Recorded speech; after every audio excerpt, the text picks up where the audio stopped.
Welcome to Alliance Military Database. Classified information requested. Establishing secure connection. Secure connection confirmed.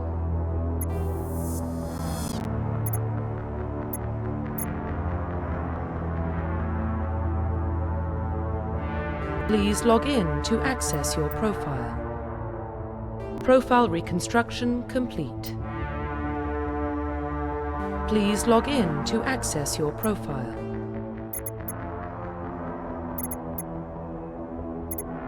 Please log in to access your profile.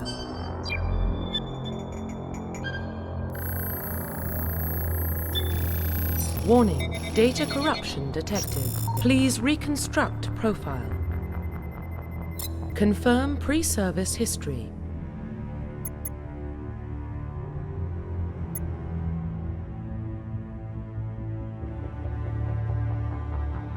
Confirm psychological profile.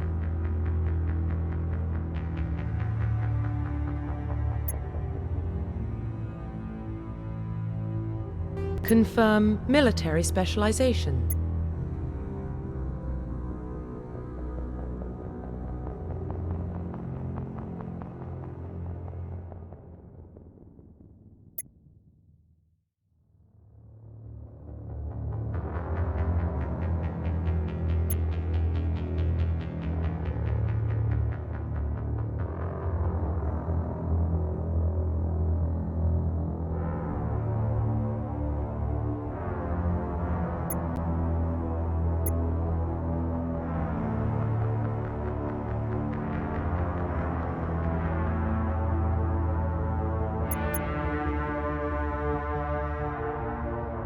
Confirm facial identification.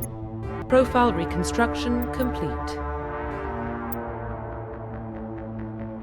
Identification confirmed.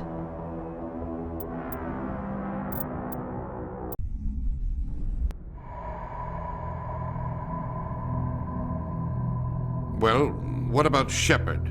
He's a spacer, lived aboard starships most of his life. Military service runs in the family. Both his parents were in the Navy. He proved himself during the Blitz. Held off enemy forces on the ground until reinforcements arrived. He's the only reason Elysium is still standing. We can't question his courage. Humanity needs a hero. And Shepard's the best we've got. I'll make the call.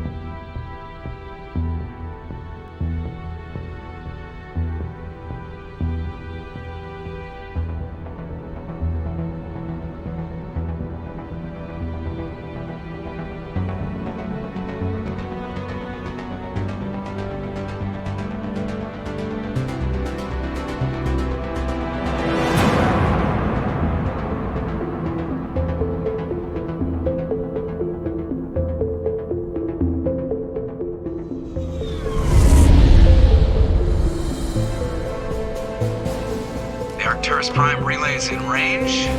Initiating transmission sequence. Commander?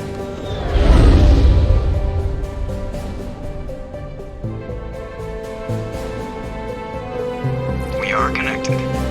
Calculating transit mass and destination. The relay is hot. Acquiring approach vector. All stations secure for transit.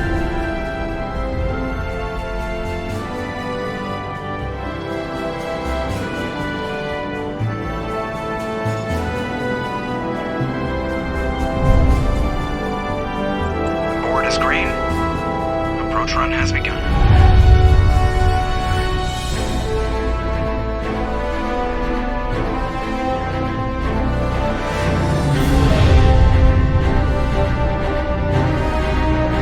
Hitting the relay in 3, 2,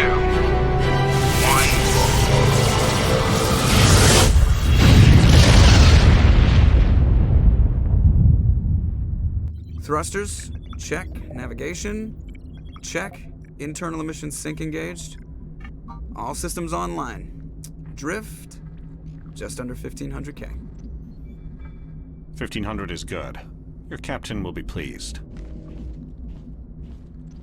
I hate that guy. Nihilus gave you a compliment. So you hate him. You remember to zip up your jumpsuit on the way out of the bathroom? That's good. I just jumped us halfway across the galaxy and hit a target the size of a pinhead. So that's incredible. Besides, Spectres are trouble. I don't like having them on board. Call me paranoid. You're paranoid. The Council helped fund this project. They have a right to send someone to keep an eye on their investment. Yeah, that is the official story. But only an idiot believes the official story. They don't send Spectres on shakedown runs. So there's more going on here than the captain's letting on. Joker, status report. Just cleared the mass relay, Captain. Stealth systems engaged. Everything looks solid. Good. Find a comm buoy and link us into the network. I want mission reports relayed back to Alliance brass before we reach Eden Prime. Aye, aye, Captain. Better brace yourself, sir. I think Nihilus is headed your way. He's already here, Lieutenant. Tell Commander Shepard to meet me in the comm room for a debriefing. You get that, Commander? He sounds angry. Something must have gone wrong with the mission. Captain always sounds like that when he's talking to me. Can't possibly imagine why.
The Systems Alliance is an independent supranational government representing the interests of humanity as a whole.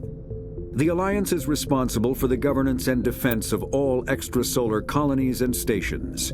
The Alliance grew out of the various national space programs as a matter of practicality. Sol's planets had been explored and exploited through piecemeal national efforts. The expense of colonizing entire new solar systems could not be met by any one country. With humans knowing that alien contact was inevitable, there was enough political will to jointly fund an international effort. Still, the Alliance was often disregarded by those on Earth until the First Contact War. While the national governments dithered and bickered over who should lead the effort to liberate Shanxi, the Alliance fleet struck decisively. Post-war public approval gave the Alliance the credibility to establish its own parliament and become the galactic face of humanity. Roughly 1,200 years ago, the Turians were invited to join the Citadel Council to fulfill the role of galactic peacekeepers. The Turians have the largest fleet in Citadel space, and they make up the single largest portion of the Council's military forces. As their territory and influence has spread, the Turians have come to rely on the Solarians for military intelligence and the Asari for diplomacy. Despite a somewhat colonial attitude towards the rest of the galaxy, the ruling hierarchy understands they would lose more than they would gain if the other two races were ever removed. Turians come from an autocratic society that values discipline and possesses a strong sense of personal and collective honor. There is lingering animosity between Turians and humans over the First Contact War of 2157, which is known as the Relay 314 incident to the Turians. Officially, however, the two species are allies, and they enjoy civil, if cool, diplomatic relations.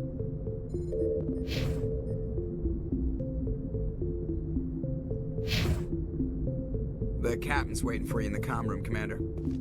You probably don't want to keep the captain waiting, Commander. Tell you, I just saw him. He marched by like he was on a mission. He's a Spectre. They're always on a mission. And we're getting dragged right along with him. Relax, bro. You gotta give yourself an ulcer. Form up!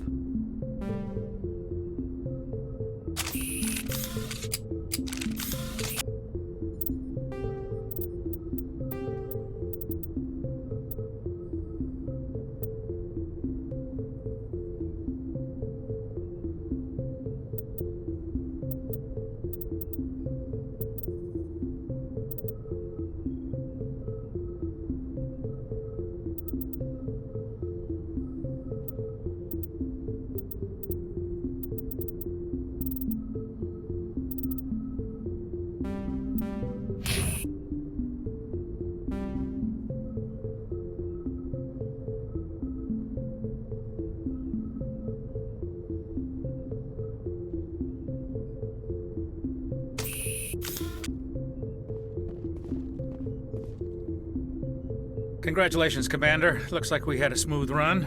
You heading down to see the captain? Sounds like you don't trust our Turian guest. Sorry, Commander. Just having a chat with Adams down at engineering. I didn't mean to cause any trouble. But you have to admit, something's odd about this mission. The whole crew feels it. You think the Alliance brass is holding out on us? If all we're supposed to do is test out the stealth system, why is Captain Anderson in charge? And then there's Nihilus. Spectres are elite operatives, top covert agents. Why send a Spectre, a Turian Spectre, on a shakedown run? It doesn't add up. What do you know about the stealth systems? I just know it masks our location from scans and sensors. The Normandy's the only ship with this prototype drive. But why are we fully staffed? A skeleton crew would be cheaper, less chance of security leaks too. Plus there's Nihilus. It's pretty obvious this shakedown run is just a cover.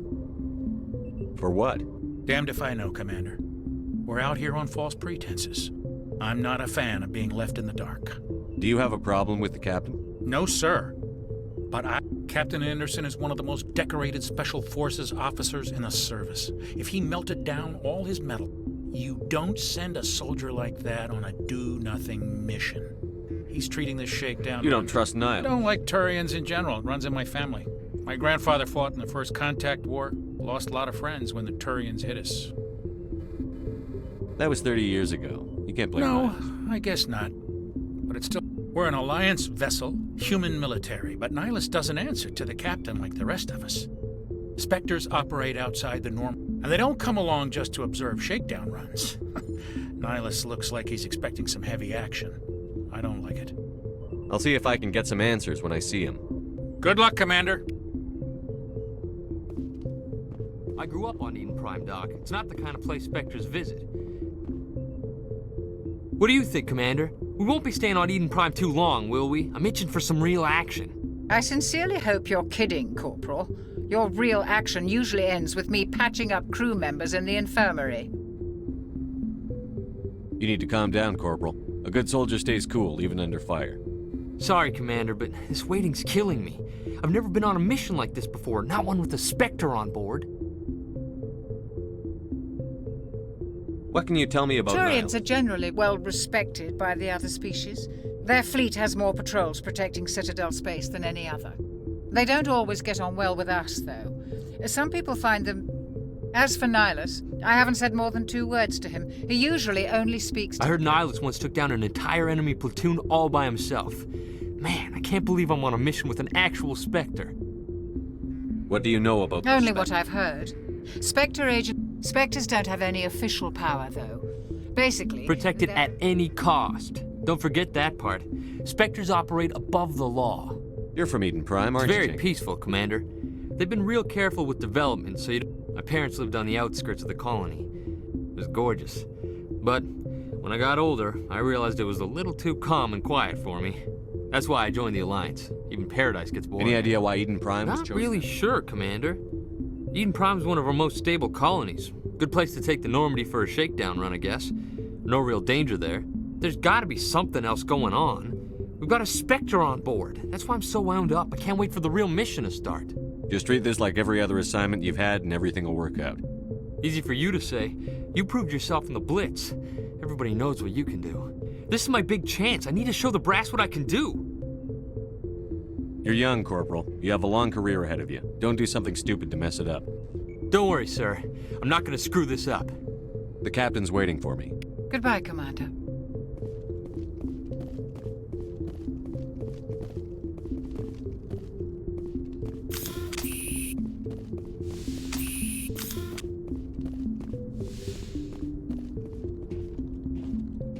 Commander Shepard, I was hoping you'd get here first. It will give us a chance to talk. What about? I'm interested in this world we're going to, Eden Prime. I've heard it's quite beautiful. They say it's a paradise. Yes, a paradise. Serene, tranquil, safe. Eden Prime has become something of a symbol for your people, hasn't it? Proof that humanity can not only establish colonies across the galaxy, but also protect them. But how safe is it really?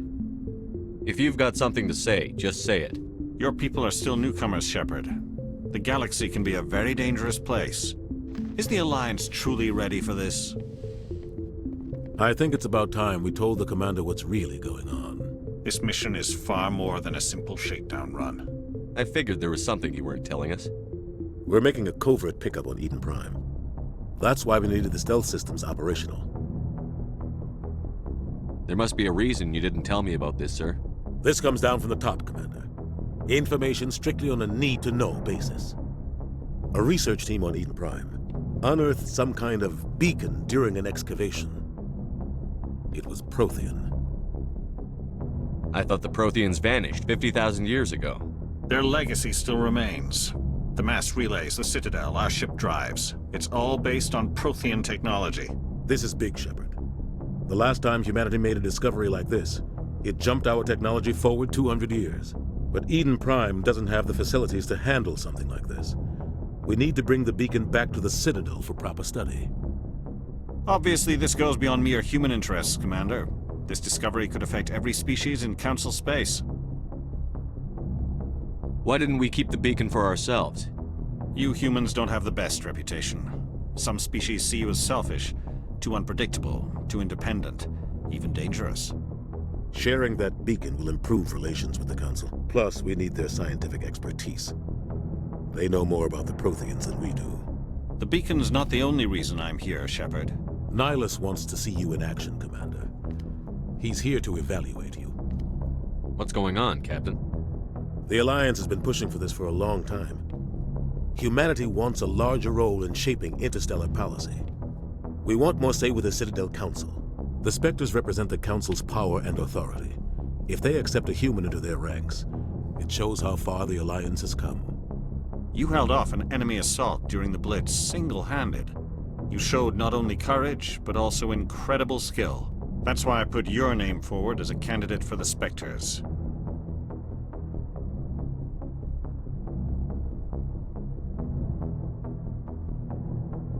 I assume this is good for the Alliance.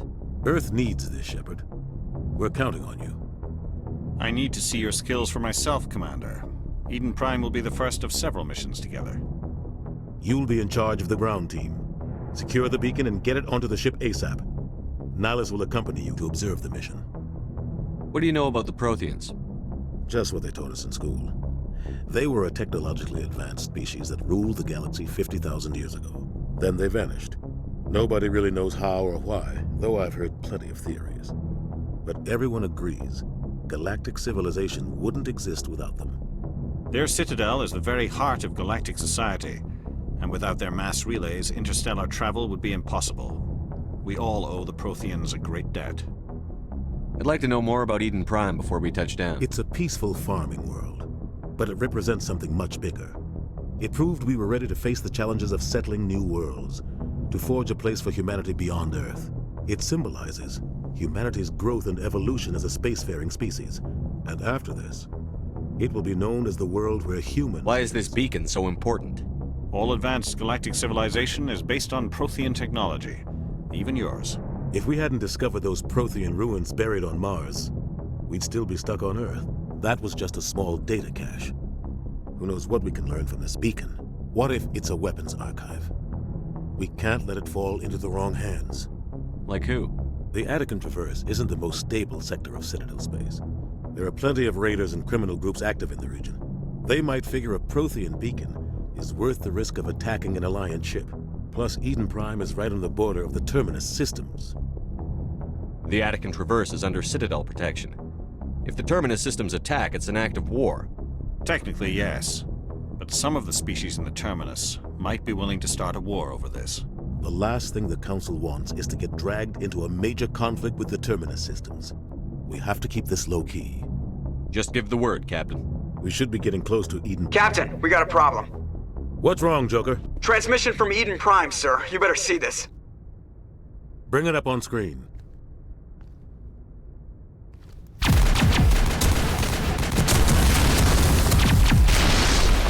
Get down!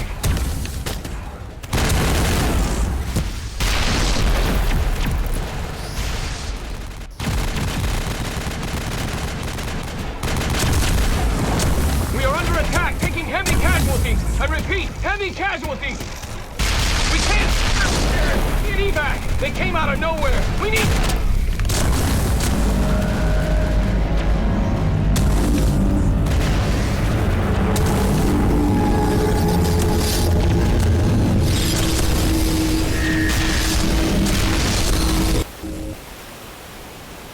Everything cuts out after that. No comm traffic at all. Just goes dead. There's nothing. Reverse and hold at 38.5.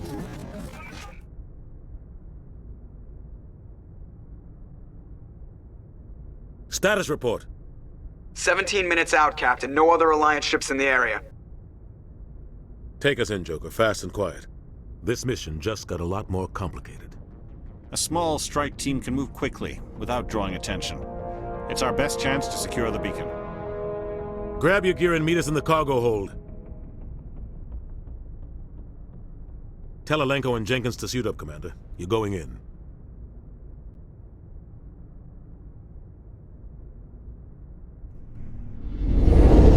Engaging stealth systems. Somebody was doing some serious digging here, Captain. Your team's the muscle in this operation, Commander.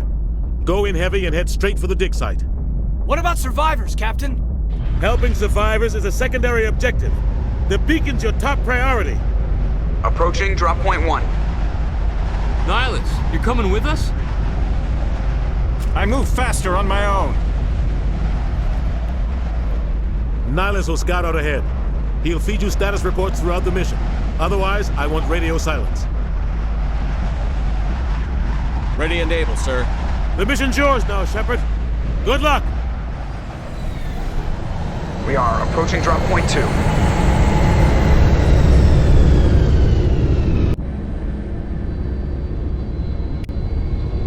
Ship perimeter secure, Commander. Oh God, what happened here? Smells like... This place got hit hard, Commander.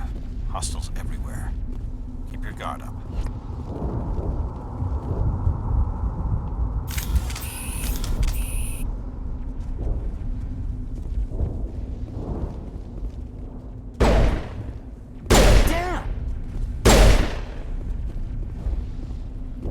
I think we're good, Commander.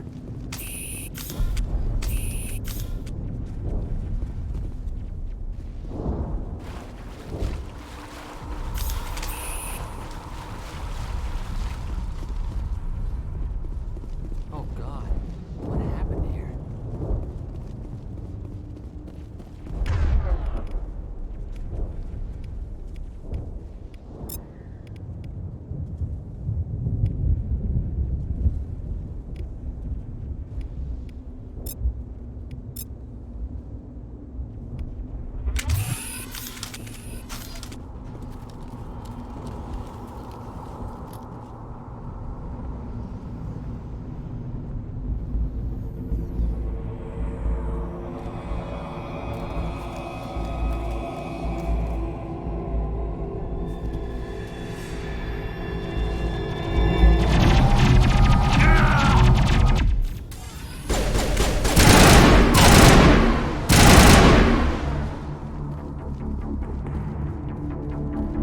Perimeter clear.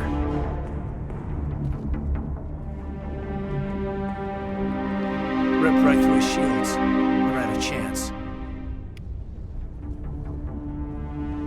We'll see that he receives a proper service once the mission is complete. But I need you to stay focused. Aye, aye, sir. Eden Prime will never be the same again.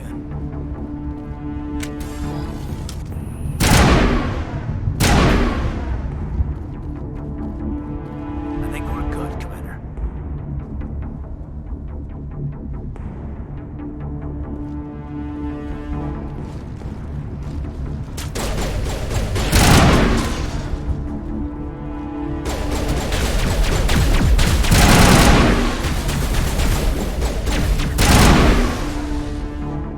Got some burned out buildings here, Shepard. A lot of bodies.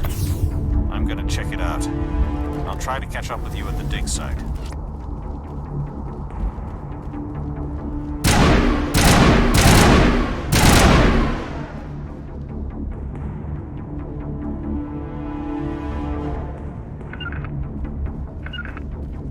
Huddle up!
Take out those hostiles! Thanks for your help, Commander. I didn't think I was gonna make it. Gunnery Chief Ashley Williams of the 212. You the one in charge here, sir? Give me a status report, Williams. Oh, man. We were patrolling the perimeter when the attack hit. We tried to get off a distress call, but they cut off our communications. I've been fighting for my life ever since. Where's the rest of your squad? We tried to double back to the beacon, but we walked into an ambush. I don't think any of the others... I think I'm the only one left. This isn't your fault, Williams. You couldn't have done anything to save them. Yes, sir. We held our position as long as we could, until the Geth overwhelmed us. The Geth haven't been seen outside the Veil in nearly 200 years. Why are they here now? They must have come for the beacon. The dig site is close, just over that rise. It might still be there. We could use your help, Williams. Aye, aye, sir. It's time for payback. What else do you know about the Geth? Just what I remember from history class back in school. They're synthetics, non-organic life forms with limited AI programming, created by the Quarians a few centuries ago. They were supposed to be a source of cheap labor, but ended up turning on the Quarians and drove them into exile. Well, after that, they just kind of disappeared behind the Perseus Veil. Nobody's really heard much from them since. Tell me everything you know about the beacon. They were doing some digging out here to extend the monorail and expand the colony. A few weeks ago, they unearthed some Prothean ruins, and the beacon. Suddenly, every scientific expert in the colony was interested. That's when they brought us in to secure the site. I don't know much about the beacon itself, but I heard one of the researchers say this could be the biggest scientific discovery of the century. What happened to the researchers at the dig site? I don't know. They set up camp near the beacon. The 232 was with them. Maybe their unit fared better than mine. Describe what happened leading up to the attack. We were sent out a couple of nights ago from the main colony to secure the area. Seemed like a routine patrol, until the Geth hit us. We never knew they were coming. What happened to the researchers at the dig site? I don't know. They set up camp near the beacon. Have you seen a Turian Spectre around here? There aren't any Turians on Eden Prime. None that I've ever met. Not sure I'd be able to tell if one was a Spectre anyway. If you saw this guy, you'd know. Carries enough firepower to wipe out a whole platoon. Luckily, he's on our side. Sorry. Like I said, no Turians. Move out.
"50,000 years ago, the Protheans were the only spacefaring species in the galaxy. They vanished in a swift galactic extinction. Only the legacy of their empire remains. They are believed to have built the mass relays and the Citadel, which have allowed numerous species to explore and expand throughout the galaxy. Prothean ruins are found on worlds across the galaxy. While surprisingly intact for their age, functioning examples of Prothean paleotechnology are rare. Time and generations of looters have picked their dead cities and derelict stations clean. Some believe the Protheans meddled in the evolution of younger races. The Hanar homeworld of Kajay, for example, shows clear evidence of former Prothean occupation. The presence of a former Prothean observation post on Mars has caused a rebirth of interventionary evolutionists among humans. These individuals believe the god myths of ancient civilizations are misremembered encounters with aliens. The Geth are a humanoid race of networked AIs. They were created by the Quarians 300 years ago as tools of labor and war. When the Geth showed signs of self-evolution, the Quarians attempted to exterminate them. The Geth won the resulting war. This example has led to legal, systematic repression of artificial intelligences in galactic society. The Geth possess a unique distributed intelligence. An individual has rudimentary animal instincts, but as their numbers and proximity increase, the apparent intelligence of each individual improves. In groups, they can reason, analyze situations, and use tactics, as well as any organic race. Geth space is located at the trailing end of the Perseus Arm, beyond the lawless Terminus systems. The Perseus Veil, an obscuring dark nebula of opaque gas and dust, lies between their space and the Terminus systems. Spectres are agents from the Office of Special Tactics and Reconnaissance, and answer only to the Citadel Council. They are elite military operatives, granted the authority to deal with threats to peace and stability in whatever way they deem necessary. They operate independently or in groups of 2 or 3. Some are empathetic peacekeepers, resolving disputes through diplomacy. Others are cold-blooded assassins, ruthlessly dispatching problem individuals. All get the job done one way or another, often operating outside the bounds of galactic law. The Spectres were founded after the Solarians joined the Council. For many years, they operated in secrecy as backroom problem solvers. Only after the Krogan rebellions did their activities become publicized. Assignment of a Spectre is less contentious than a military deployment, but makes it clear that the Council is concerned about a situation. Humanity's first contact with an alien race occurred in 2157. At that time, the Alliance allowed survey fleets to activate any dormant mass relays discovered, a practice considered dangerous and irresponsible by Council-aligned races. When a Turian patrol discovered a human fleet attempting to activate a relay, they attacked. One human vessel survived, retreating to the colony of Shanxi. The Turians followed, quickly defeating the local forces. Shanxi was occupied, the first and to date only human world to be conquered by an alien species. The Turians believed the handful of ships they defeated represented the bulk of human defenses, so they were unprepared when the Second Fleet, under Admiral Castany Drescher, launched a strong counteroffensive, evicting them from Shanxi. The Turians mobilized for full-scale war, drawing the attention of the rest of the galaxy. The Council quickly intervened, forcing a truce. Fortunately for humanity, the First Contact War was ended with a diplomatic solution. The Systems Alliances, the Terminus systems, are located on the far side of the Attican Traverse, beyond the space administered by the Citadel Council or claimed by the Human Systems Alliance. It is populated by a loose affiliation of minor species, united only in their refusal to acknowledge the political authority of the Council or adhere to the Citadel Conventions. Their independence comes at a price. The Terminus is fraught with conflict.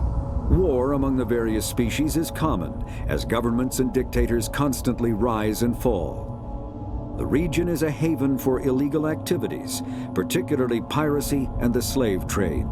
At least once a year, a fleet from the Terminus invades the nearby Attican Traverse. These attacks are typically small raids against poorly defended colonies. The Council rarely retaliates, as sending patrols into the Terminus systems could unify the disparate species against their common foe, triggering a long and costly war. Kinetic barriers, more commonly called shields, provide protection against most mass accelerator weapons. Whether on a starship or a soldier's suit of armor, the basic principle remains the same. Kinetic barriers are repulsive mass effect fields. projected from tiny emitters. These shields safely deflect small objects traveling at rapid velocities. This affords protection from bullets and other dangerous projectiles, but still allows the user to sit down without knocking away their chair. The shielding afforded by kinetic barriers does not protect against extremes of temperature, toxins, or radiation.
We thought this world was safe until the Geth showed up.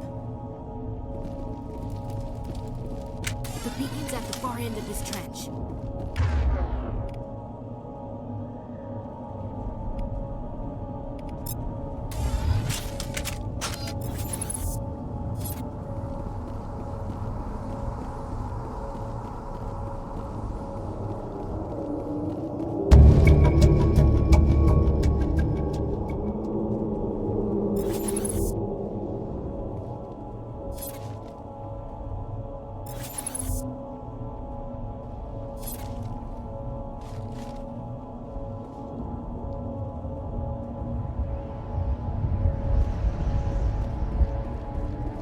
Over there!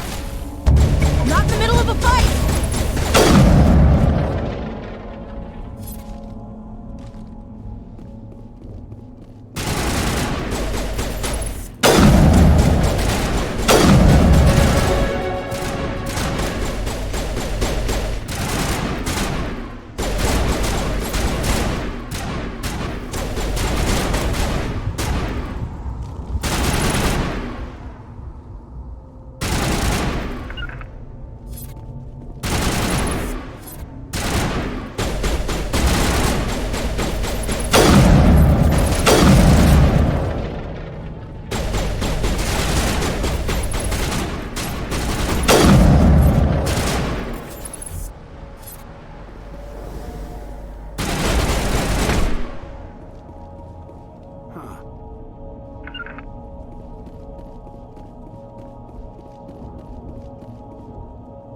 This is the dig site.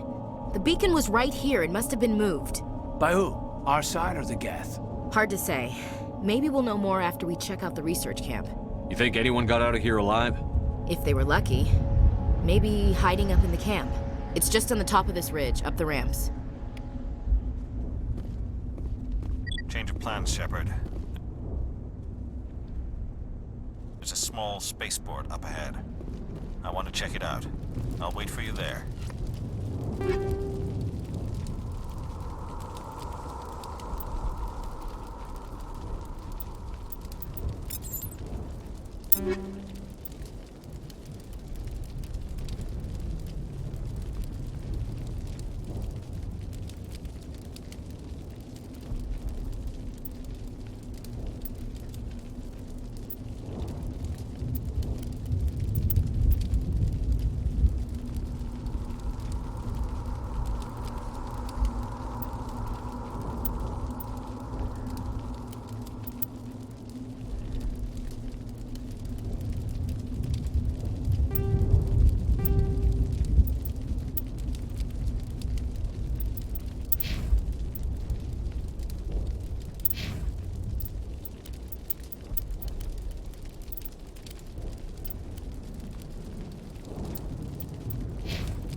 Looks like they hit the camp hard.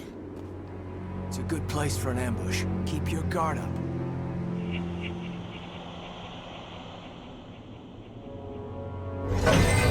Oh god, they're still alive! What did the Geth do to them?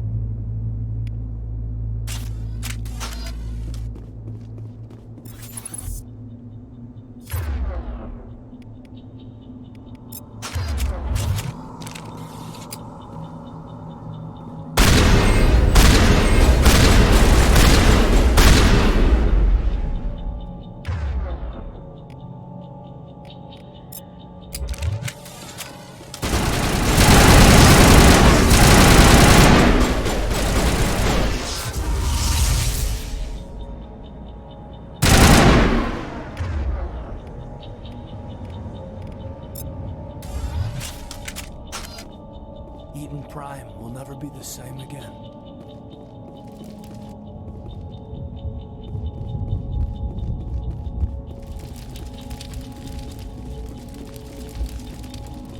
That door, it's closed. Security lock's engaged.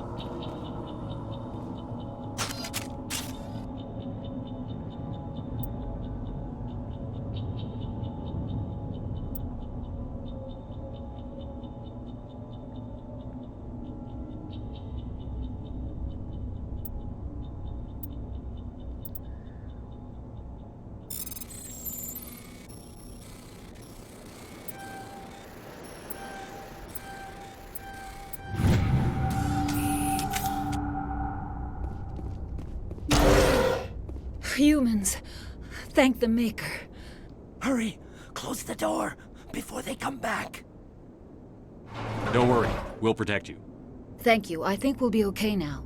It looks like everyone's gone. You're Dr. Warren, the one in charge of the excavation. Do you know what happened to the beacon? It was moved to the spaceport this morning. Manuel and I stayed behind to help pack up the camp. When the attack came, the Marines held them off long enough for us to hide. They gave their lives to save us. No one is saved. The age of humanity is ended. Soon, only ruin and corpses will remain. What else can you tell me about the attack? It all happened so fast. 1 second we were gathering up our equipment. The next we were hiding in the shed while the Geth swarmed over the camp. Agents of the destroyers. We could hear the battle outside. Gunfire, screams. I thought it would never end. Then everything went quiet. We just sat there, too afraid to move, until you came along. Did you notice a Turian in I the saw air? him. The Prophet. Leader of the enemy. He was here. That's impossible. Nihilus was with us in the Normandy before the attack. He couldn't have been here. I'm sorry. Manuel's still a bit unsettled. We haven't seen your Turian. We've been hiding in here since the attack. Can you tell me anything about It's the some beacon? type of data module from a galaxy-wide communications network. Remarkably well preserved. It could be the greatest scientific discovery, miraculous new technologies, groundbreaking medical advances. Who knows what secrets are locked inside? We have unearthed the heart of evil, awakened the beast, unleashed the darkness. Manuel, please. This isn't the time. What's wrong with your assistant? Manuel has a brilliant mind, but he's always been a bit unstable. Genius and madness are two sides of the same coin. Is it madness to see the future? To see the destruction rushing towards us? To understand there is no escape? No hope? No. I am not mad. I'm the only sane one left. I gave him an extra dose of his meds after the attack.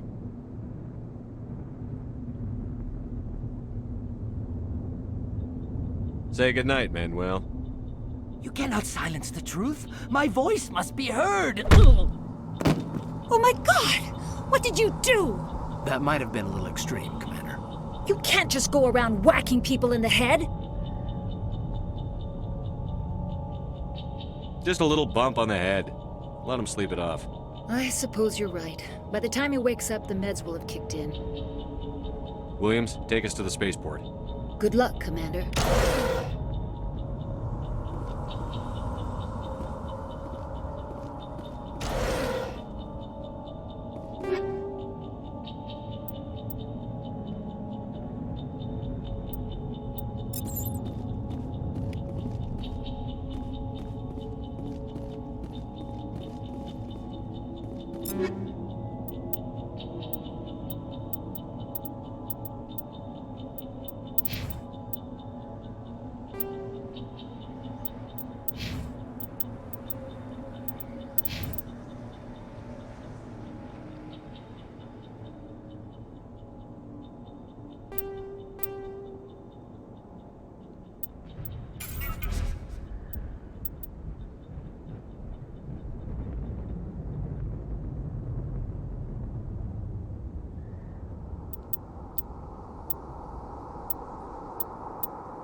After the Geth secure a location, they round up and impale dead and living bodies on mechanical spikes.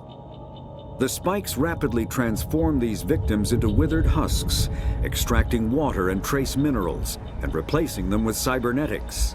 The cybernetics reanimate the lifeless flesh and tissue, transforming the bodies into mindless killing machines. Some Alliance soldiers refer to the husk-generating spikes as dragon's teeth, a reference to the mythological berserkers who sprang up from the earth wherever the teeth of the dragon Eris were planted. Dragon's teeth and husks bear little resemblance to other pieces of Geth technology. No one is sure why a synthetic race would bother to drain the minuscule amount of recoverable resources from organic corpses, though the value of reusing them as shock troops is obvious. Combat hard suits use a dual-layer system to protect the wearer.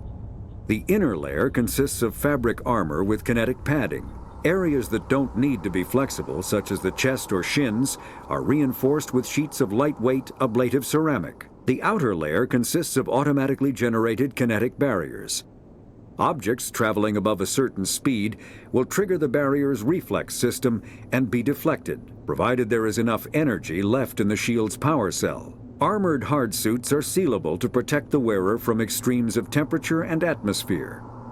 Standard equipment includes an onboard mini-frame and a communications, navigation, and sensing suite. The mini-frame is designed to accept and display data from a weapon's smart targeting system to make it easier to locate and eliminate enemies.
Saren.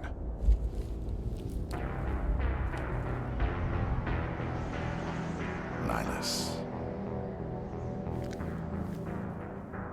This isn't your mission, Saren. What are you doing here? The Council thought you could use some help on this one. I wasn't expecting to find the Geth here. The situation's bad. Don't worry. I've got it under control.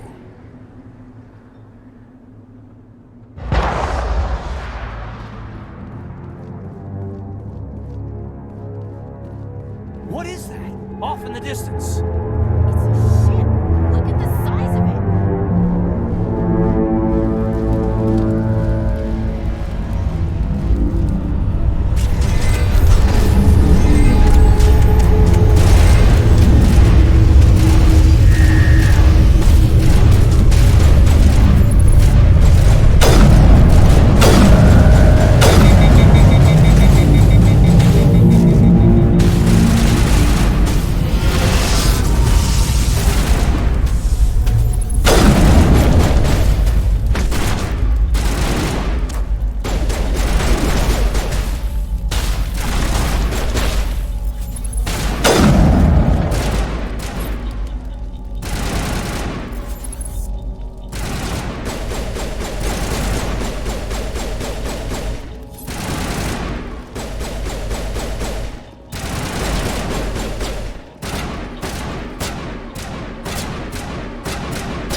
Everybody stay calm out there. We're coming out, we're not armed. Is it safe? Are they gone? You're okay now. Nobody's gonna hurt you. Those things were crawling all around the shed. They would have found us for sure. We owe you our lives. I still can't believe it. When we saw that ship, I thought it was all over. It showed up right before the attack. Knew it was trouble the second I saw it, so we made a break for the sheds. Tell me everything you remember about the attack. The three of us were working the crops when that ship showed up. We just saw it and ran.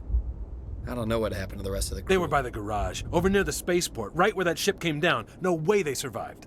You don't know that. We survived. If they made it to the garage, they could have had a fighting chance. Do you know anything about the Prothean beacon they dug up? We're just farmers. We heard they found something out there, but it never really mattered to us. Not until now. What else can you tell me about the ship? I was too busy running to get a clear look at it. I think it landed over near the spaceport. Tell them about the noise, Cole. That awful noise. It was emitting some kind of signal as it descended. It sounded like the shriek of the damned. Only it was coming from inside your own head. It was probably trying to block communications. Whatever it was, felt like it was tearing right through my skull. Almost made it impossible to think. I have to go. Hey, Cole, we're just a bunch of farmers. These guys are soldiers. Maybe we should give them the stuff. Jeez, Blake, you gotta learn when to shut up. You have something to tell me, Cole? Some guys at the spaceport were running a small smuggling ring, nothing major. In exchange for a cut of the profits, we let them store packages in our sheds. What kind of packages? I found a pistol. Figured it would come in handy if those things came back. But you'll probably get more use out of it than we will.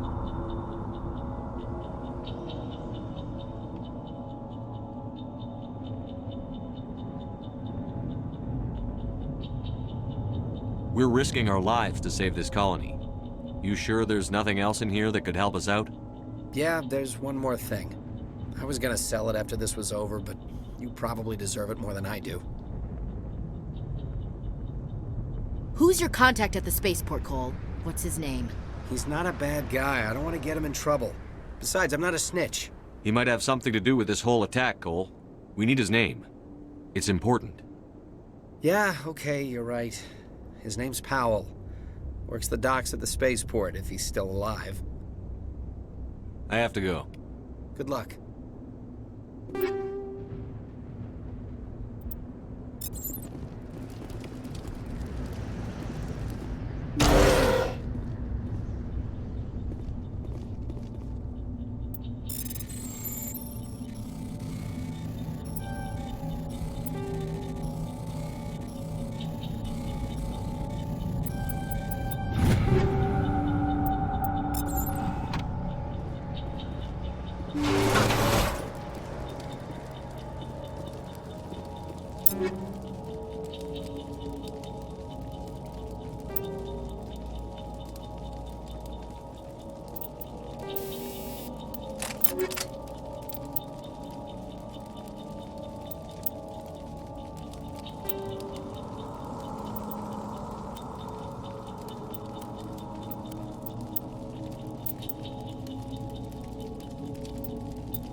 Commander, it's Nihilus.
Something's moving, over behind those crates. Wait! Don't shoot! I'm one of you! I'm human! What are you doing sneaking around back there? I'm sorry, I was hiding from those creatures. My name's Powell. I saw what happened to that Turian. The other one shot him. I need to know how Nihilus died. The other one got here first. He was waiting when your friend showed up. He called him Saren. I think they knew each other. Your friend seemed to relax. He let his guard down. And Saren killed him. Shot him right in the back. I'm just lucky he didn't see me behind the crates. We were told a Prothean beacon was brought to the spaceport. What happened to it? It's over on the other platform. Probably where that guy Saren was headed. He hopped on the cargo train right after he killed your friend. I knew that beacon was trouble. Everything's gone to hell since we found it. First that damn mothership showed up, then the attack. They killed everyone. Everyone. If I hadn't been behind the crates, I'd be dead too. How come you're the only one who survived? Why didn't anyone else try to hide behind the crates? They never had a chance. I was already behind the crates when the attack started. Wait a minute. You were hiding behind the crates before the attack? Sometimes I need a nap to get through my shift. I sneak off behind the crates to grab 40 winks where the supervisor can't find me. You survived because you're lazy? If you hadn't snuck off for that nap, you'd probably be dead just like all the others. Yeah, I guess. I don't really want to think about it. You're Cole's contact here on the docks. For the smuggling ring. What? No! I mean, what does it matter now? So I'm a smuggler, who cares? My supervisor's dead, the entire crew's dead. It doesn't matter now, does it?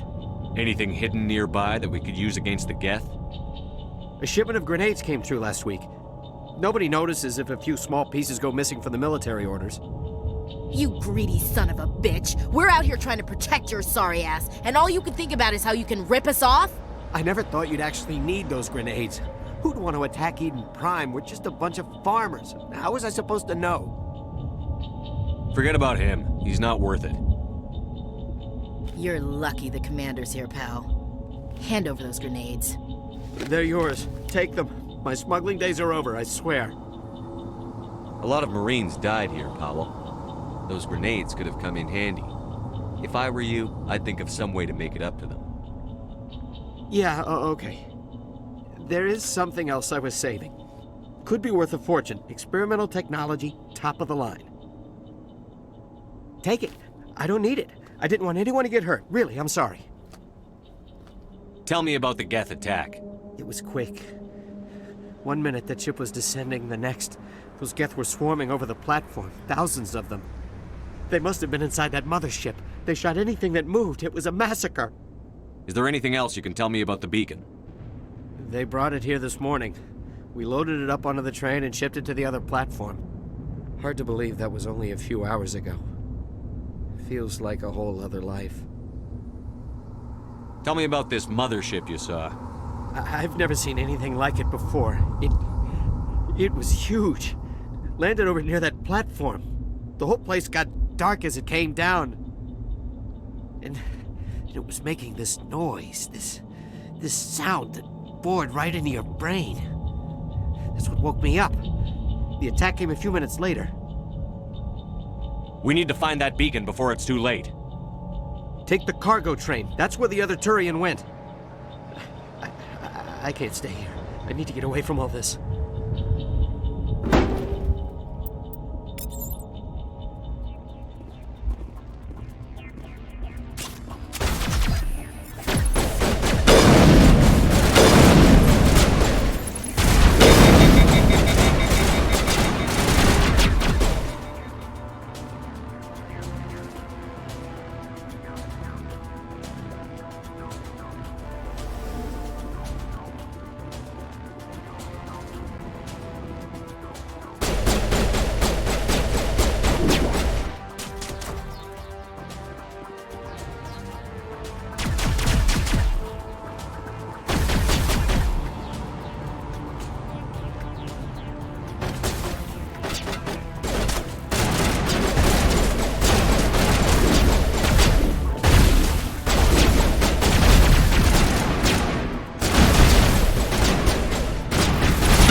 Set the charges. Destroy the entire colony. Leave no evidence that we were here.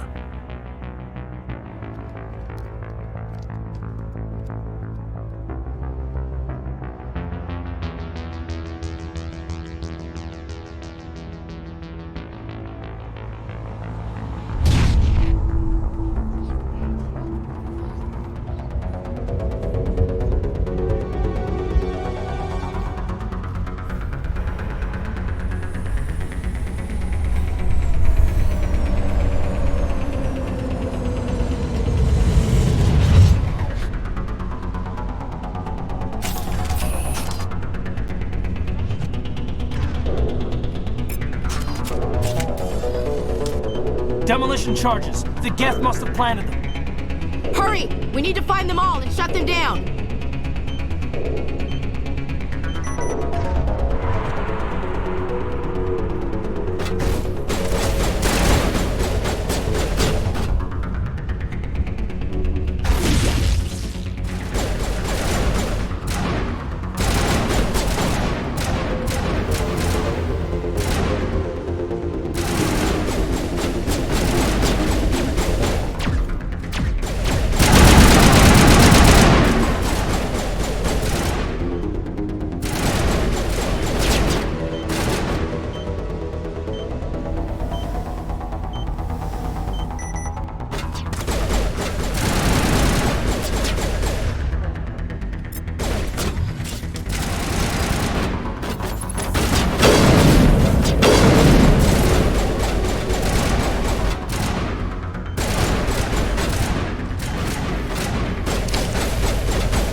Normandy, the beacon is secure. This is Request amazing. immediate Actual working Prothean technology.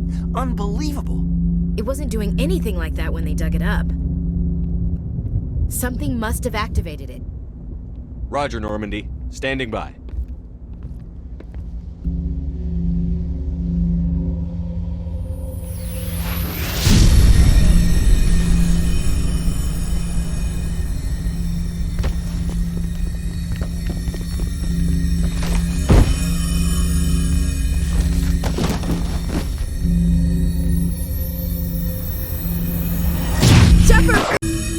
No, don't touch it! Too dangerous!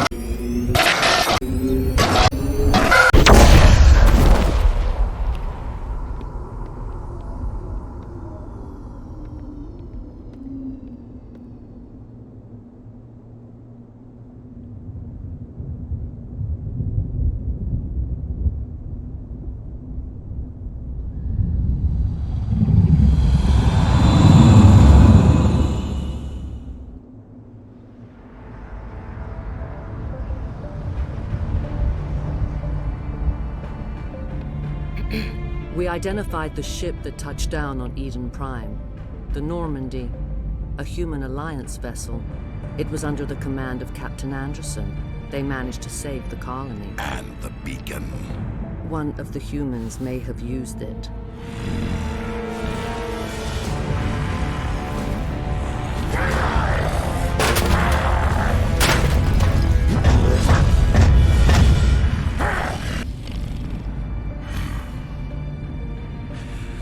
This human must be eliminated.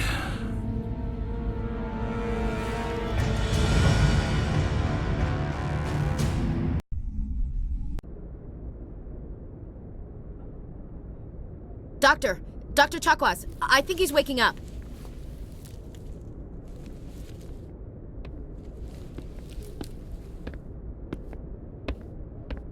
You had us worried there, Shepard. How are you feeling? Minor throbbing. Nothing serious. How long was I out? About 15 hours. Something happened down there with the beacon, I think. It's my fault. I must have triggered some kind of security field when I approached it. You had to push me out of the way. You had no way to know what would happen. Actually, we don't even know if that's what set it off. Unfortunately, we'll never get the chance to find out. The beacon exploded. A system overload, maybe. The blast knocked you cold. The lieutenant and I carried you back here to the ship. I appreciate it. Physically, you're fine. But I detected some unusual brain activity. Abnormal beta waves. I also noticed an increase in your rapid eye movement. Signs typically associated with intense dreaming. I saw... I'm not sure what I saw. Death? Destruction? Nothing's really clear. I better add this to my report. It may... Oh, Captain Anderson. How's our XO holding up, Doctor? Well, all the readings look normal. I'd say the commander's going to be fine. Glad to hear it. Shepard, I need to speak with you. In private. Aye, Captain. I'll be in the mess if you need me. Sounds like that beacon hit you pretty hard, Commander. Are you sure you're okay? I don't like soldiers dying under my command. Jenkins wasn't your fault. You did a good job, Shepard. Chief Williams isn't part of the Normandy crew. I figured we could use a soldier like her. She's been reassigned to the Normandy. Williams is a good soldier. She deserves it. Lieutenant Alenko agrees with you. That's why I added her to our crew. Intel dropped the ball, sir. We had no idea what we were walking into down there. That's why things went to hell. The Geth haven't been outside the Veil in 2 centuries, Commander. Nobody could have predicted this. You said you needed to see me in private, Captain? I won't lie to you, Shepard. Things look bad. Nihilus is dead. The beacon was destroyed and Geth are invading. The Council's going to want answers. I didn't do anything wrong, Captain. Hopefully the Council can see that. I'll stand behind you and your report, Shepard. You're a damned hero in my books. That's not why I'm here. It's Saren, that other Turian. Saren's a Spectre, one of the best, a living legend. But if he's working with the Geth, it means he's gone rogue. A rogue Spectre's trouble. Saren's dangerous, and he hates humans. Why? He thinks we're growing too fast, taking over the galaxy. A lot of aliens think that way. Most of them don't do anything about it. But Saren has allied himself with the Geth. I don't know how, I don't know why. I only know it had something to do with that beacon. You were there just before that beacon self-destructed. Did you see anything? Any clue that might tell us what Saren was after? Just before I lost consciousness, I had some kind of vision. A vision? A vision of what?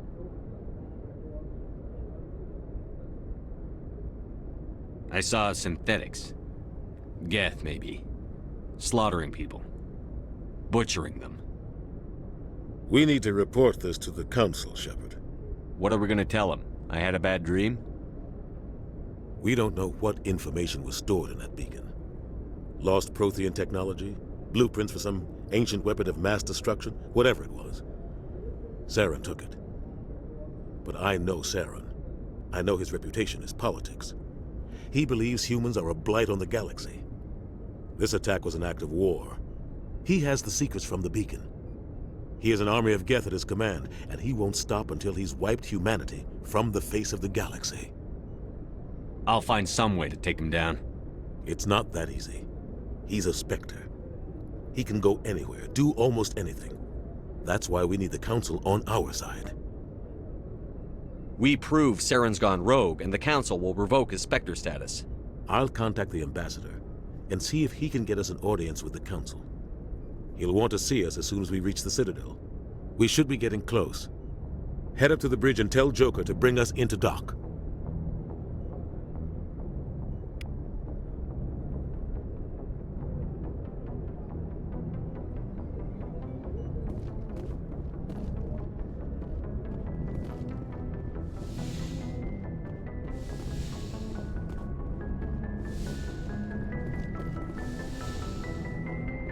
Hey, Commander.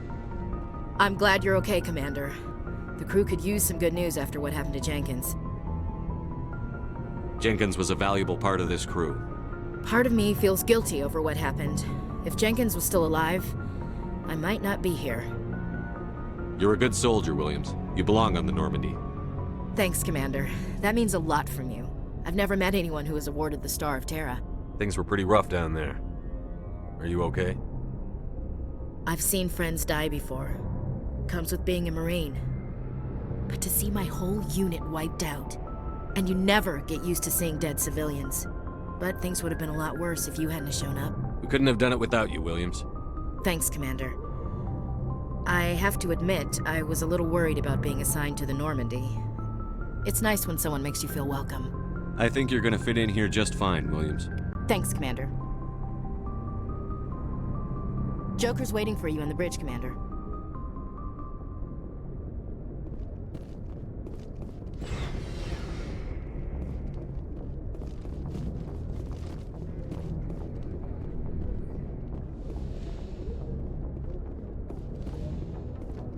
Go speak to Joker when you're ready.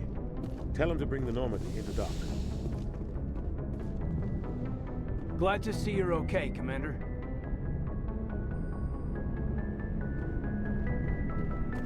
Yes, Commander? Is there something you need?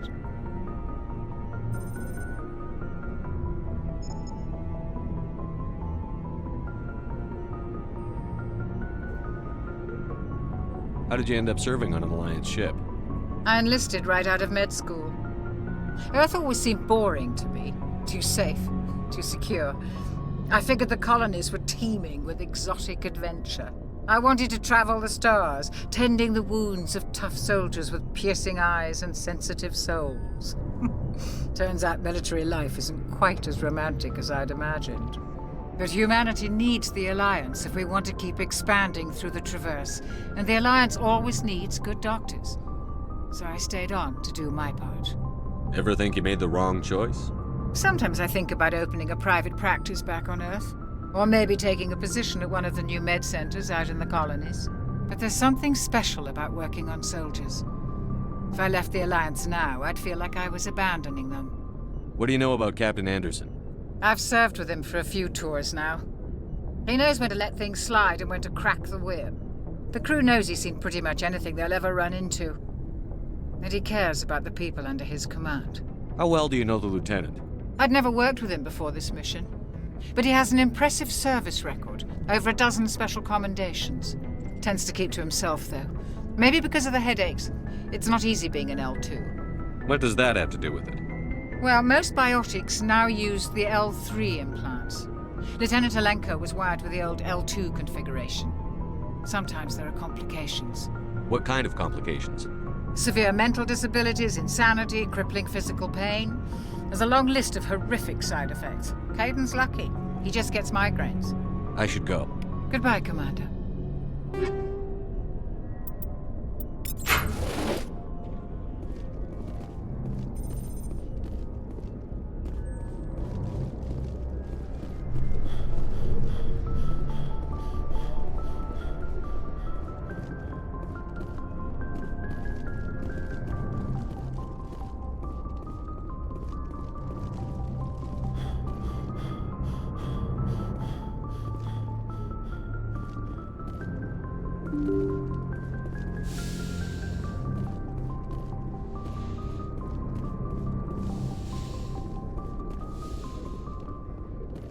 I'm glad you're okay, Commander. Losing Jenkins was hard enough on the crew.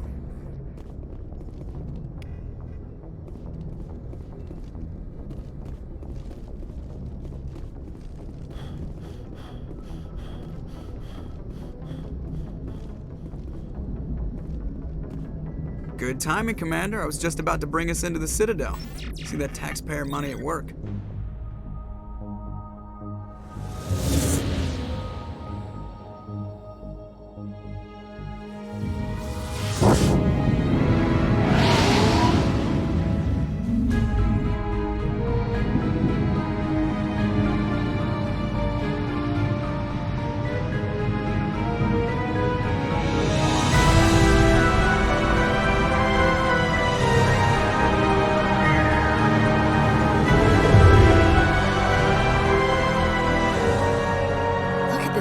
of that ship? The Ascension, flagship of the Citadel fleet. Well, size isn't everything. Why so touchy, Joker? I'm just saying you need firepower, too. Look at that monster. Its main gun could rip through the barriers in any ship in the Alliance fleet. Good thing it's on our side, then. Citadel Control, this is SSV Normandy, requesting permission to land. Stand by for clearance, Normandy. Clearance granted. You may begin your approach. Transferring you to an Alliance operator. Roger, Alliance Tower. Normandy out. Normandy, this is Alliance Tower. Please proceed to Dock 422.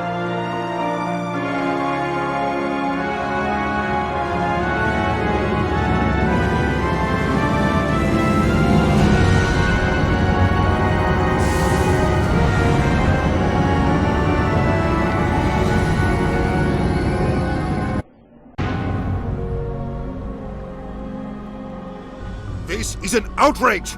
The Council would step in if the Geth attacked a Turian colony? The Turians don't found colonies on the borders of the Terminus systems, Ambassador. Humanity was well aware of the risks when you went into the Traverse. What about Saren? You can't just ignore a rogue Spectre. I demand action! You don't get to make demands of the Council, Ambassador. Citadel Security is investigating your charges against Saren. We will discuss the CSEC findings at the hearing, not before. Captain Anderson, I see you brought half your crew with you. Just the ground team from Eden Prime, in case you had any questions. I have the mission reports. I assume they're accurate? They are. Sounds like you convinced the Council to give us an audience. They were not happy about it. Saren's their top agent. They don't like him being accused of treason. Saren's a threat to every human colony out there. If they don't stop him, I will. Settle down, Commander. You've already done more than enough to jeopardize your candidacy for the Spectres. The mission on Eden Prime was a chance to prove you could get the job done. Instead, Nihilus ended up dead and the beacon was destroyed. That's Saren's fault, not his. Then we better hope the CSEC investigation turns up evidence to support our accusations. Otherwise, the Council might use this as an excuse to keep you out of the Spectres. Come with me, Captain. I want to go over a few things before the hearing. Shepard, you and the others can meet us at the Citadel Tower, top level. I'll make sure you have clearance to get in. And that's why I hate politicians.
The Citadel is an ancient deep space station, presumably constructed by the Protheans. Since the Prothean extinction, numerous species have come to call the Citadel home. It serves as the political, cultural, and financial capital of the galactic community. To represent their interests, most species maintain embassies on the Presidium, the Citadel's inner ring. The Citadel Tower in the center of the Presidium holds the Citadel Council Chambers. Council affairs often have far-reaching effects on the rest of the galactic community. 5 arms, known as the Wards, extend from the Presidium. Their inner surfaces have been built into cities, populated by millions of inhabitants from across the galaxy. The Citadel is virtually indestructible. If attacked, the station can close its arms to form a solid, impregnable shell. For as long as the station has existed, an enigmatic race called the Keepers has maintained it. The Council is an executive committee composed of representatives from the Asari Republics, the Turian Hierarchy, and the Solarian Union.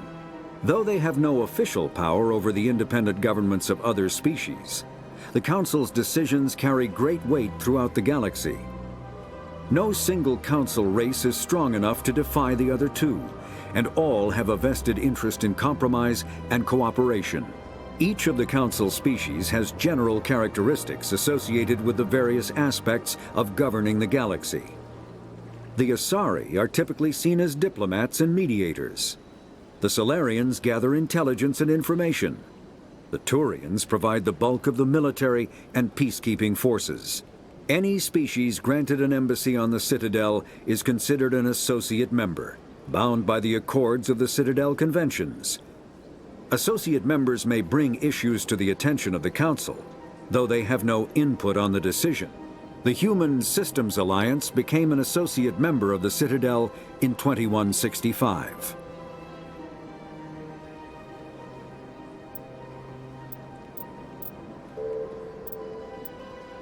Biotics is the ability of rare individuals to manipulate dark energy and create mass effect fields through the use of electrical impulses from the brain. Intense training and surgically implanted amplifiers are necessary for a biotic to produce mass effect fields powerful enough for practical use. The relative strength of biotic abilities varies greatly among species and with each individual. There are 3 branches of biotics. Telekinesis uses mass-lowering fields to levitate or impel objects. Mass-raising kinetic fields are used to block or pin objects. Spatial distortion uses rapidly shifting mass fields to shred objects. Most organic species are capable of developing biotic abilities, though there are risks involved. Biotics are the result of an in utero exposure to element 0.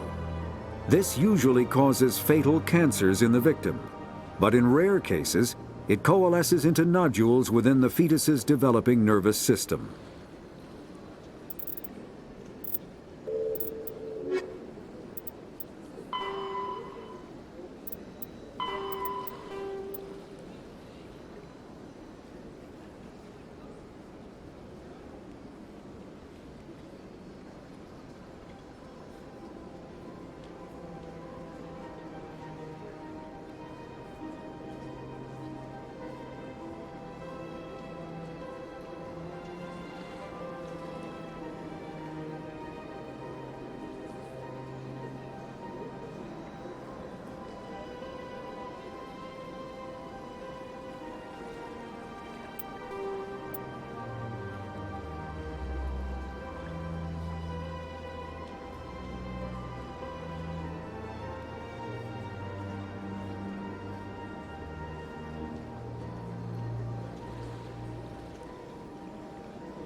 These allegations are very serious.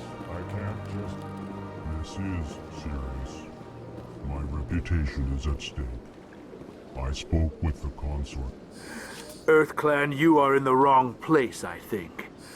Your ambassador is next door in the large office. Chastising remark. Don't be so rude, Din. At least introduce yourself. I am Din Korlak, Volus ambassador. Is there something I can do for you, EarthClan? What is this place? You are in the embassy for the Volus and the Elcor. Your ambassador is next door, in his own office. In this shared space, I aid my fellow Volus when I'm not being interrupted. I'd like to know more about the Volus. I'm sure our history and culture would bore you, EarthClan. Tell me about Volus culture.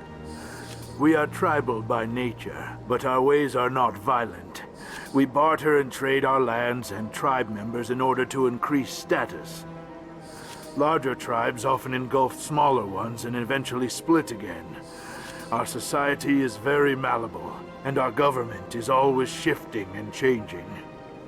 Since we're not physically adept, we trade our services for protection.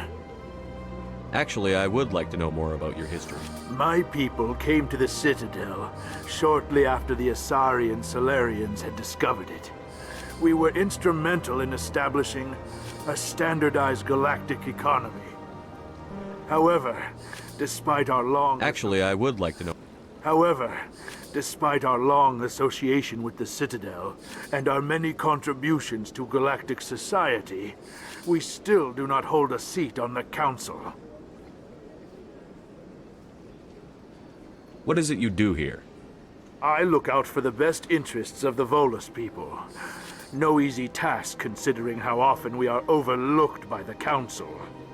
Chastising rebuke, Din. The Council favors your species greatly. You are naive. The EarthClan will be invited to the Council long before our species will. Why aren't the Volus or Elcor part of the Council? All species must prove themselves before they join the Council. All but the EarthClans, it would seem.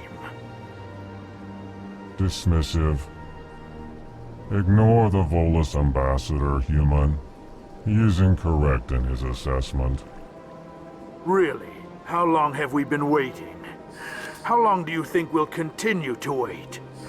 Bah, this talk is wasted on the humans. You seem to have a bit of a chip on your shoulder, Din. You humans are new to the Citadel, and yet the Council has granted you great favor. Chastising rebuke, Din. Your species has always been granted many concessions. Volus territory has expanded tenfold since coming to the Citadel. Details. We still have no real say in the decisions that affect Citadel space. Goodbye, Ambassador. Yes, yes. Good day, EarthClan. Pleased greeting. Human, it is always good to see your kind. I am Ambassador Kalen. Genuine query. Is there something I can do for you this day? Why do you explain what you're about to say? Our people communicate less through words and more through scent and slight movements. plainly, we discovered our vocal expression was not enough to convey the feelings of our conversations to other species. Why do you bother, Kalen? These Earth Clan don't really care about our ways. Remorseful response, Din. You don't truly believe that, and if you do, I am very sorry for you. Tell me more about your species. Genuine enthusiasm. I delight in telling the history of my people. It is agreeable to share our culture with others. Tell me about the history and origins of the Elcor. The Elcor were just beginning to explore Council space when the Asari first made contact with us. With their help, we discovered the relay closest to our system, and from there the Citadel. Proudly, within one lifetime we established a regular route to the Citadel, and quickly became one of the more active species living on this great station. I'd like to know more about the culture of the Elcor. Frankly, we Elcor prefer the safety and familiarity of our own colonies to the confines of space travel. Our society is built on small, tight-knit groups. Though we are always welcoming to outsiders, our government tends to be very stable. Our people are not very comfortable with sudden changes. What do you do here? Modestly, I work to bring the problems and the requests of the Elcor groups to the attention of the Council. Ha! They only give us these positions to keep us quiet. The Council doesn't care about our races. Chastising rebuke. Your tone is inappropriate, Din. This human is not to blame for your malcontent or your misconceived suspicions. Goodbye, Ambassador. Sincere farewell. Good day to you, human. Enjoy your time on the Citadel. Hello there, human. Sincere apology, but I am here on business and cannot be distracted right now. You seem distressed. Is there something I can do to help? Alarmed response. You overheard that, did you? This is all going so wrong, and it is the Asari consort's fault. She's the one who started all this. What did this Asari do to get you so upset? I cannot speak more about this problem. It is too sensitive. Suffice it to say, she has compromised my authority as a diplomat. Where can I find this Asari consort? She is across the bridge from here. Her offices are easy enough to spot. Good day, human. Strange greeting, human. This is really not... You seem distressed. Alarmed response. Who's this Asari consort? Curious. You have not heard. You must be new to the Citadel. Everyone knows Sha'ira, the consort. I cannot speak more about this problem. It is too sensitive. Good luck with your problem. Thanks to you, human. Good day.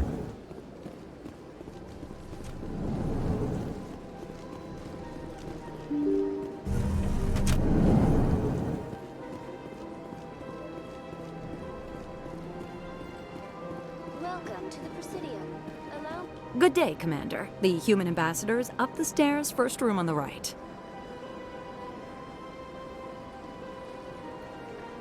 You know who I am?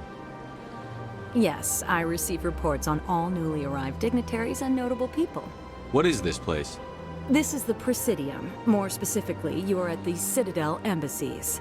If you have more questions, please access Avina. What's that? Oh, Avina is the virtual guide for the Citadel. Feel free to access the terminal yourself. What's your name? What do you do here? My name is Safiria. I'm the administrative assistant for the embassies. You seem to be distracted. The embassies are the hub of all Citadel politics. When you represent trillions of citizens, it tends to get a little busy. I should be going now. Have a pleasant day. Welcome to the Presidium. Allow me to be your guide. Greetings and welcome to the Presidium. My name is Avina, and I am pleased to be your virtual guide throughout this level of the Citadel space station. What does that mean? I am a fully interactive virtual intelligence. programmed to provide spontaneous guidance at predetermined locations of interest throughout this level of the Citadel. I may also be contacted through any of the Presidium VI terminals, should you require assistance. Give me the tour. You are standing at Presidium Tourism Terminal 1. On either side of this lobby are the embassies of the various Citadel races, along with CSEC headquarters. On the far end of this level, you can see the Citadel Tower, where the Council meets regularly to discuss matters of interstellar importance. I want to know more about Citadel security. Citadel security serves as law enforcement for all regions of the Citadel, though the majority of officers serve in the wards. Executor Palin, a Turian, is the current head of CSEC, but individuals from virtually every species across Citadel space serve as officers beneath him. If you wish to learn more, Executor Palin's office is located in the CSEC headquarters just across the lobby. Tell me about the embassies. Each species in Citadel space important enough to be consulted on matters of galactic politics maintains an embassy on the Presidium. The Volus were the first non-council species to be granted an embassy, roughly 2,384 galactic standard years ago. As Citadel space has expanded, more embassies have been added. The most recently added embassy belongs to your own species, humanity. It was added 19 galactic standard years ago, despite some rather vocal opposition. Why were people trying to keep my species out? Some species felt humanity was given preferential treatment. It often takes a century or more before a new species is granted an embassy. The Council gave a great deal of thought to this matter. In the end, they decided humanity's impact on Citadel space was significant enough to warrant an embassy. Do you agree with their decision? I am not programmed to make that kind of qualified judgment. My code is limited to information and simple interaction simulations. How come the Volus were the first species given an embassy? In the early years following the formation of the Council, the Volus were, apart from the Asari and Solarians, the most popular. They established many new colonies and trading outposts, and they petitioned the Council for a greater role. In recognition of their work to expand interstellar trade and establish a standardized galactic economy, the Volus were granted an embassy here on the Citadel. Why weren't they made a council race? The Council races have extensive responsibilities. They must provide personnel and ships for the Citadel fleets. They often provide economic aid in times of disaster. It would be unfair to demand such an enormous burden of a species unable to meet these obligations. The embassies allow lesser species to have a voice on the Citadel. That's pretty damn arrogant. I apologize if my personality has offended you. Please submit all formal complaints in writing to the Citadel Tourist and Visitor Board. Do you know anything about specters?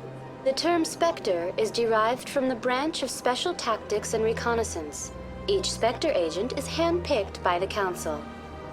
Their primary role is preserving galactic stability and resolving volatile situations that cannot be handled through normal political channels. In this role, they are granted extraterritorial rights and jurisdictions. Spectres answer to no law or authority except the Council itself. What can you tell me about the Citadel Council? Originally, the Council consisted of representatives from the Asari and Solarians, the two dominant species in Citadel space.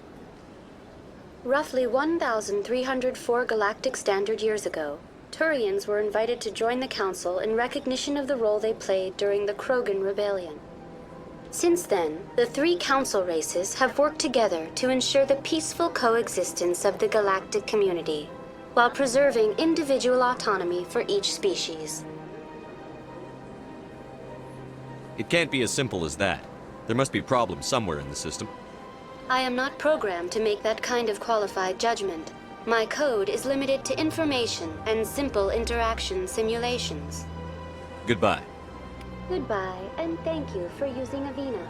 Please enjoy your visit to the Citadel.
Saren's hiding something. Give me more time. Stall them. Stall the Council. Don't be ridiculous. Your investigation is over, Garrus.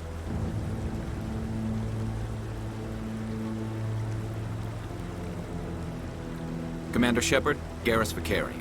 I was the officer in charge of the CSEC investigation into Saren. Who were you just talking to? That was Executor Palin, head of Citadel Security, my boss. He'll be presenting my findings on Saren to the Council. Sounds like you really want to bring him down. I don't trust him. Something about him rubs me the wrong way. But he's a Spectre. Everything he touches is classified. I can't find any hard evidence.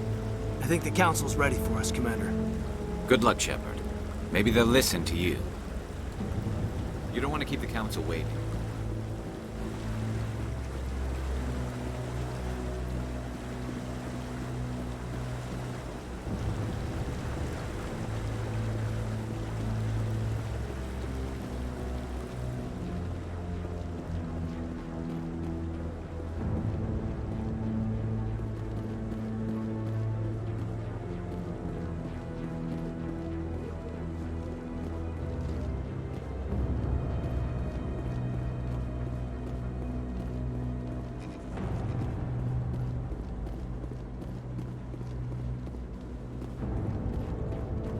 The hearing's already started. Come on.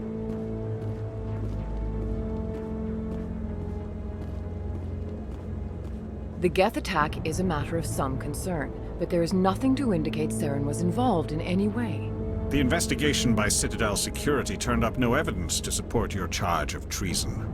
An eyewitness saw him kill Nihilus in cold blood. We've read the Eden Prime reports, Ambassador. The testimony of one traumatized dock worker is hardly compelling proof. I resent these accusations. Nihilus was a fellow Spectre and a friend. That just let you catch him off guard. Captain Anderson, you always seem to be involved when humanity makes false charges against me. And this must be your protege, Commander Shepard, the one who let the beacon get destroyed. The mission to Eden Prime was top secret. The only way you could know about the beacon was if you were there. With Nihilus gone, his files passed on to me. I read the Eden Prime report. I was unimpressed. But what can you expect from a human? Saren despises humanity. That's why he attacked Eden Prime. Your species needs to learn its place, Shepard. You're not ready to join the Council. You're not even ready to join the Spectres. He has no right to say that. That's not his decision. Shepard's admission into the Spectres is not the purpose of this meeting. This meeting has no purpose. The humans are wasting your time, Counselor, and mine. You can't hide behind the Council forever. There is still one outstanding issue. Commander Shepard's vision. It may have been triggered by the beacon. Are we allowing dreams into evidence now? How can I defend my innocence against this kind of testimony? I agree. Our judgment must be based on facts and evidence, not wild imaginings and reckless speculation. Do you have anything else to add, Commander Shepard? You've made your decision. I won't waste my breath.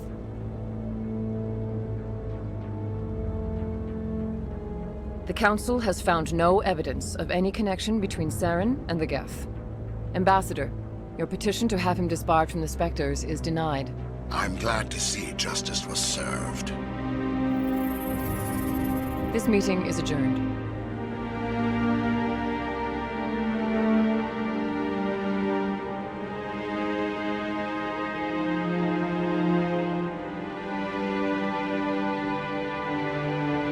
It was a mistake bringing you into that hearing, Captain. You and Saren have too much history. It made the Council question our motives. I know Saren. He's working with the Geth for one reason: to exterminate the entire human race. Every colony we have is at risk.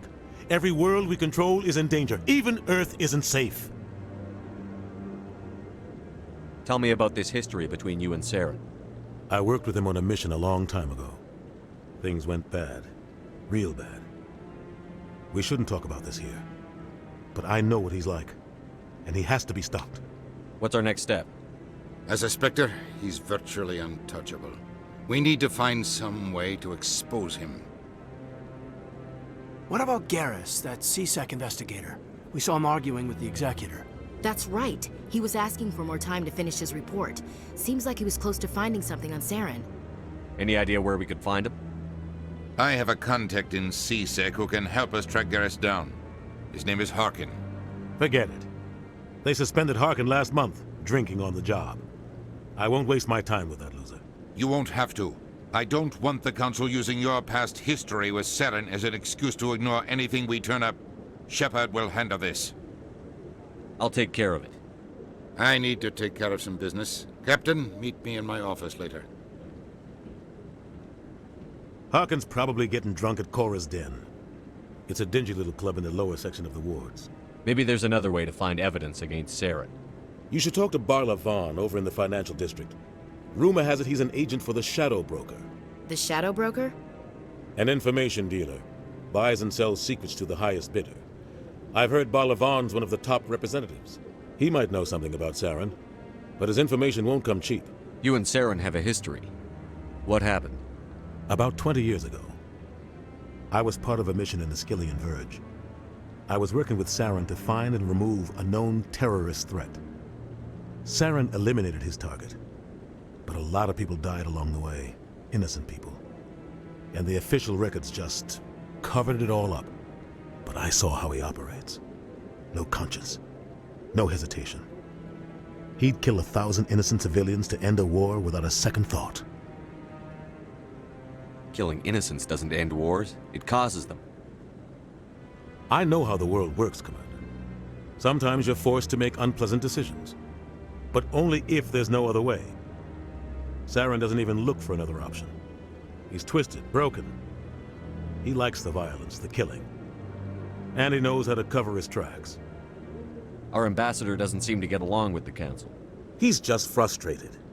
The Council's always preaching that we need to be part of the galactic community. But for them, it's a one-way street. They want us to expand and settle unstable regions like the Skillian Verge and the Attican Traverse. But when we run into trouble, they don't want to help us out. Everyone knows it's only a matter of time until we get a seat on the Council. The ambassador just thinks it should happen sooner rather than later. And I agree. Maybe they'd let us join the Council if we were more willing to cooperate with the other species. Of course they would. If we did everything they told us to, they'd love to have us on the Council. But it wouldn't be much of a deal for us. I understand their side. They don't want us dominating the Council. It's founded on cooperation and alliances. But we have to look out for our own interests too. You don't think much of Harkin. The guy joined CSEC about 20 years ago. He's been an embarrassment to our species ever since. Roughing up suspects in custody, bribery accusations, alcohol and drug use. The embassy used to step in when he got in trouble. But I guess enough was enough. The guy's a scumbag. He should have been cut loose a long time ago. He was one of the first human CSEC officers. Guess it would have looked bad if he got fired. A lot of backroom deals were worked out over the years to keep him on the force. Politics is a dirty business sometimes, but it looks like his time's run out. We've got enough humans in CSEC now to stop protecting him.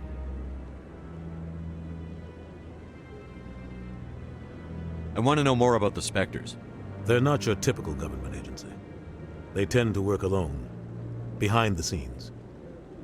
They take care of problems the Council can't. It's not easy preserving peace across an entire galaxy. The Council prefers to use diplomacy and negotiation. But sometimes more extreme measures are needed. How do they decide who becomes a Spectre? You can't just apply to join. There's no training program. Spectres aren't made. They're born. The Council's always looking for exceptional individuals. People who can get the job done, like you. They've been watching you for years. They see something in you. They want you on their side.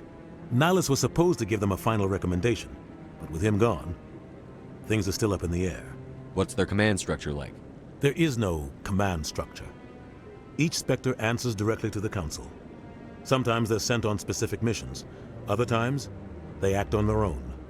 They tend to operate outside the law, do whatever it takes to accomplish their goals. The Council just turns a blind eye. Spectres have a lot of power, Shepard. They sound like shadow operatives. Everything about them is classified. We don't even know how many there are. The latest Alliance estimate puts their numbers under 100. But the Council couldn't do its job without them. They're the Citadel's top agents, the last line of defense, the final option before open war. The entire galaxy respects and fears them. If a Spectre shows up, you know something big is about to happen. What happens when a Spectre goes rogue, like Saren? It doesn't happen often. The Council is careful when they select their candidates. But when something does go wrong, there's usually only one solution. Send another Spectre to bring the rogue agent down. Tell me more about the Shadow Broker. He's a necessary evil of galactic politics. Buying and selling information is a part of the game, and the Shadow Broker just happens to be the best player on the field. Always sells to the highest bidder. Doesn't get involved in politics, doesn't pick sides. A simple system, but it works. He's not a threat to anyone, not directly. He's just a resource we can use, or she is. Or maybe they are. Nobody really knows. Tell me about Barlavon. He specializes in moving large sums of money without leaving a paper trail. A financial genius, doesn't do anything illegal, but he knows all the loopholes. He's got an impressive client list. Ambassadors, diplomats, Spectres. That's probably why the Shadow Broker uses him. I should go. Good luck, Shepard. I'll be over in the Ambassador's office if you need anything else.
guy's up to something. What? Oh, no, I wasn't. Never mind.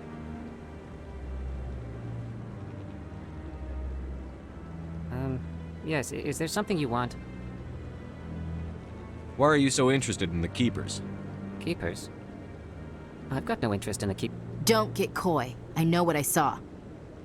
I'm not so sure I should be talking to you about this. We're just talking. Is there something wrong with that? No. I guess it wouldn't hurt to tell you. I'm using a small scanner to gather readings on the Keepers. So far I've had mixed results. I find it difficult to get near the creatures. Why were you being so secretive about it, though? Well, technically we're not supposed to disturb the Keepers. I don't really think my scanning disturbs them, but the authorities might disagree. I'd like to do it more openly, but it's not really worth getting arrested over.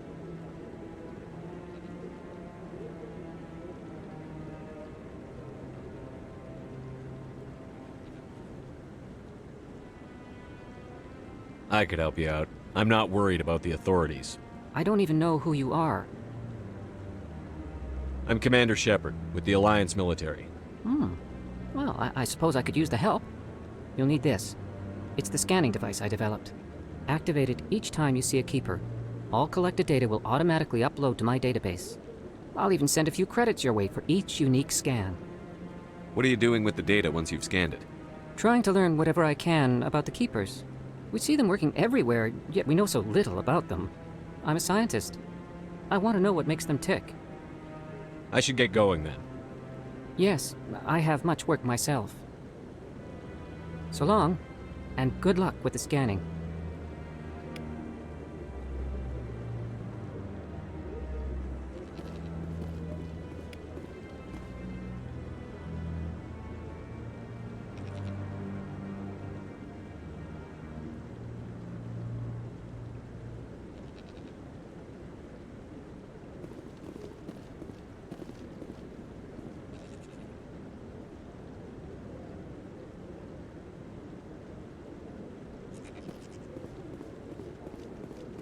Don't be ridiculous. The Volus won't be joining the Council for years. I'm not so sure. The humans are making a strong push, and you can bet the Volus will be right on their coattails if they succeed. Allowing the humans to join us is a sound strategic move. But the Volus? No. The Hanar are likely to be next, then the Elcor. You may be right, though the Hanar need to lighten up a bit first. You just don't like them because you have trouble understanding them.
Hello there. Welcome to Moorland's famous shop. You want many good supplies, yes? Let me see what you have. Oh, you will be pleased, I think. Very good things I have. You will see.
Is that really... Wow! It's you! You're Commander Shepard, the hero of Eden Prime. I am so honored to meet you. Nice to meet you. And you are? My name is Conrad. Conrad Werner. They say you killed more than 100 Geth on Eden Prime. I spend most of the time trying to stay alive and help the colonists. Hey, I know you're probably busy, but do you have time for a quick autograph?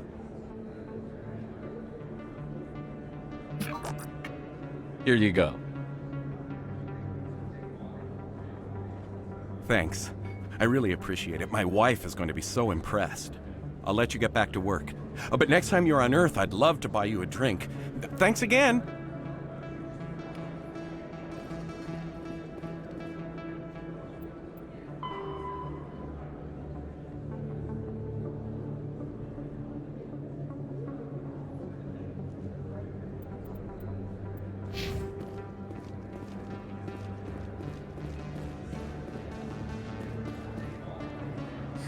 Hello, Earth Clan.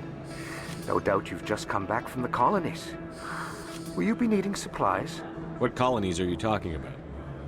Oh, my mistake, Earth Clan. I assumed... It doesn't matter. Pharaohs? Noveria? Well, if you haven't heard of them yet, I'm sure you will soon. But it doesn't matter where you hail from. My goods are available to all. What can you tell me about Noveria? The corporate capital of the Attican Traverse. I don't get too many clients from there. They all have their own private suppliers. I'd like to know more about Pharaoh. It's an old Prothean world. They're building... The humans aren't the first to colonize it, but they are... I just realized I haven't heard from my contact. Ah, well, I'm sure he's fine. Show me what you've got. Most excellent. I am sure you will find some...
The Elcor are a citadel species native to the high-gravity world Dakuna.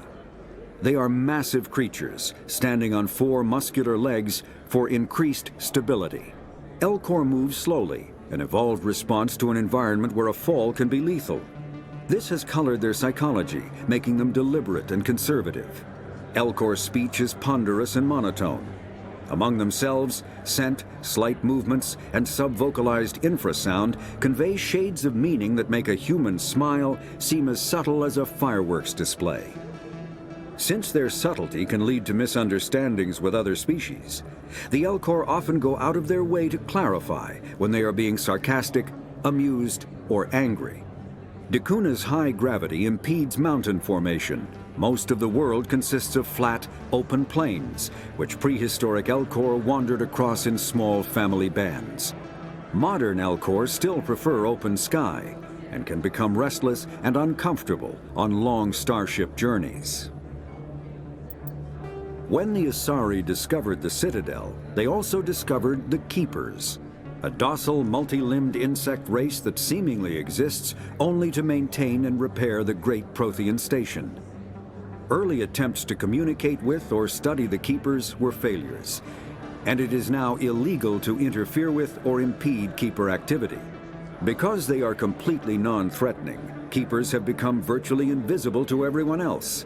Similarly, they seem indifferent to other species, except for their tendency to help new arrivals integrate themselves into the Citadel. No matter how many Keepers die due to old age, violence, or accident, they maintain a constant number. No one has discovered the source of new Keepers, but some hypothesize they are genetic constructs, biological androids created somewhere deep in the inaccessible core of the Citadel itself. The Volus are a member species of the Citadel with their own embassy, but they are also a client race of the Turians. Centuries ago, they were voluntarily absorbed into the hierarchy, effectively trading their mercantile prowess for Turian military protection. Erun, their homeworld, lies far beyond the normal life zone of its star.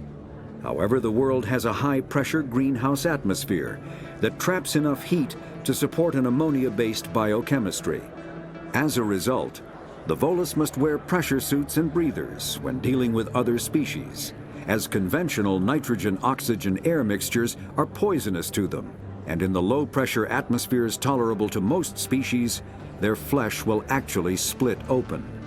Volus culture is tribal, bartering lands and even people to gain status. This culture of exchange inclines them to economic pursuits. It was the Volus who authored the Unified Banking Act, and they continue to monitor and balance the Citadel economy. The Asari, the second species to join the Citadel, the Solarians are warm-blooded amphibians with a hyperactive metabolism.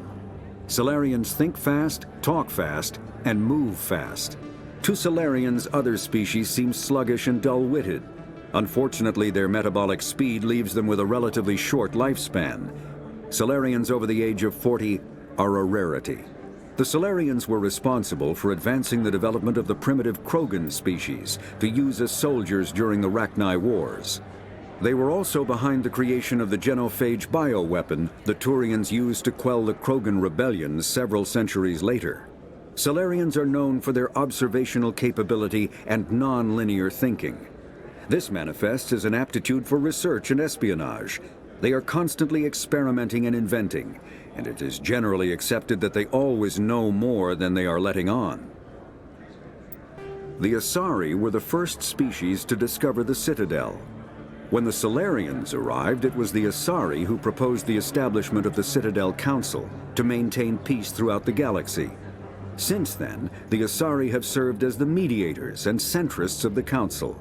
An all-female race, the Asari reproduce through a form of parthenogenesis.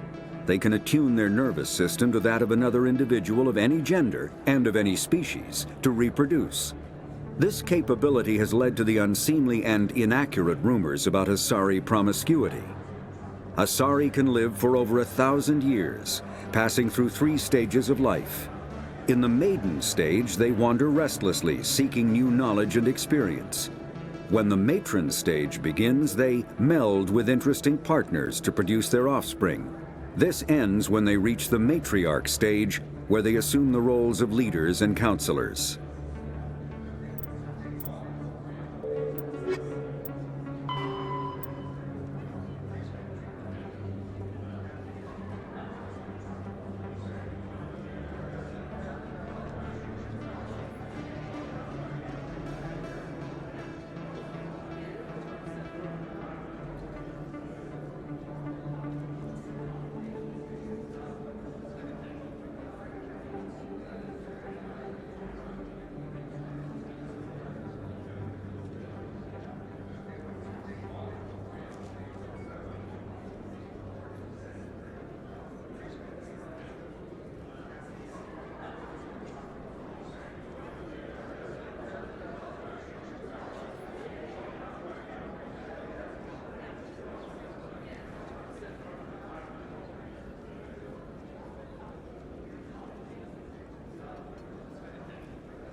Biotics, a virtual intelligence, is an advanced form of user interface software. VIs use a variety of methods to simulate natural conversation, including an audio interface and an avatar personality to interact with. Although a VI can provide a convincing emulation of sentience, they are not self-aware, nor can they learn or take independent action. VIs are used as operating systems on commercial and home computers. Minimal VI agents are also available. Agents are compact and specialized. Some serve as personal secretaries, filtering calls and scheduling meetings based on user-defined priorities. Others are advanced search engines, propagating themselves across the extranet to collate user-requested data. Commercial VIs in a variety of stock personalities are available at any software retailer. Boutique firms and hobbyists also build unique VIs to personal specification. Although software emulation of living personalities is illegal, reconstructions of famous historical figures are common.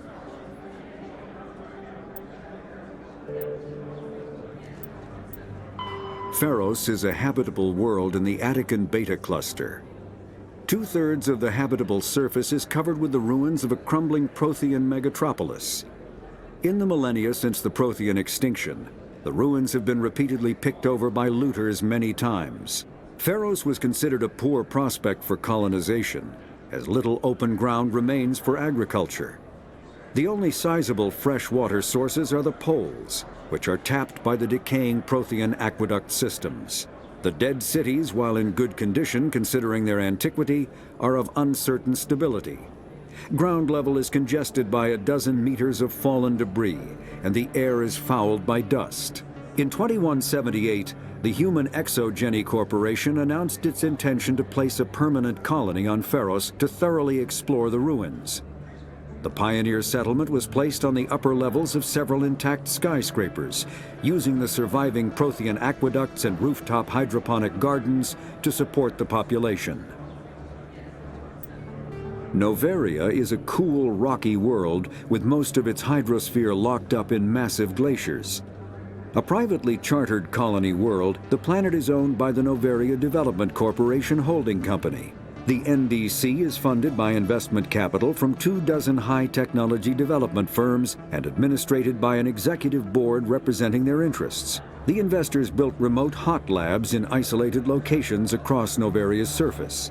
These facilities are used for research too dangerous or controversial to be performed elsewhere, as Noveria is technically not part of Citadel space and therefore exempt from Council law. By special arrangement, Citadel's special tactics and reconnaissance agents have been granted extraterritorial privileges, but it remains to be seen how committed the Executive Board is to that principle. Given its unique situation, it is understandable that Noveria is often implicated in all manner of wild conspiracy.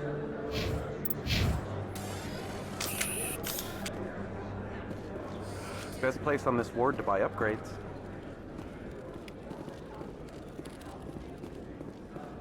I don't think you bought this here.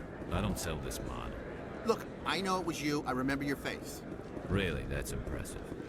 Usually you humans can't tell one Turian from another. This was the place. Now, are you gonna give me a refund or not? Do you have your proof of purchase? What? No, I don't think you ever gave me one. I'm sorry, man. I can't. But, what do you... Can't help it.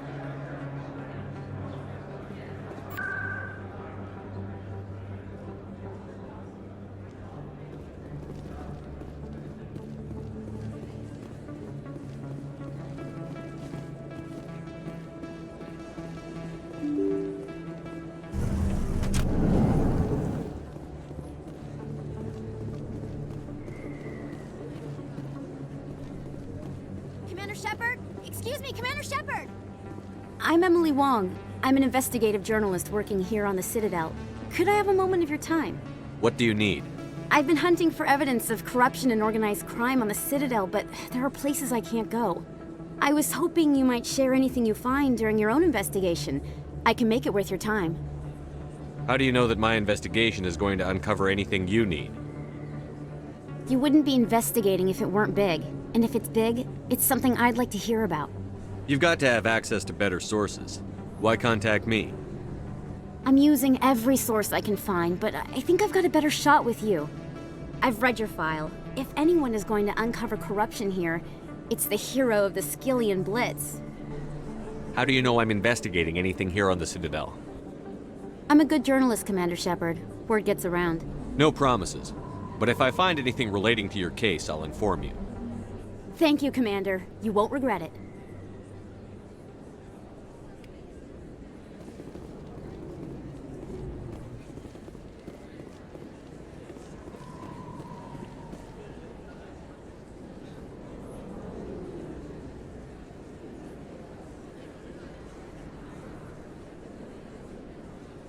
Big place.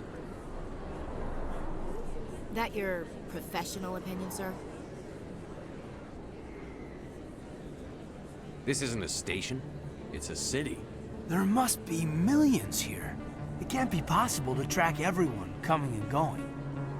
This makes Jump Zero look like a porta-john, and it's the largest deep space station the Alliance has. Jump Zero is big, but this is a whole nother scale. Look at the ward arms. How do they keep all that mass from flying apart?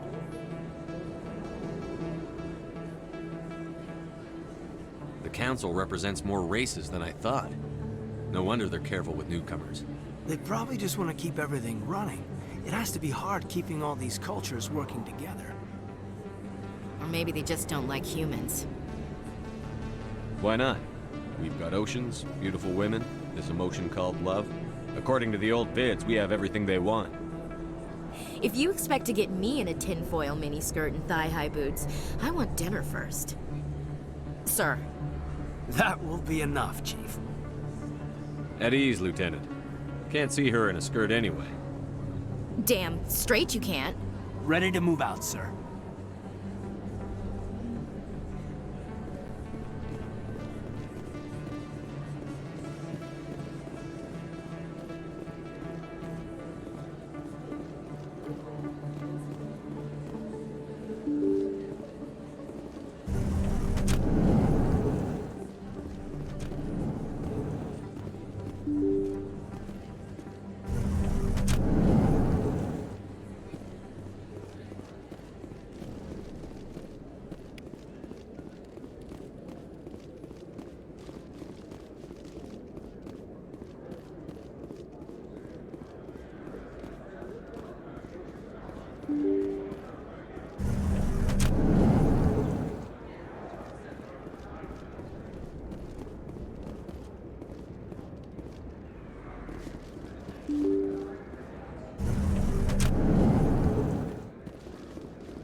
Hey, I know you. You're Shepard, right?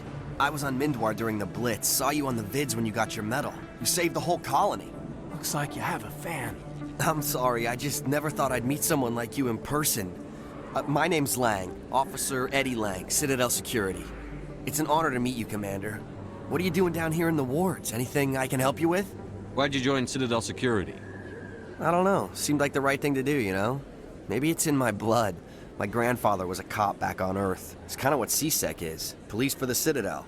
I'm still pretty new at it, but I like it so far. Way more interesting than staying back on Earth. You get to meet all kinds of cool aliens, like those Hanar. Wild. Plus, CSEC gets a lot of respect here. We uphold the law. People, even aliens, appreciate that. How do you like working here on the Citadel? This place is amazing. I've been here almost a year, and I still haven't seen a tenth of it. The Presidium's just so beautiful. Good place to go and relax. But I really like it here down in the wards. There's always something going on somewhere. Like that new club they just opened a few months ago, Flux. Wicked scene in there, Commander. You should check it out when you have some time. What do you know about the Spectres? Just the stuff they show in the vids. They always make them out to be super agents on secret missions to save the galaxy. I know it's not really like that, though. Some of the other CSEC guys don't like them too much, figure they shouldn't be able to operate outside the law. But if they were so bad, the Council wouldn't use them, right? Do you know a CSEC officer named Harkin? I shouldn't really say too much. He's been on the force a lot longer than me. But I've heard things, you know? Drinking on the job, taking bribes, that kind of thing.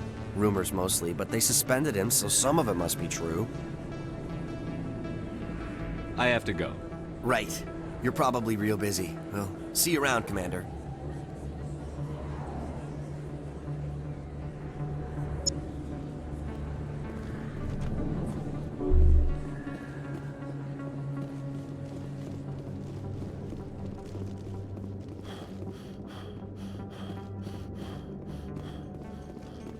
In light of the recent attack on Eden Prime, many colonial investors are pulling their support for future projects. Proponents of expanded human colonization insist that Eden Prime was an isolated case. Nevertheless, colonist enrollment has dropped sharply. Many colonial proposals are on hold until backers have some reassurance that human colonies will be adequately protected.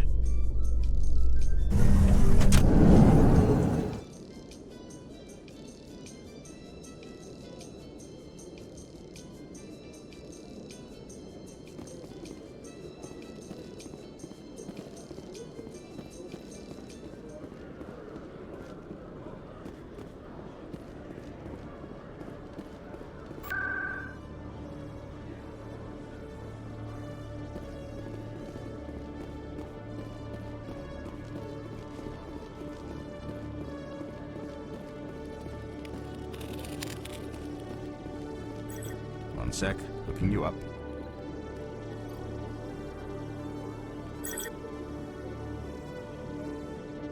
Commander Shepard, here with the Alliance military. First time on the Citadel, that about right? How do you know who I am? I'm the CSEC requisitions officer. I need to make sure our buyers are authorized. So, will you be purchasing anything today, Commander Shepard? Show me what you've got. Excellent. I hope you find what you're looking for.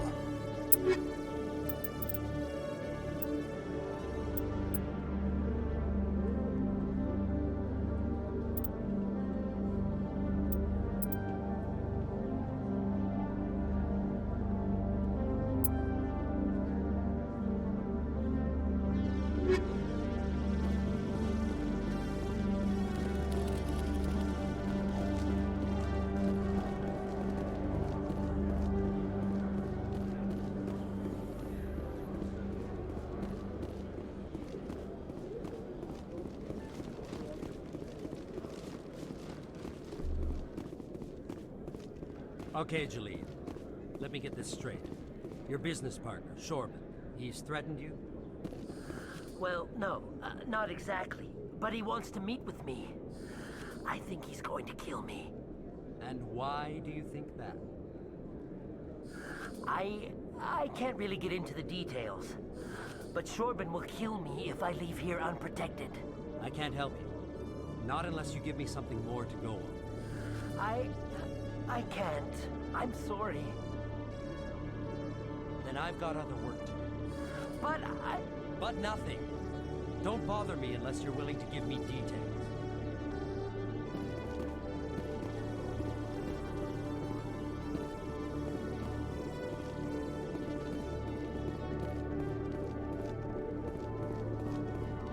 Hey there! Oh, you're not CSEC, are you? Did you want something? What were you trying to explain to the officer before? My colleague is trying to kill me, and I thought we were friends. How do you know he wants you dead? He's changed. He won't talk to me at work anymore, and he started following me. Yesterday, he followed me all the way home, just waiting for a chance. I don't care what anyone thinks. He wants me gone. I know it. Is there something I can do? Talk to your friend, maybe? Would you? That's all I want. Someone to talk to him. Tell him to leave me alone. He thinks he can just push me around, but you'll show him, won't you? Just tell me where he is and I'll go find him. Oh, right. Well, he wanted to meet with me down in the wards near the markets. He said he just wanted to talk, but I know better. His name's Shorban. He's a Solarian. You shouldn't have any trouble. He's just a scientist. Shorban? That's the guy who asked us to scan the Keepers. The Keepers? Well, even more reason to go after him. That's against regulations. I better look into this right away. Find out what he's up to. Anything's possible with Shorban these days. Well, good luck.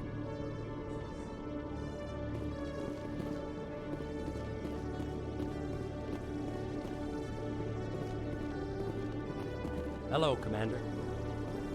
Can't help you right now.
Commander, I wasn't expecting to see you again. Is there something you want? You can start by telling me the truth, Shorban. I'm not sure what you're referring to.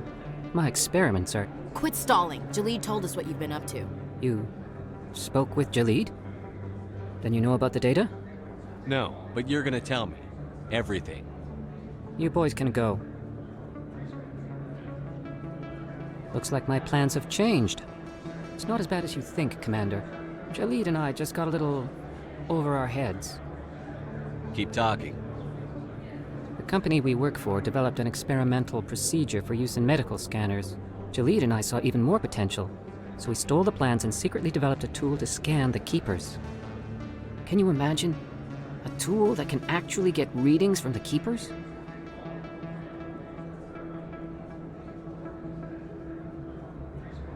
What's so special about that? The Keepers are almost impossible to scan, and you can't capture them or get samples. They just self-destruct. After centuries here, we still don't know anything about them. Don't you see? We were the first to scan them, ever. You've seen it yourself, Commander. You know we can do it.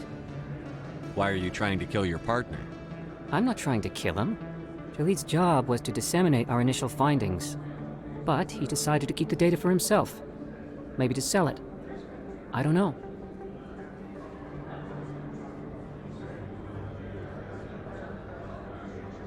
So you're just trying to get back what Jalid already stole. We lost our heads. We just couldn't let an opportunity like this pass us by, Commander. If you'll just continue gathering data for me, imagine what we might learn. And you'll stand to make a bit of a profit yourself, remember? I'm not breaking regulations for you or your research. Return what you stole, or I'll have you arrested. All right. You don't need to ask twice. Well then, no more scanning. I promise. Of course, Jalid still has the initial data, and I doubt he's planning to return it. I'll deal with Jalid. So long, Commander.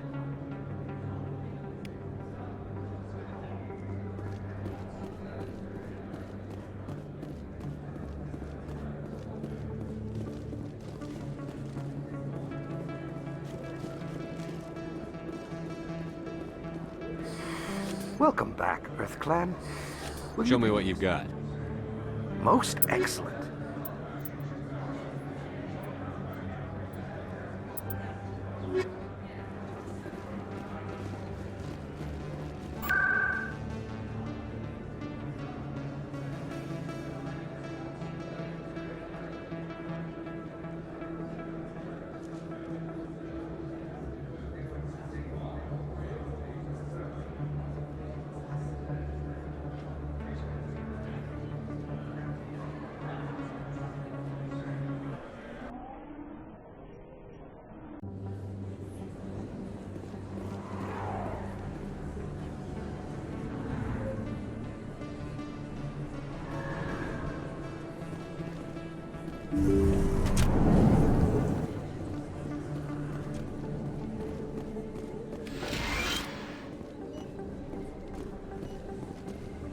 Hello there, Commander. I'm Dr. Claude Michel. Is there something I can do for you? You're a doctor. How did you end up here on the Citadel? My parents brought me here when I was young. My father was a medic with the Alliance. I chose to keep the medical tradition alive, but not the military. Fixing up wounded soldiers isn't my idea of fun. Let me take a look at what you have for sale. Of course.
Hello again. Did you have any luck finding Shorban? I found out you've been lying to me, Jalid. Lying? Why would I lie to you? What about the Keeper data? He told you? I didn't mean for any of this to happen. I was afraid Shorban would kill me to get the data, so well, I was hoping you'd take care of him.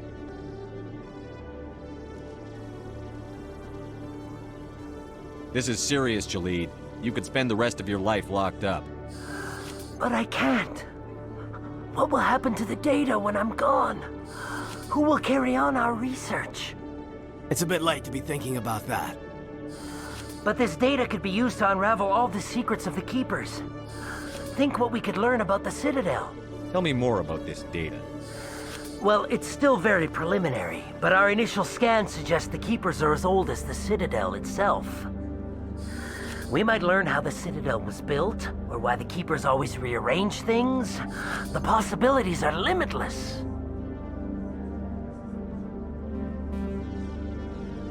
I can't let your actions go unpunished. No, please. I'll do anything. I've got credits. Let me go and you can have them. All of them. What's going on over here? Is this Volus causing you some trouble, Commander?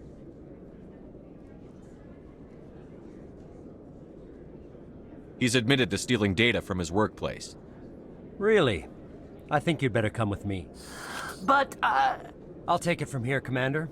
Thanks for your help. But the data, you don't know what you've done. All right, save it for your lawyer.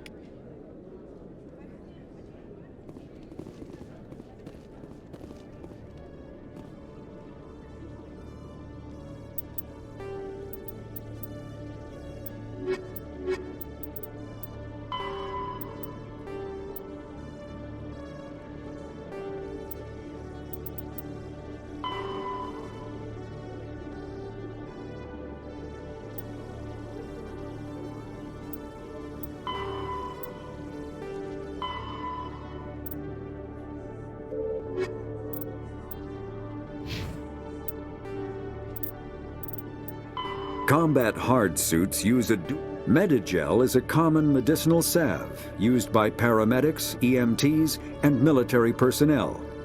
It combines several useful applications: a local anesthetic, disinfectant, and clotting agent all in one. Once applied, the gel is designed to grip tight to flesh until subjected to a frequency of ultrasound. It is sealable against liquids, most notably blood, as well as contaminants and gases. The gel is a genetically engineered bioplasm created by the CERTA Foundation, a medical technology megacorp based on Earth. Technically, Medigel violates Council laws against genetic engineering, but to date, it has proved far too useful to ban.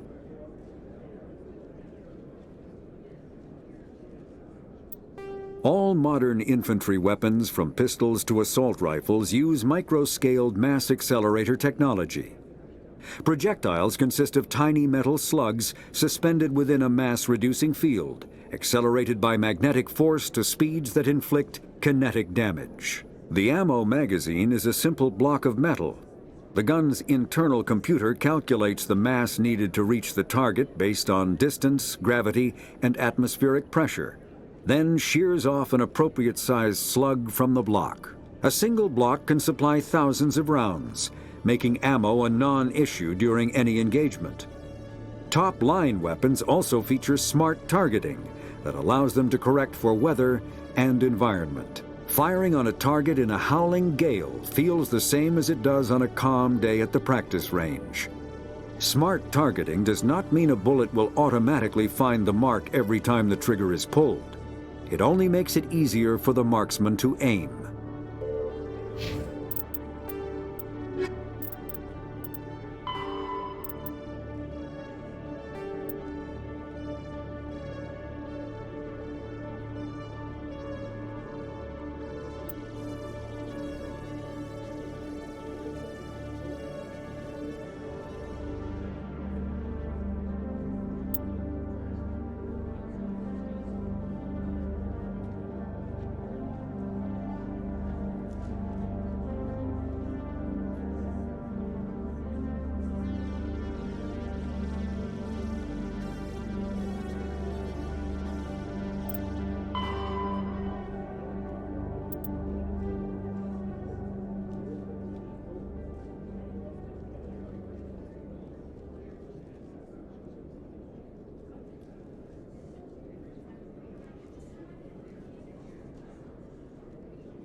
That's him.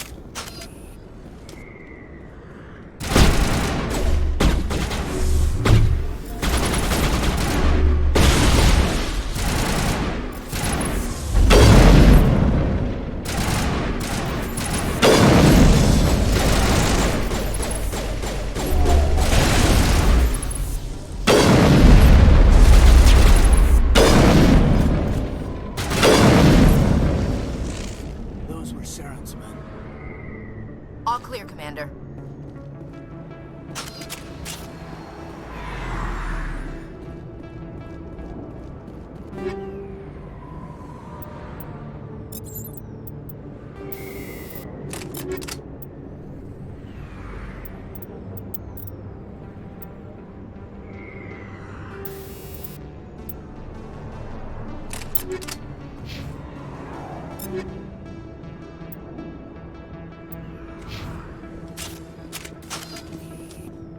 Get down!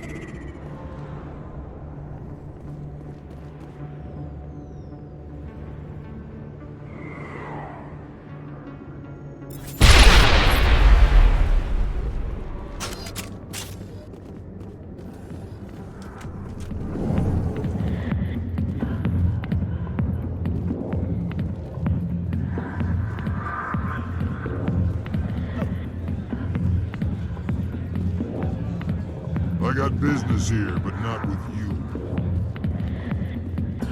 Go away. I'm not interested in talking. Not now. I'm watching the show. Back off, Rex. Fist told us to take you down if you showed up. What are you waiting for? I'm standing right here. This is Fist's only chance. If he's smart, he'll take it. He's not coming out, Rex. End of story. This story is just beginning. Out of my way, humans. I have no quarrel with you. What was that all about? Who knows? Let's just try not to get caught in the middle.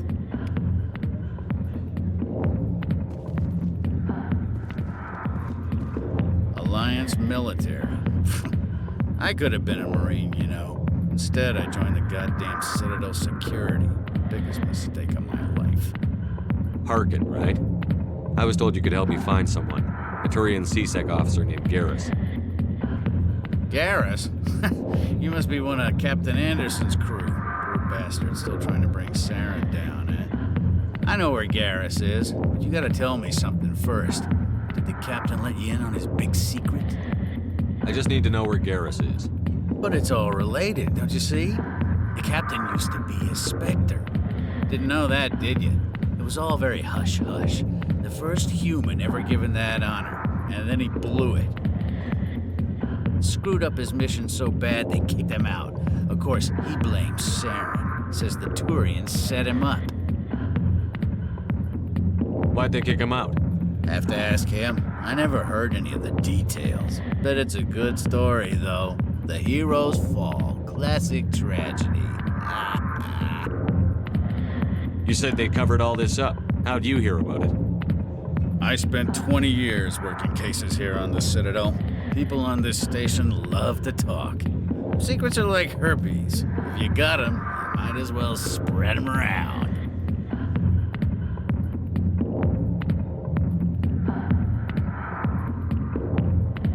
You're a pig. Just noticed that now, did you? Just tell me where Garrus went. Garrus was sniffing around Dr. Michelle's office. She runs the med clinic on the other side of the wards. Last I heard, he was going back there. How well do you know Captain Anderson? Met him a few times over the years. One of those hardcore military guys. Yes, sir. No, sir. Can't have any fun with a stick up your ass, sir. That's probably why he climbed the Alliance ranks so fast. The military loves brown-nosers. The captain's a good soldier. Sure, whatever. Dress him in a fancy suit, pin some shiny medals on his chest, and call him a hero. Everybody else does. But if he's so great, why'd the Spectres kick him out? Why'd you go ask him about that? You need to look in a mirror. Sober up and take some responsibility for yourself. Save your sermons. This ain't no church. What's it like working for CSEC? You mean, what was it like? The executor suspended me without pay. Recurring violations. CSEC was keeping a file on me. Can you believe that? Every mistake I ever made went into the books. Get a little rough with a suspect, note in the file. Have a couple of drinks on duty, note in the file. Skim a couple of credits off a drug bust, note in the file. It's a goddamn witch hunt. You got off easy, if you ask me. What the hell do you know? Working for CSEC isn't like being a Marine. People get pissed off if we shoot somebody. Investigations, inquiries, rules, regulations. Every day I plow through enough red tape to choke a rhino. That's how you gotta be to do this job. So don't talk to me about right and wrong. You soldiers got it easy. What do you know about Garrus? Damn hothead is what he is. Still figures he can save the world. Always bucking heads with the executor. He'll pay for it soon enough. The executor loves to put us lowly field agents in our place. Just look what happened to me. I'm out of here. Yeah, good. Go. Let me drink in peace. The back rooms are private, reserved for Fist and his friends. Who's Fist? He owns this club, but the customers have to stay out front. What did that other Krogan want? Rex? Personal matter. Not real chatty, is he? Goodbye.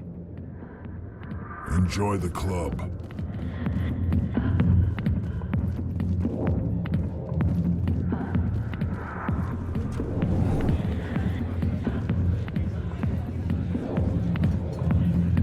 Sorry, I'll get to you when I can.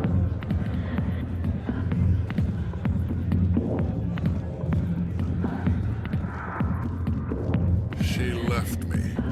Just like that.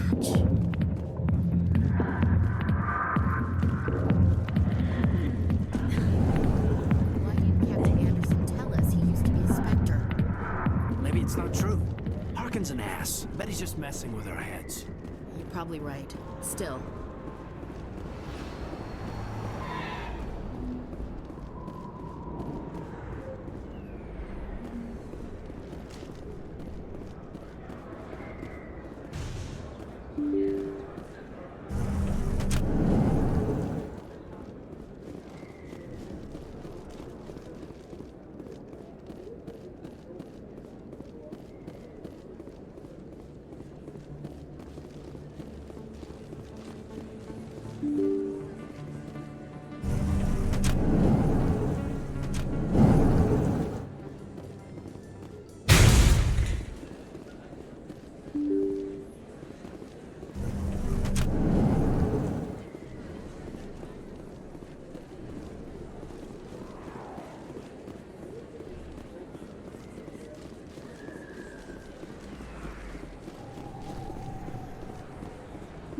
I didn't tell anyone, I swear! That was smart, Doc.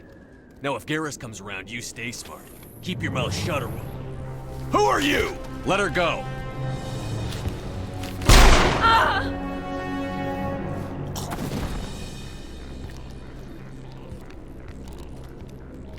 Hostile contact!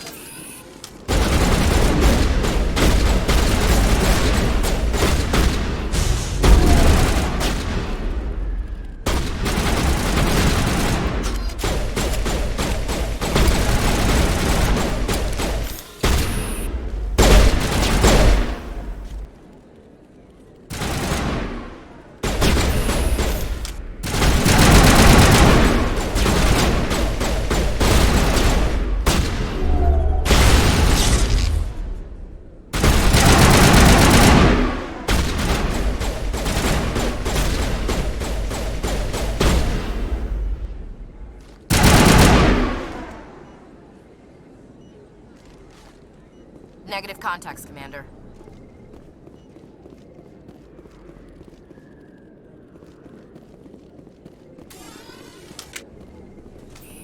Perfect timing, Shepard.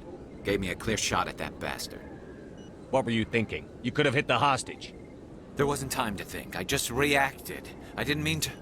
Dr. Michelle, are you hurt? No, I'm okay. Thanks to you. All of you. I know those men threatened you, but if you tell us who they work for, we can protect you. They work for Feast. They wanted to shut me up, keep me from telling Garrus about the Quarian. What Quarian? A few days ago, a Quarian came by my office. She'd been shot, but she wouldn't tell me who did it. I could tell she was scared, probably on the run. She asked me about the Shadow Broker. She wanted to trade information in exchange for a safe place to hide. Where is she now? I put her in contact with Fist. He's an agent for the Shadow Broker. Not anymore. Now he works for Saren. And the Shadow Broker isn't too happy about it. Fist betrayed the Shadow Broker? That's stupid even for him. Saren must have made him quite the offer. That Quarian must have something Saren wants. Something worth crossing the Shadow Broker to get. She must have something that proves he's a traitor. Did the Quarian mention anything about Saren or the Geth? She did. The information she was going to trade. She said it had something to do with the Geth. She must be able to link Saren to the Geth. There's no way the Council can ignore this. Time we paid Fist a visit. This is your show, Shepard. But I want to bring Saren down as much as you do. I'm coming with you. You're a Turian. Why do you want to bring him down? I couldn't find the proof I needed in my investigation, but I knew what was really going on. Saren is a traitor to the Council and a disgrace to my people. Welcome aboard, Garrus. You know, we aren't the only ones going after Fist. The Shadow Broker hired a Krogan bounty hunter named Rex to take him out. Yeah, we saw him in the bar. A Krogan might come in handy. Last I heard, he was at the CSEC Academy. What's he doing there? Fist accused him of making threats. We brought Rex in for a little talk. If you hurry, you can catch him at the Academy before he leaves. Move out.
Don't kid yourself. It's even bigger than it looks. How would you know?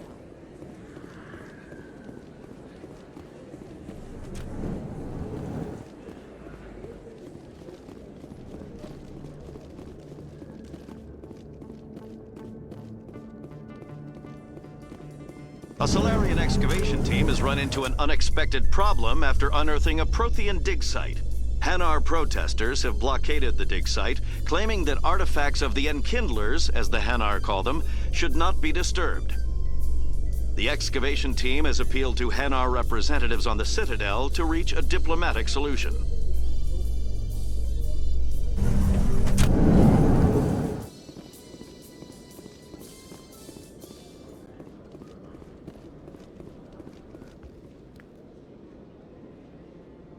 Witnesses saw you making threats in Fist's bar. Stay away from him. I don't take orders from you. This is your only warning, Rex. You should warn Fist. I will kill him. You want me to arrest you? I want you to try.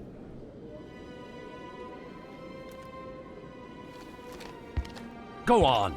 Get out of here. Do I know you, human? My name's Shepard. I'm going after Fist. Thought you might want to come along. Shepard. Commander Shepard. I've heard a lot about you. We're both warriors, Shepard. Out of respect, I'll give you a fair warning. I'm going to kill Fist. Fist knows you're coming. We'll have a better chance if we all work together. My people have a saying. Seek the enemy of your enemy, and you will find a friend. Glad to have you on the team, Rex. Let's go. I hate to keep Fist waiting.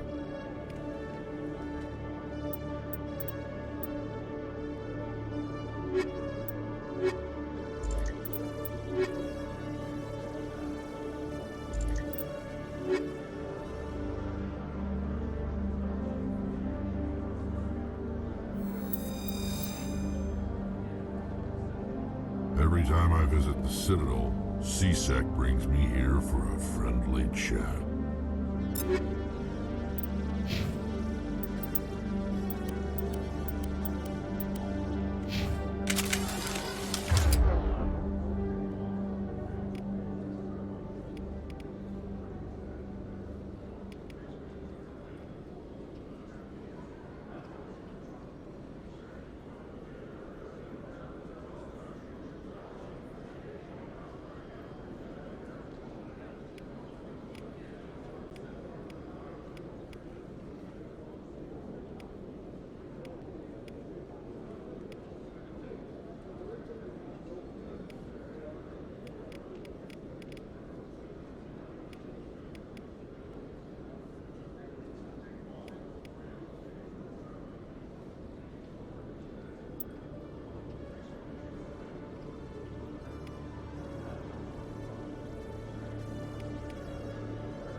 The Elcor are a citadel's...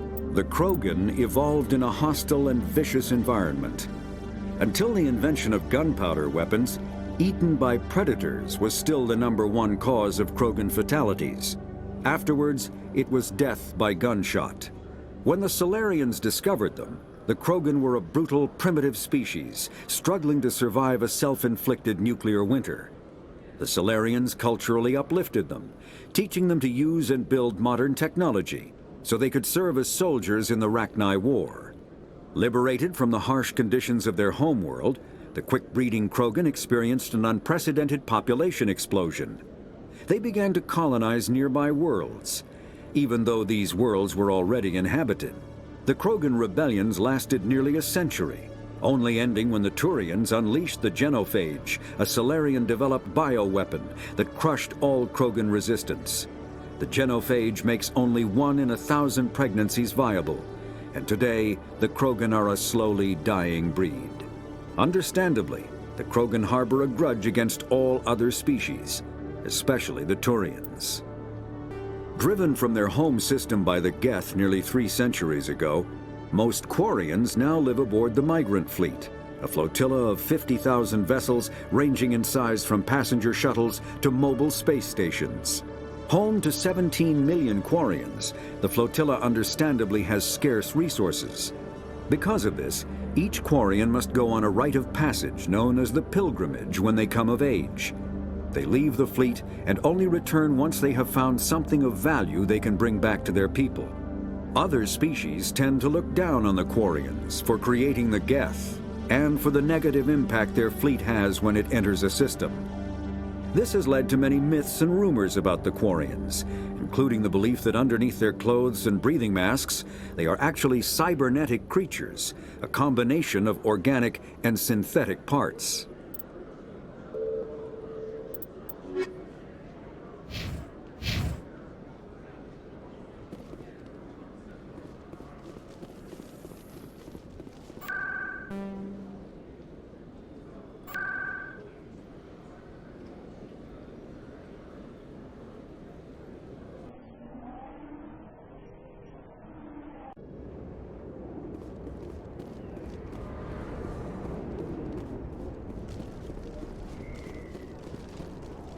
Looks like it's shut down.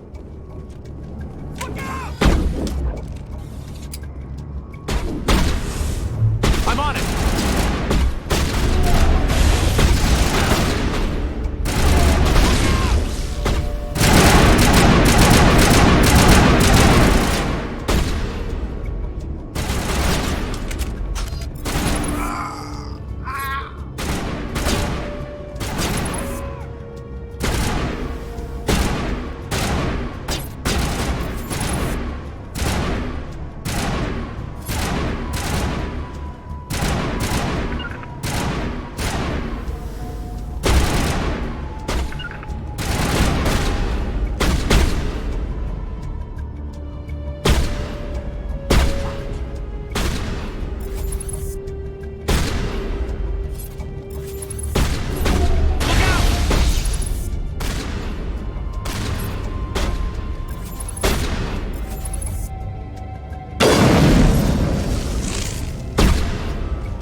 Regroup!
Stop right there! Don't come any closer!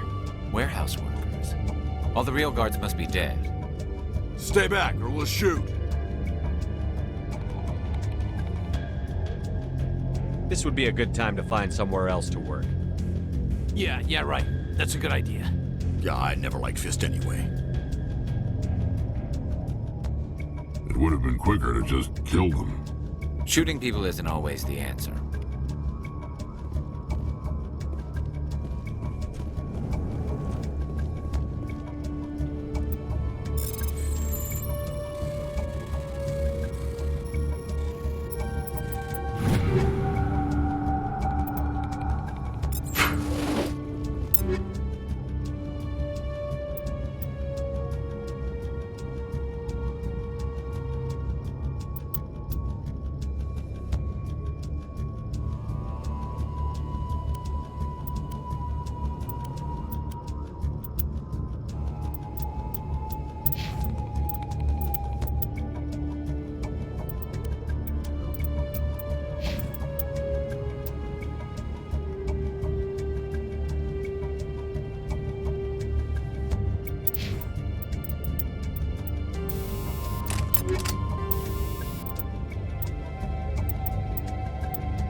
kill me, I surrender.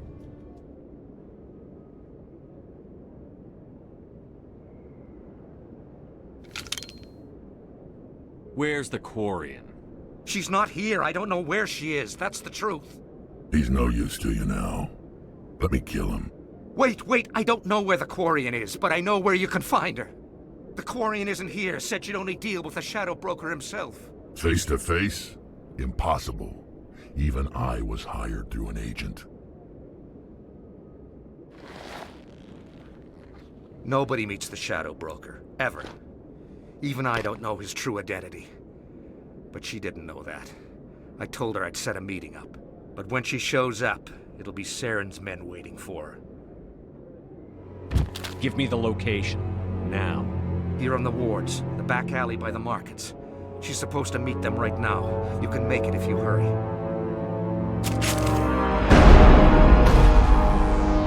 What are you doing? The Shadow Broker paid me to kill him. I don't leave jobs half done. A lot of people died because of him. He had it coming. Now let's move. We have to save that Quarian.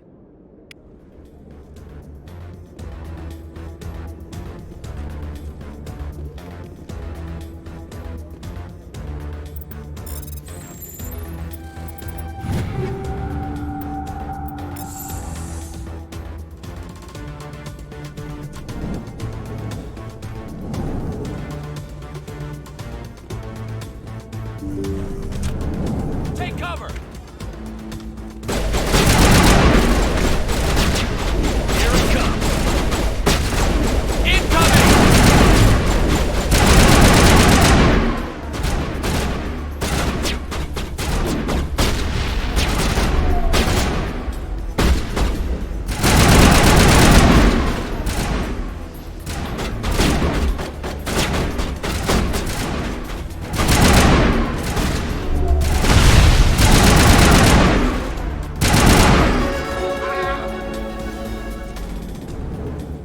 Area secured.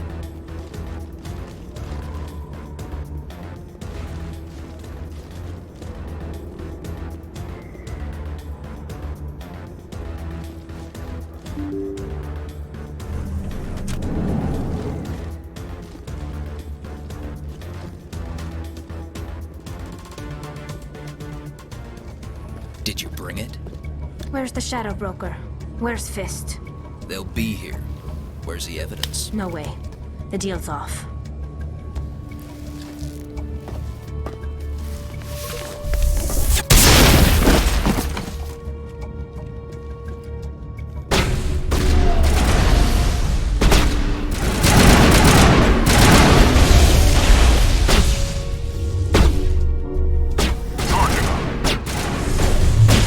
Countermeasure deployed.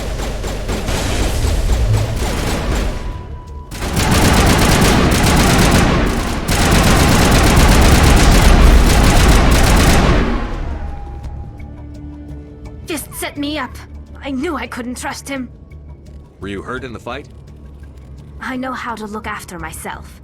Not that I don't appreciate the help. Who are you? My name's Shepard. I'm looking for evidence to prove Saren's a traitor. Then I have a chance to repay you for saving my life. But not here. We need to go somewhere safe. We could take her to the human embassy. Your ambassador will want to see this anyway. You're not making my life easy, Shepard. Firefights in the wards, an all-out assault on Korra's den. Do you know how many... Who's this? The Quarian?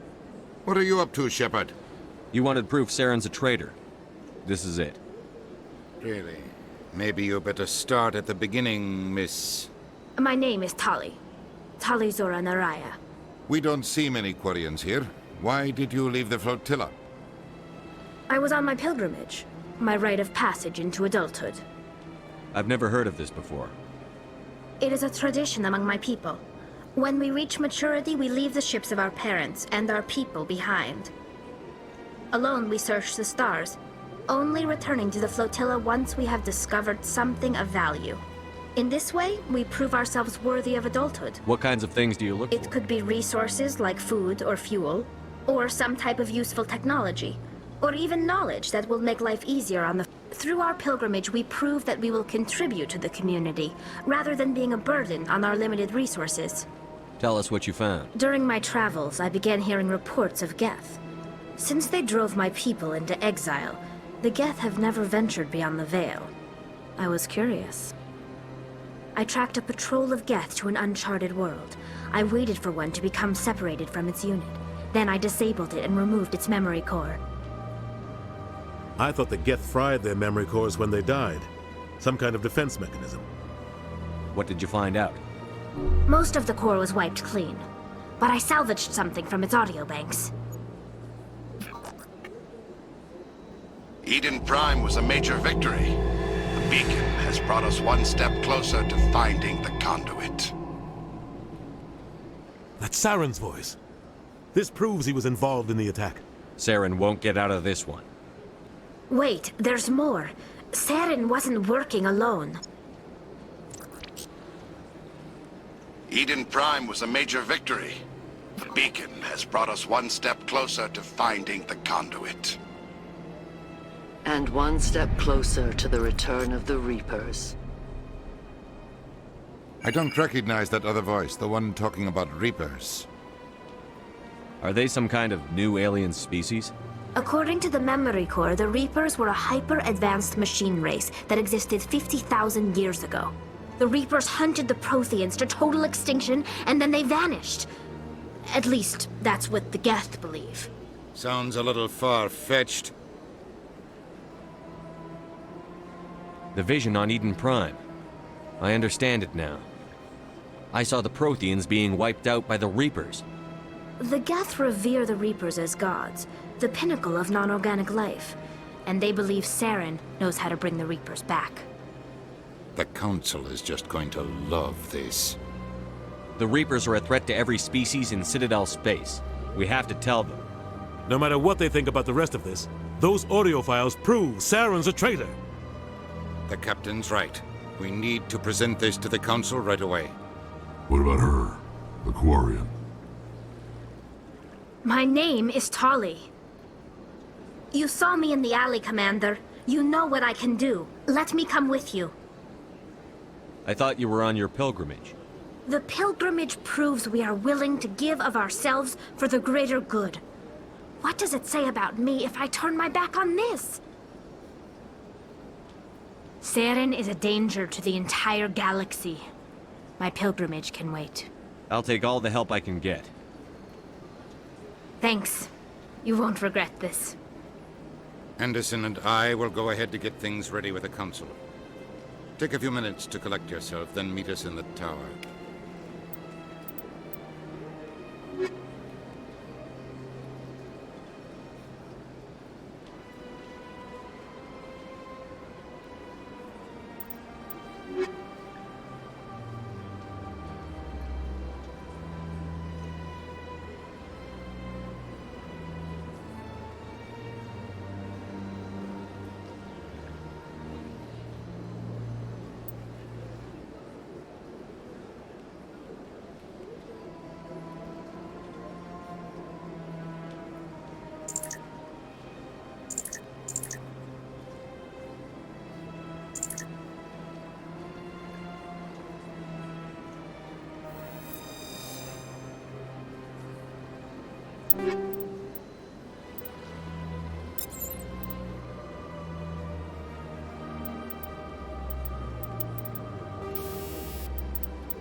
Excuse me, Commander Shepard.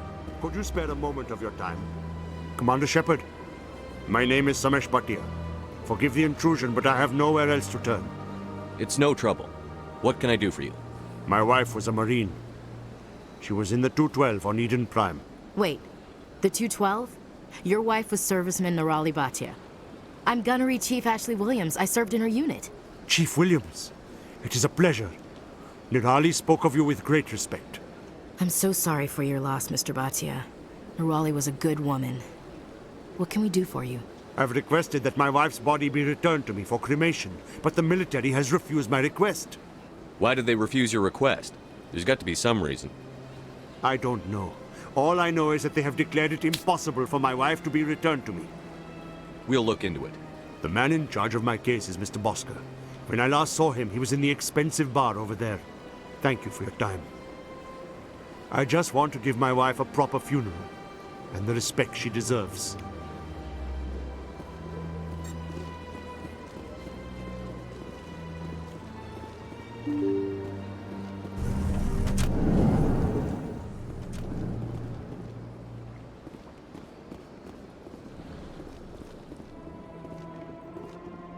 I can't believe I landed a job here.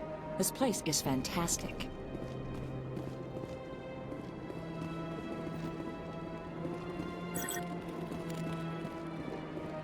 Human, delighted, welcome. It is good to meet you.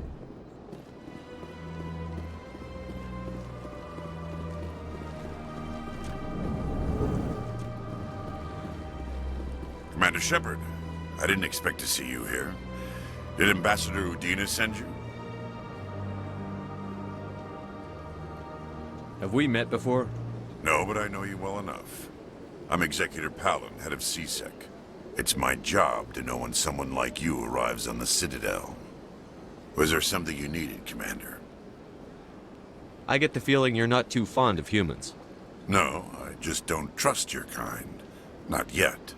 You humans are eager to take all the power you can get, and you're being given a lot. If the Council wants to make humanity their new favorite pet, that's their business. But I don't have to like it. The Council treats us like second-class citizens. We have to fight for everything we get. Good. Then fight for it. But don't expect the rest of us to just sit back and let you take it. I'm a busy man, Commander. Are we done here? What do you know about the Spectres? They're the right hand of the Council, or so they like to be called. More like the underhanded side of the Council. What do you have against the Spectres? I can't abide any organization that considers itself above the law. Especially when it's left up to each individual Spectre to decide when and how to bend the rules. Sometimes you have to bend the law to keep people safe. I've been with CSEC for 30 years. I've never had to break the law to do my job, not once. Yeah, right. You expect us to believe none of your officers are corrupt? There are over 200,000 CSEC agents. Some of them are going to be bad. But we don't turn a blind eye to corruption like the Spectres do. We do our best to find and punish any officer who breaks the law. Spectres, they'll never come under that kind of scrutiny. The galaxy needs people like that. People who do the dirty jobs. I agree. But they need to be held to a higher standard. They need to be accountable. Saren's out of control. We both know that. But because he's a Spectre, the Council doesn't want to do anything about it. Is that the kind of person this galaxy needs?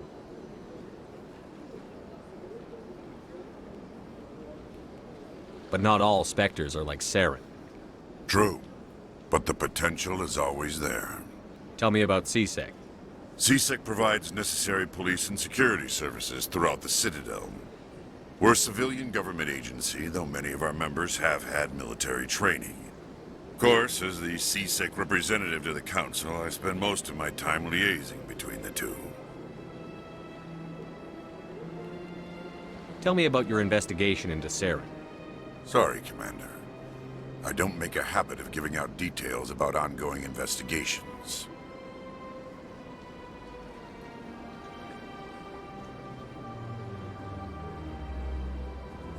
I'll be going now. Goodbye, Commander.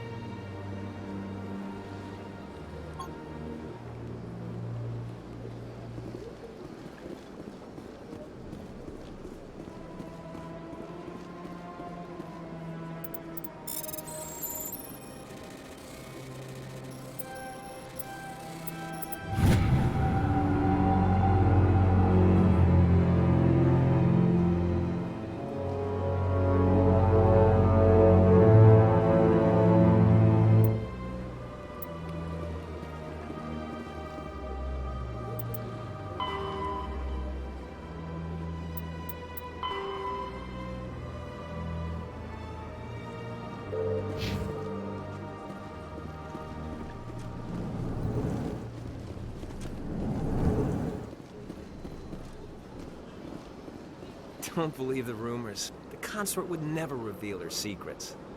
Of course she wouldn't. She'd be tossed at the nearest airlock if she did. I suppose. Besides, Nick, the consort's nothing like the girls back on the colonies. She's... You don't have to do it with her. You can just talk to her if you want. Is that all you did, Jazz? Just talk? I didn't say that. Ha! I bet you did too. Shut up, Fredericks. What do you want? Oh, Commander. Is there something I can do for you? Calm down, Private. This isn't an inspection. Right, sorry. What can I do for you, Commander? What can you tell me about the Asari consort? Well, she's an Asari who works here as... That is, she helps people with things. You never went to see her, did you, Private? No, I never did. I couldn't afford it. It costs half a year's credits just to go in and talk to her. Can you at least tell me where I can find her? Sure. She's across the bridge from the embassies. Thanks, kid. Have fun. Try not to get into too much trouble. I will. Have fun, that is.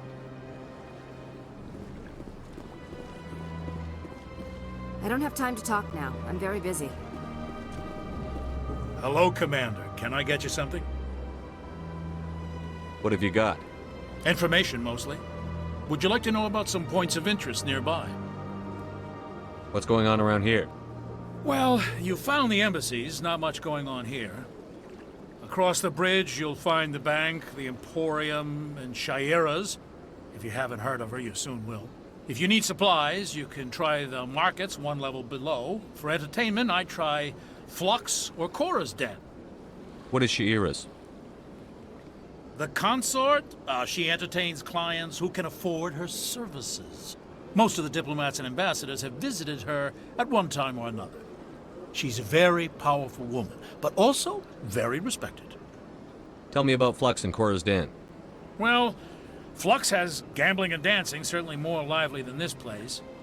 Cora's Den, on the other hand, well, let's just say it's livelier and deadlier, all at the same time. Goodbye. So long, Commander. Have a pleasant day. This place seems strange. Wish there were more humans around. My goodness, you're Commander Shepard. Your activities made for quite a briefing in the Diplomatic Corps. Is there something I can do to assist you? Yes. A man named Samesh Bhatia is having some trouble claiming his wife's body. Ah, Mr. Bhatia. A good man in an understandably frustrating position. I wish I could help him. Serviceman Nirali Bhatia died on Eden Prime, as Mr. Bhatia no doubt told you. Her wounds are inconsistent with any type of weapon damage we've seen before. That is why her body is being held. You think her body might be dangerous or contaminated? No, Commander. Nirali Bhatia is not dangerous. Her body is in fact extremely valuable to the Alliance. The tests we're conducting may lead to better defenses against Geth attacks. Respectfully, Serviceman Bhatia may save more lives in death than she did in life. How long do you think the research is going to take? This is a long-term study. I wouldn't expect the bodies to be released for a year or longer. You've got to have a lot of bodies. Can't you release one? Very few bodies had this new type of weapon damage, and very few were in good enough condition to study. Beyond that, Commander, we need as many bodies as we can to get a reasonable sample size. When will this research result in actual new technology? If we're lucky, we'll actually realize usable technology from this study in a few years.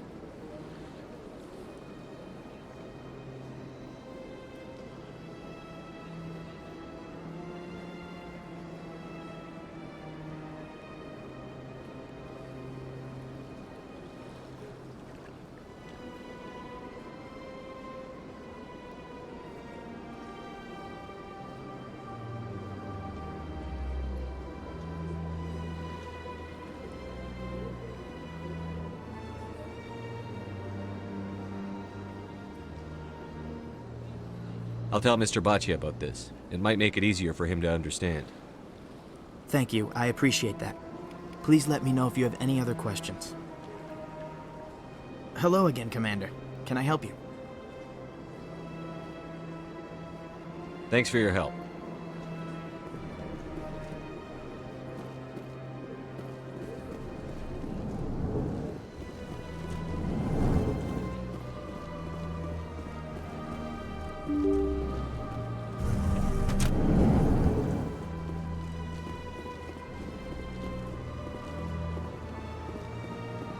Hello, Commander. Has any progress been made with Mr. Bosker? Will he return my wife's body? It's not as simple as I'd hoped. The military needs your wife's body for important tests. Tests? They're holding my wife's body for tests?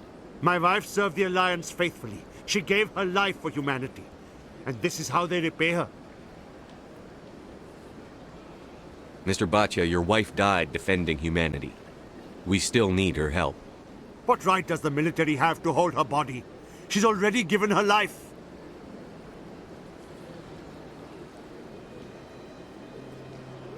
She died a hero, Mr. Baccia, and now she has a chance to save even more lives.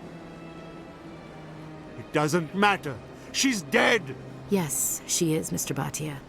She died fighting for what she believed in. She sacrificed her life to keep you safe. I think she'd want to make the most of that sacrifice. You're right, Miss Williams. She would not flinch from her duty. Let them run their tests. Let my wife save lives so that others are spared the loss I feel today. Goodbye. Thank you for finding me answers.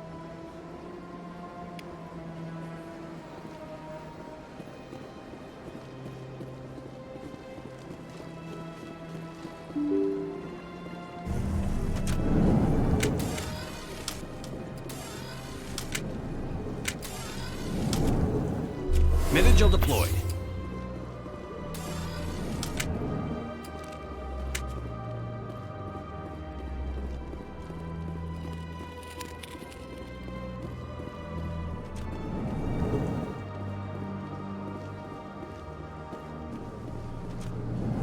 This place seems strange. I wish there were more humans around.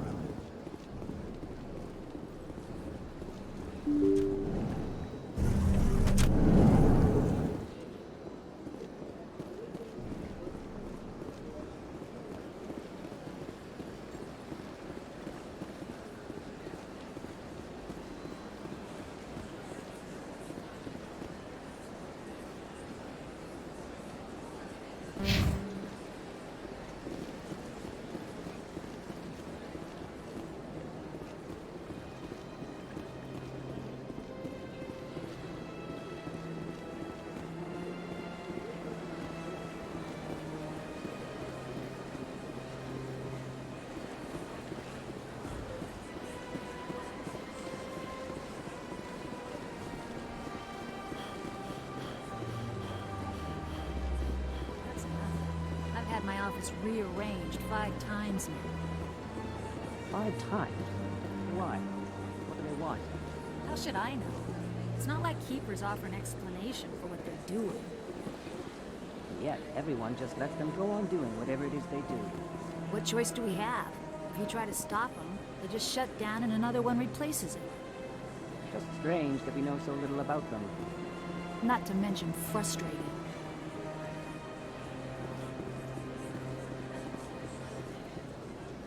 Welcome, I am Naelina. I don't recognize you as one of our expected clients today. Would you like me to see when the consort will be able to meet with you? Can't I just go in? I'm afraid not. Yeah, you must understand there are many who seek the consort services. But if you wish to leave your name, she'll make every effort to meet with you. What do you do here, Naelina? I'm one of the consort's acolytes. Many of the people here today will not see the consort, but they expect to be attended to just the same. It's our job to ensure that they leave contented. What exactly do you attend to? Well, each acolyte has her unique abilities. Some soothe with song, others with conversation. As much as possible, we seek to match the needs of our clients to the skills of our acolytes. My specialty is touch. My fingertips can find every tension point in your body and relieve it. I'd like to try out your services. Excellent. I'll add you to our client list. We should be able to see you in 3 or 4 months. Nobody's worth that much of a wait. Well, that's not for me to judge. I have your name and you'll be contacted. Is there anything else? What is the consort? What does she do? It's difficult to explain. She's many things to many people and something different for each. Some seek her for advice, some for entertainment, others still for pleasure. Most of the time, our clients won't realize what they were seeking until after she has provided it for them. You make her sound like some kind of oracle. No, not in the usual sense. She's merely a woman with remarkable compassion and a generous spirit. I suggest you make an appointment and see for yourself. I think I'm done here. Oh, well, I hope you'll return again in the future. We always enjoy seeing new clients. Naelina. Yes, Shaira? Send the commander up to see me. I wish to speak with him. Yes, of course, mistress.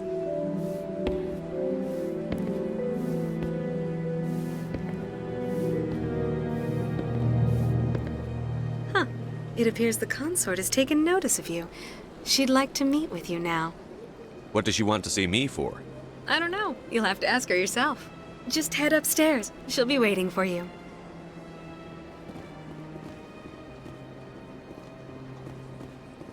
I see even the humans find the consort irresistible.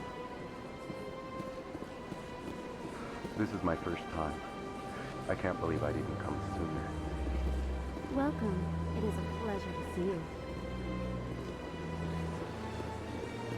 You're with the Alliance? My brother's a private back on Earth.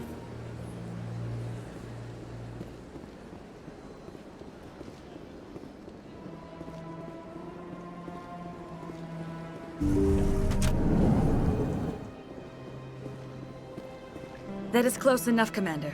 I've heard a great many things about you since your arrival here in our citadel. What exactly do you do? That depends on your needs. I offer advice to some, comfort to others. I have a certain problem that could use your expertise. Tell me about this problem you're having.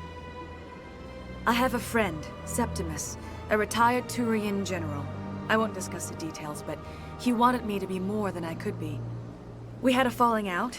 Now he spends his days in Korra's den, drinking and spreading lies about me. If you would speak to him as a fellow soldier, I believe he will listen to you and let the matter be. What happened between you? I respect his privacy too much to go into the details. If he wishes to tell you what happened, that is his prerogative. What exactly do you want me to tell him? Appeal to his sense of honor. Remind him of his position as a general.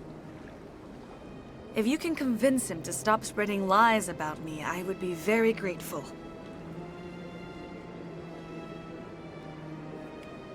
Now I must ask you to take your leave. I have many clients waiting to see me.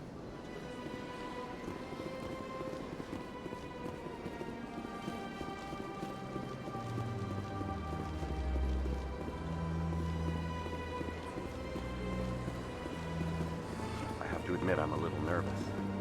That's understandable. Many are a little unsure I went fairly often when it was still the Arcos. Yeah, ever since Fist took over, I don't go.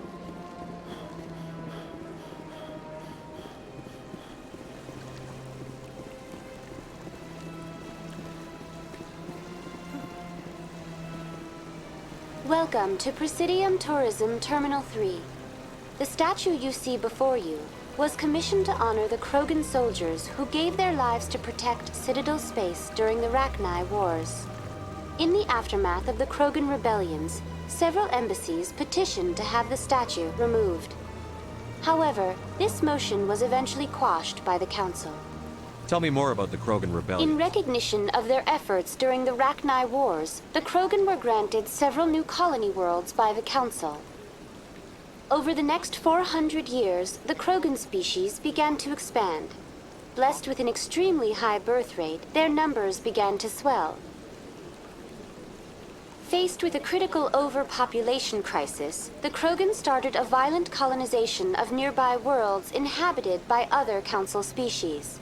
The Krogan rebellions had begun. For a full century, the Council and its member species fought to bring the Krogan under control. With the aid of the newly discovered Turian Empire, they were ultimately successful. You needed the Krogan to stop the Rachni. Then you needed the Turians to stop the Krogan. So who's gonna stop the Turians? I am sorry, but that question is beyond my programming parameters. The Turians are members of the Citadel Council. They are not a threat to galactic peace. Why did the Council fight so hard to keep the statue? The Krogan were instrumental in saving the galaxy from the Rachni threat. The Council believed this historical fact should not be forgotten. The Council also hoped that preserving the memorial would improve diplomatic relations with the Krogan and bring about a peaceful resolution to the rebellions. Unfortunately, the Krogan refused to negotiate and only surrendered after their population and homeworlds had been ravaged by the Turians. Sounds like they got what they deserved. I am sorry, but a value judgment of that nature. What were the Rachni Wars? Nearly 2,200 years ago, explorers seeking to expand Citadel space opened up mass relays leading to systems controlled by the Rachni. A highly intelligent and aggressive insect race, the Rachni unleashed a war of conquest against the rest of the galaxy that lasted for nearly 3 centuries. The emergence of the Krogan finally turned the tide in favor of the Citadel species. Krogan forces provided the numbers necessary to halt the Rachni advance and drive them back. The Krogan then pursued their retreating fleets. Able to survive the harsh environments of the Rachni homeworlds, the Krogan hunted their enemy to extinction. Was it really necessary to wipe them out? I am sorry, but a value judgment of that nature goes beyond my programming. That's all for now. Thank you for using Avina. Have a pleasant day.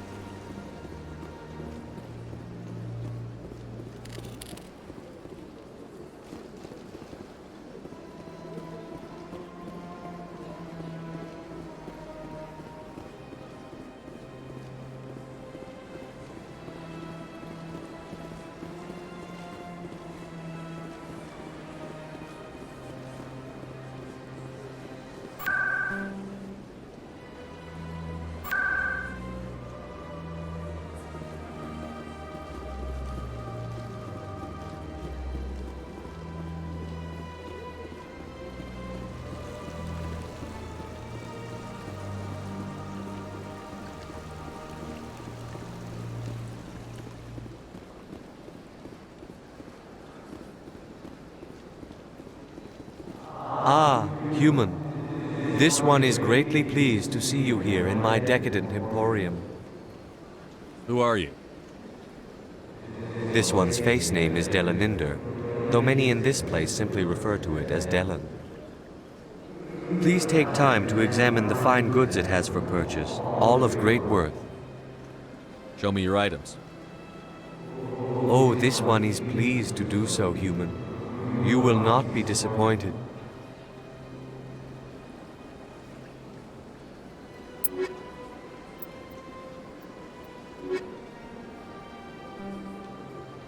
Commander, show me your items. Oh, this one is pleased.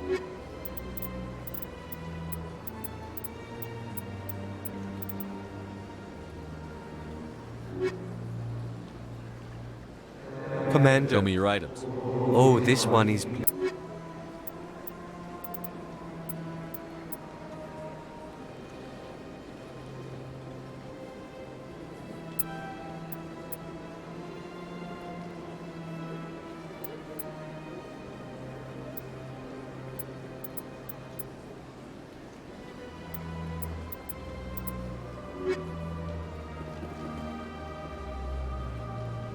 Commander, it is good. What exactly do you sell? Only the finest and most luxurious items.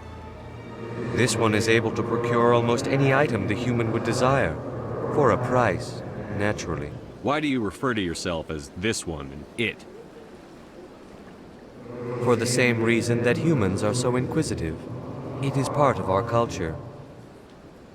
Specifically, Hanar only refer to themselves in the first person with family or intimates. And we rarely do so with other species. It is just our way. Who are you? This one's fate. Please take time to examine the fine goods. I think I'll be going. Return soon. This one receives new shipments regularly.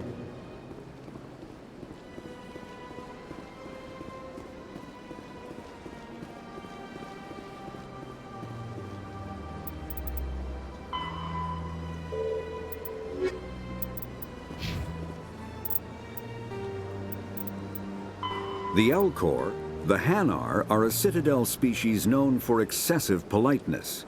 They speak with scrupulous precision and take offense at improper language. Hanar that expect to deal with other species take special courses to help them unlearn their tendency to take offense at improper speech. All Hanar have two names. The face name is known to the world. The soul name is kept for use among close friends and relations. Hanar never refer to themselves in the first person in conversation with someone they know on a face name basis. To do so is considered egotistical, so instead they refer to themselves as this one, or the impersonal it. Their homeworld, Kajay, has 90% ocean cover and orbits an energetic white star, resulting in a permanent blanket of cloud. Due to the presence of Prothean ruins on the world, many Hanar worship them, and Hanar myths often speak of an elder race that civilized them by teaching them language. 50,000, though now extinct, the Rachni once threatened every species in Citadel space. Over 2,000 years ago, explorers foolishly opened a mass relay to a previously unknown system and encountered something never seen before or since, a species of spacefaring insects guided by a hive mind intelligence. Unfortunately, the Rachni were not peaceful, and the galaxy was plunged into a series of conflicts known as the Rachni Wars. Attempts to negotiate were futile, as it was impossible to make contact with the hive queens that guided the race from beneath the surface of their toxic home world. The emergence of the Krogan ended the Rachni Wars. Bred to survive the harshest environments, the Krogan were able to strike at the queens in their lairs and reclaim conquered Council worlds. But when Krogan fleets pressed them back to their homeworld, the Rachni refused to surrender, and the Krogan eradicated them from the galaxy.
What's this?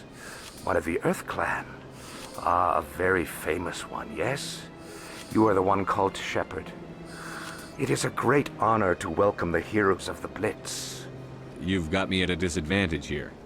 Forgive me, Earth Clan. My name is Barla Vaughn. My job makes it necessary for me to keep informed. I am a financial advisor to many important clients here on the Citadel. When someone as important as yourself arrives on the station, I take notice. I've heard you work for the Shadow Broker. Do you have any information about Saren? You're very blunt, Shepard, and you're right. But Rex has already told you far more than I know about this. I am sorry, but I have nothing else to offer. Tell me more about your job. Galactic finance is incredibly complex. A mix of laws and regulations from dozens of interstellar economies. I'm an expert in how all these economies interact. For a fee, I share my expertise. I also offer premium services for those clients who need someone to conduct business without drawing unwanted attention. Discreet and efficient. That's my motto. Sounds pretty shady. Everything I do falls completely within the bounds of interstellar commerce law. Even so, many of my clients would prefer their transactions remain undisclosed. For example, suppose a Hanar ambassador was petitioning the Council to reduce tariffs on Hanar goods. How would it look if he had money invested in a Hanar exporting company? Even if his true motives were to help his people, he would be accused of advancing the petition for his own personal gain. I can keep his personal finances private. Still sounds shady to me. Then we can only hope he will never be cursed with a large enough fortune to require my services. Tell me more about the Shadow Broker. Most people think I deal in finances, but my real currency is knowledge. I trade information, and it has made me very wealthy. But the Shadow Broker is the true master. Every day he buys and sells secrets that could topple governments, always giving them to the highest bidder. Yet somehow he never seems to upset the natural balance of power. All those secrets being passed around seem to even out. Nobody ends up with an advantage in the end. Any guess what his identity might be? I don't know. Nobody does. The Shadow Broker could be any race, any gender. I have a theory that it's actually an entire group working under one identity. How else could they juggle so many contacts at the same time? How else could they keep all that information from getting crossed? But they've got the perfect setup. Every government is forced to play their game so they don't get behind. But no matter how long you play, no matter how many secrets you buy, you can never win. I thought you'd know more about the man you work for. From time to time I come across information I sell to the Shadow Broker. That's my only involvement. I like it that way. The more you know, the more dangerous the game becomes. I don't like danger, Commander. I'll leave that to you. What's it like living here on the Citadel? The station is without a doubt the greatest wonder in the galaxy. It is a technological marvel, but its true splendor goes much deeper than the hull and engines. From the Presidium to the wards, the entire station is a testament to the success of the Council. All the species of Citadel spaced together in a single, strong community. What makes the Presidium so special? It is the political center of Citadel space.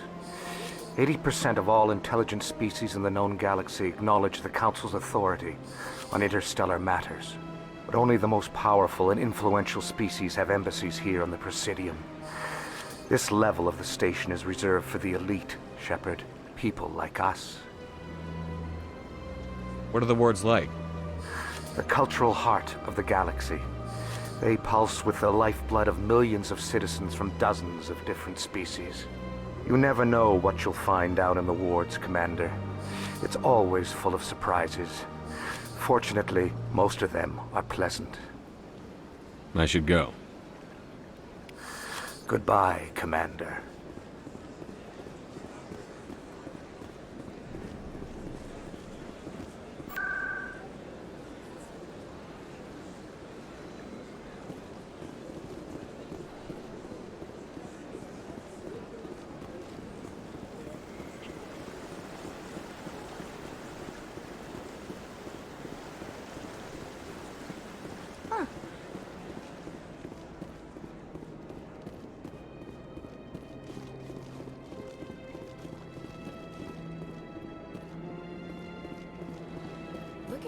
bug thing over there. What's it doing? Please do not disturb the keepers. Please do not disturb the keepers.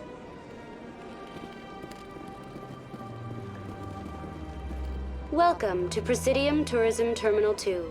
You are standing near the base of the Citadel Tower, one of the Presidium's most recognizable and important structures. Behind me is the spectacular Relay Monument, a scale model representation of a Prothean mass relay. To your left is one of the Keepers, the enigmatic caretakers of the Citadel, working on a control panel. You may see Keepers involved in various tasks throughout all levels of the Citadel. We ask that you do not interfere with them in any way. The Keepers are essential to the smooth operation of the Citadel. Obstructing their daily work will result in harsh penalties, including incarceration and rehabilitation. Tell me about the Relay Monument. Discovered by the Asari who first arrived at the Citadel, the Relay Monument is one of the station's most interesting and controversial features. What is the meaning behind this striking piece of art? Is it a tribute to Prothean vanity? A reminder of their conquest of the galaxy through mass relay technology? Or perhaps it is a symbol of unity, a Prothean acknowledgement that the relays would eventually lead other species here to the Citadel. No one can say for sure, making the Relay Monument a favorite topic of discussion among academics and scholars. Tell me about the Citadel Tower. Housing both the council chambers and Citadel control, the tower is one of the most important buildings on the station. Access to these areas is restricted to those with the appropriate clearance. What happens in Citadel Control? Citadel Control handles all incoming and outbound transit. Every ship within 2,000 kilometers of the Citadel is under the jurisdiction of Citadel Control. At peak capacity, they are responsible for monitoring upwards of 1,000 vessels. I'd like to hear more about the Council Chambers. The business of the Council, which often has far-reaching effects on the galactic community, is conducted in a room at the apex of the Citadel Tower. The Council Chambers themselves are truly a magnificent sight to behold, though few get to experience the view in person.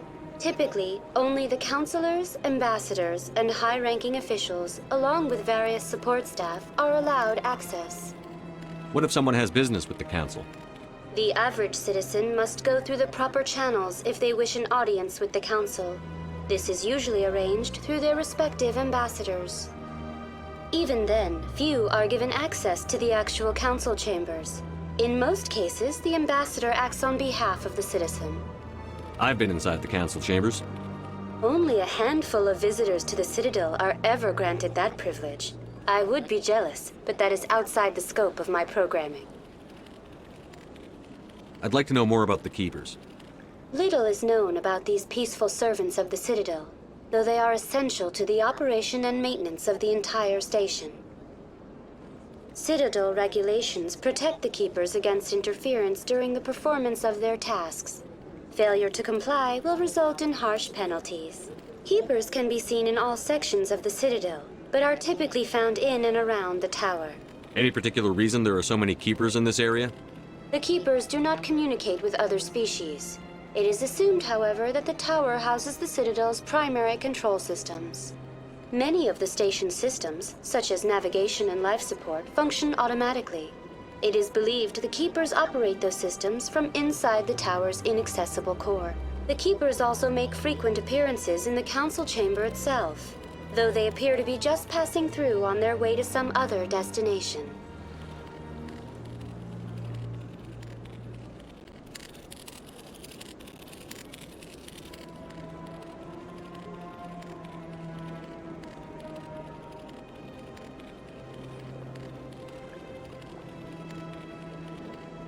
That's all for now.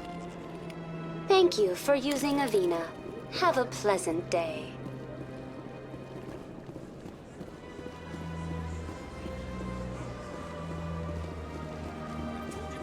You're not allowed in here. This one believes it has the right to move freely through this area.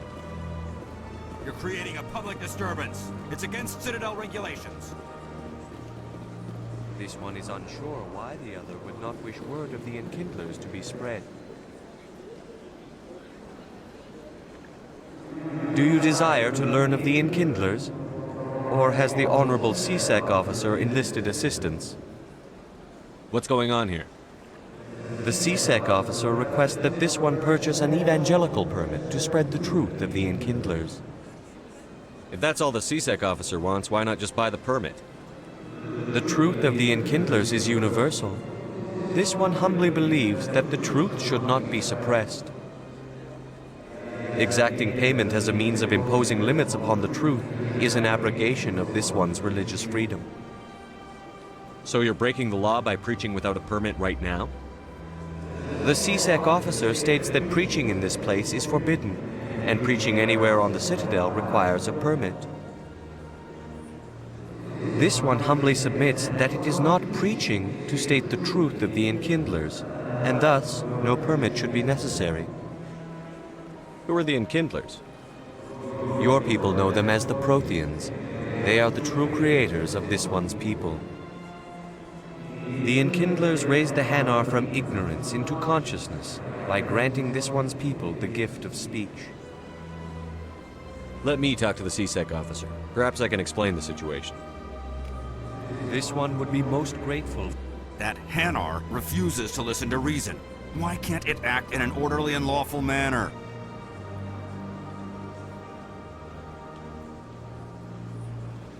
Are there laws being broken here? I am not unreasonable.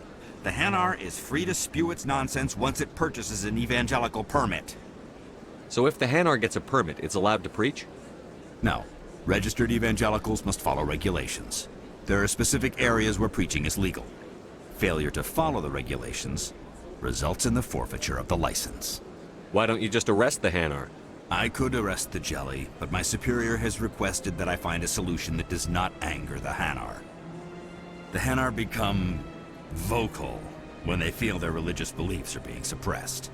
What's the purpose behind the evangelical permits? Forcing religious evangelicals to register for a permit weeds out undesirables. It keeps the area safe. The Citadel is too important to become a battleground for a religious war. If you'd like, I could talk to the Hanar for you. I have argued with the stubborn jelly all afternoon. You are certainly welcome to try. Has the CSEC officer been assuaged?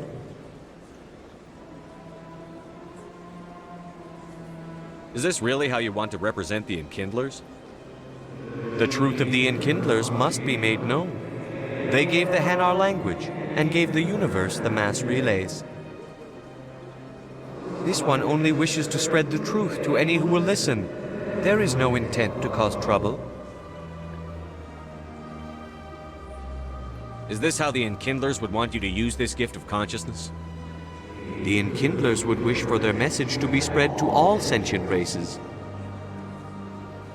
If the Protheans wanted you to force your message on the unwilling, they'd have said so. This one hears wisdom.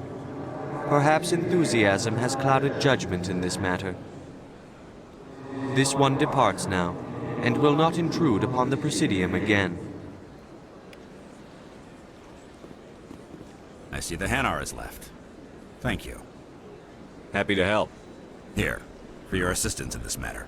Now, if you'll excuse me, I should report to my superiors.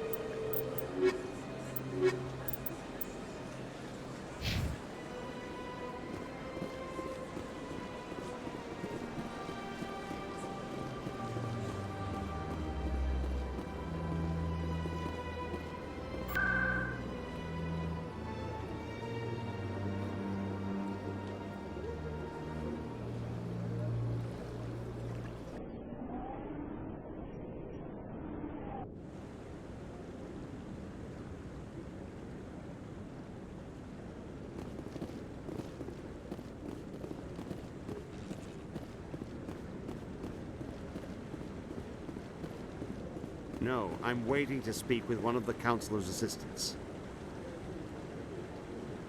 Commander?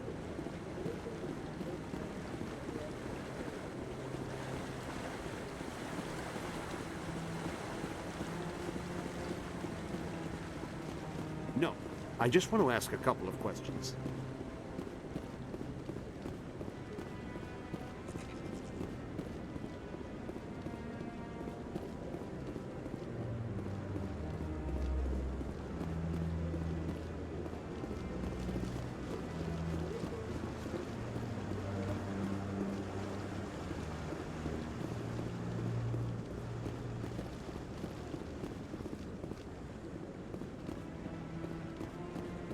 Come on. Udine is presenting the Quarians' evidence to the Council. Eden Prime was a major victory. The beacon has brought us one step closer to finding the conduit. And one step closer to the return of the Reapers. You wanted proof? There it is. This evidence is irrefutable, Ambassador. Saren will be stripped of his Spectre status, and all efforts will be made to bring him in to answer for his crimes. I recognize the other voice, the one speaking with Saren. Matriarch Benezia. Who's she? Matriarchs are powerful Asari who have entered the final stage of their lives.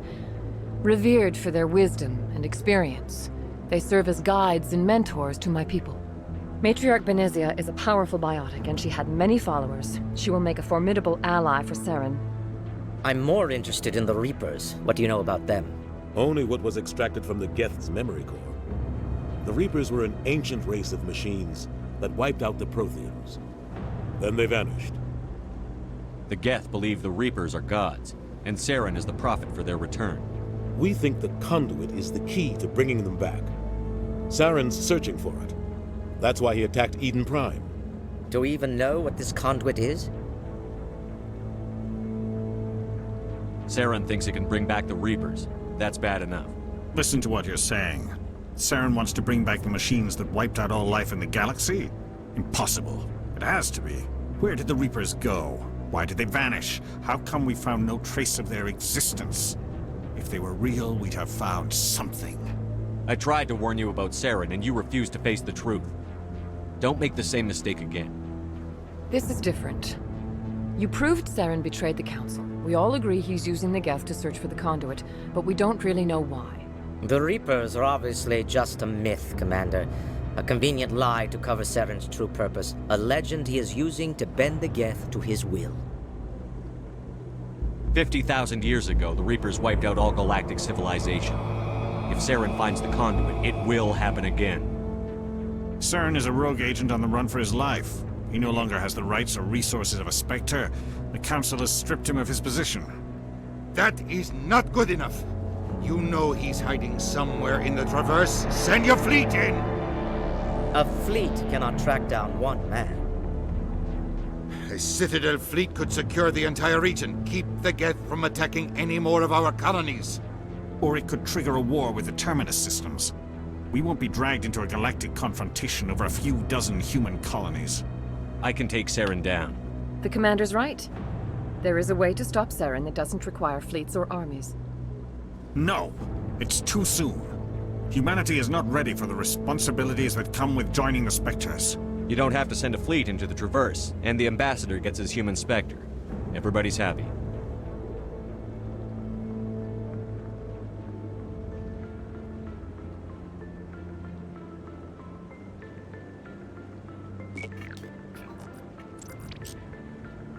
Commander Shepard, step forward.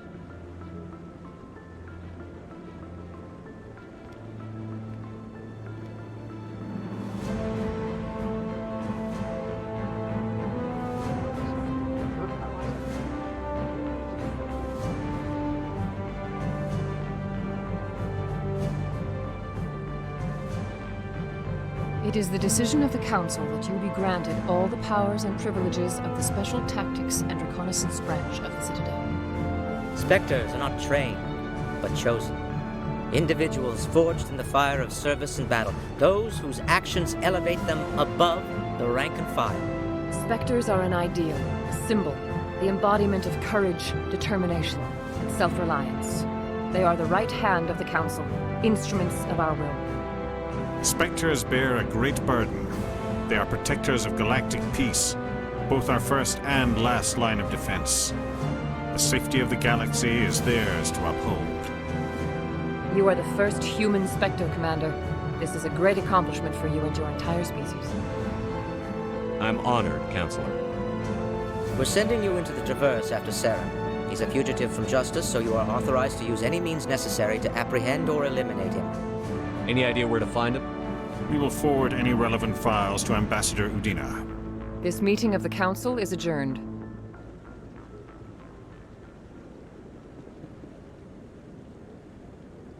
Congratulations, Commander. We've got a lot of work to do, Shepard. You're going to need a ship, a crew, supplies. You'll get access to special equipment and training now. You should go down to the C-Sec Academy and speak to the Spectre Requisitions Officer. Anderson, come with me. I'll need your help to set all this up.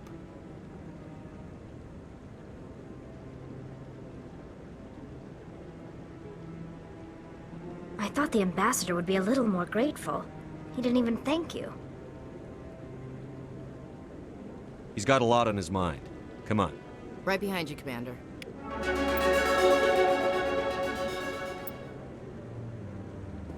300 years ago, the Geth drove my people into exile. We asked the Council to wipe the synthetics out, but they ignored our pleas. Maybe if they'd listened, we wouldn't be here now.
I'll get to you when I can.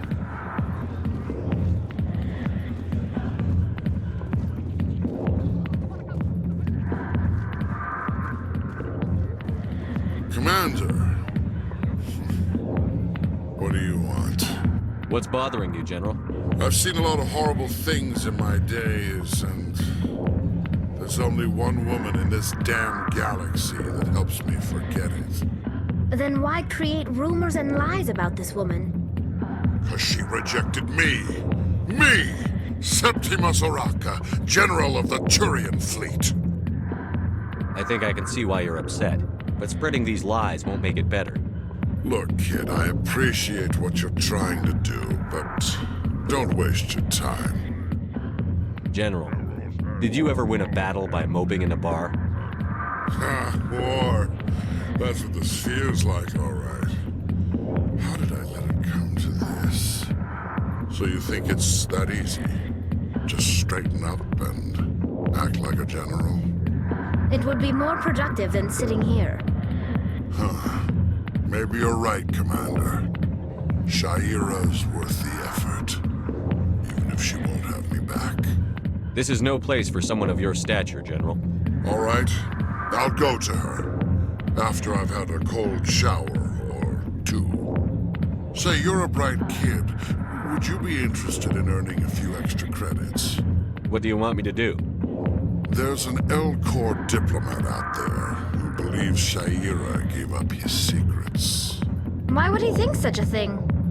Because I told him. Look, I just need you to convince him of the truth. What makes you think he'll believe me? You'll bring him proof. Take this datapad. It shows where I got my info. It will exonerate Shaira and convince the Elcor. Who am I taking it to, and where is he? His name is Zaltan. He's an Elcor diplomat. He's over in the embassies complaining about Shaira.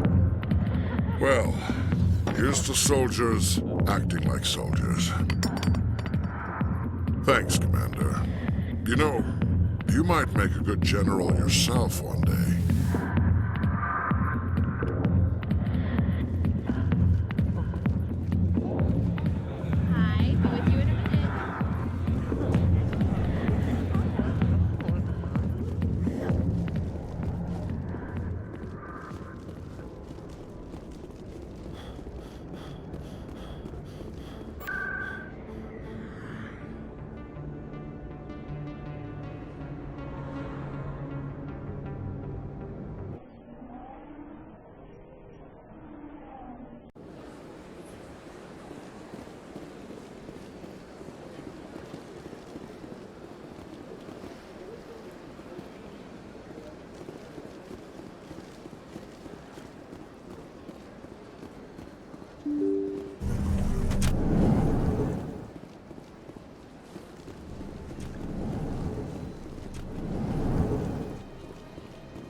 Strange greeting, human.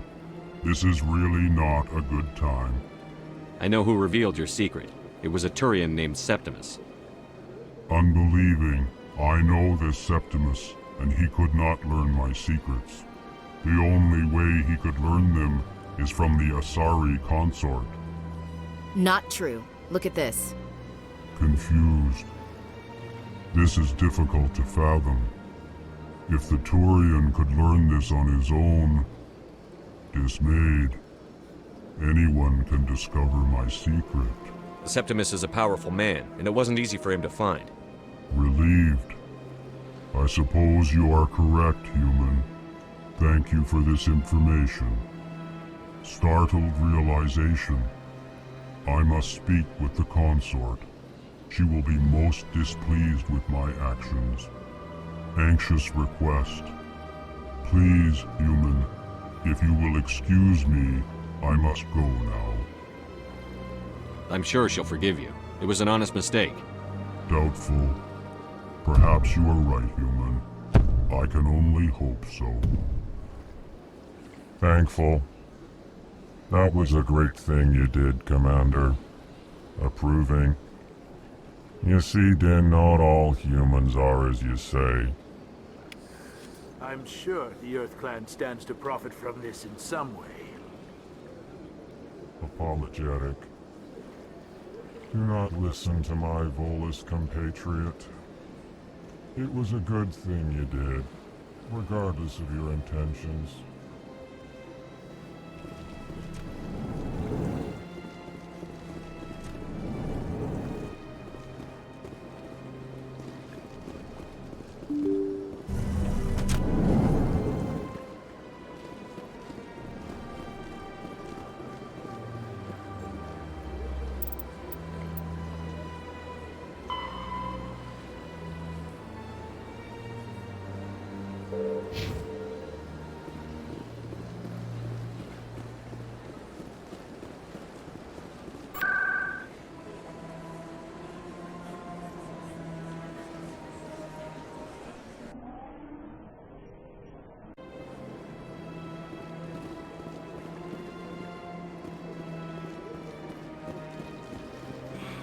It was a long time ago, though. I barely remember it.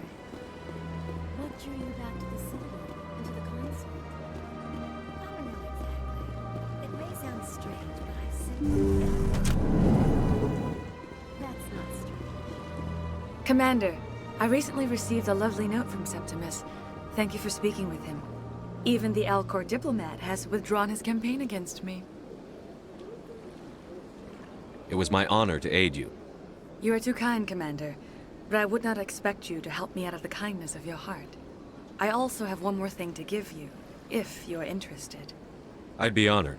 I offer a gift of words, an affirmation of who you are and who you will become. I see you. Your uniform fits as though you were born wearing it.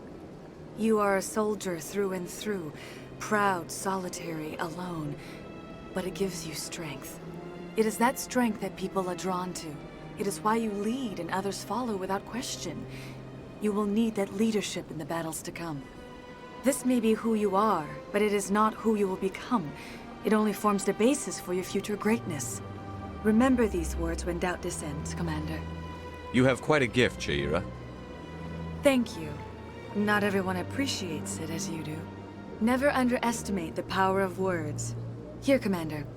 In light of your efforts with the Alcor Ambassador, I would like you to have this small trinket. What is it? A small mystery. I have never learned its use or purpose, but I sense it is time for me to pass it on. And now I must ask you to leave. I have done everything I can for you. Remember my words, Commander Shepard. They will give you strength.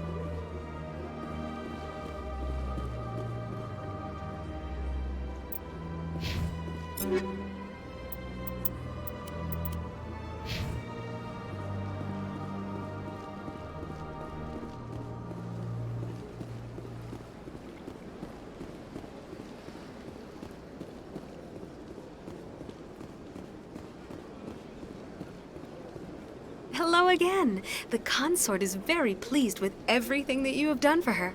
Any chance I can move up on her client list? I did help her out. Yeah, she is grateful for your assistance. However, you have already been rewarded for helping her. The client list is a separate matter, and her schedule is completely booked for the next several months. I think I'm done here. Of course. Come back anytime.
In other news, Exogeny Corp is still denying reports that one of their survey teams has gone missing in the Hades Gamma Cluster.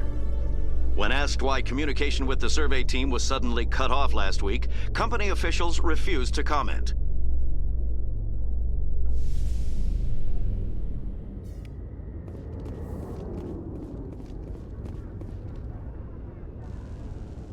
I've got big news for you, Shepard. Captain Anderson is stepping down as commanding officer of the Normandy. The ship is yours now.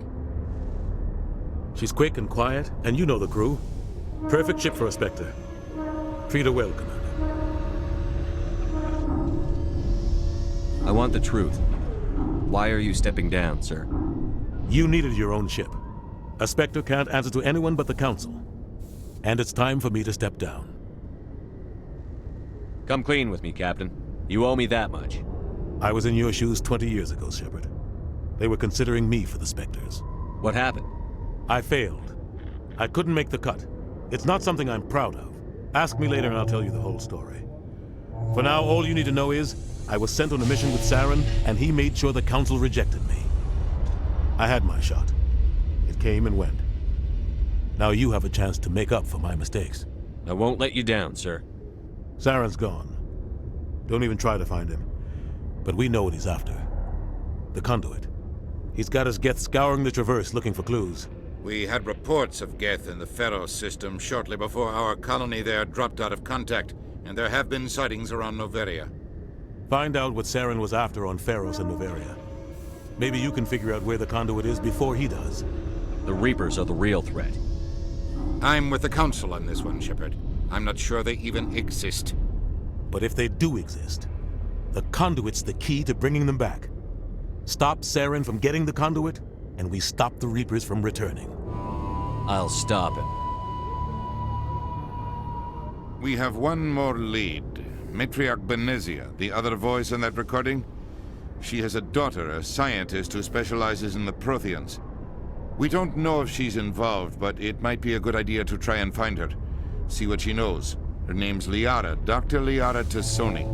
We have reports she was exploring an archaeological dig on one of the uncharted worlds in the Artemis Tau cluster.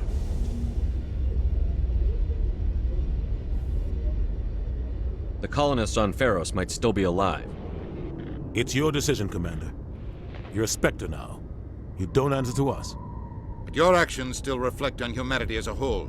You make a mess and I get stuck cleaning it up. I'll try not to make things any harder on you, Ambassador. Glad to hear it, Commander. Remember, you were a human long before you were a Spectre. I have a meeting to get to. Captain Anderson can answer any questions you might have. Yes, Commander?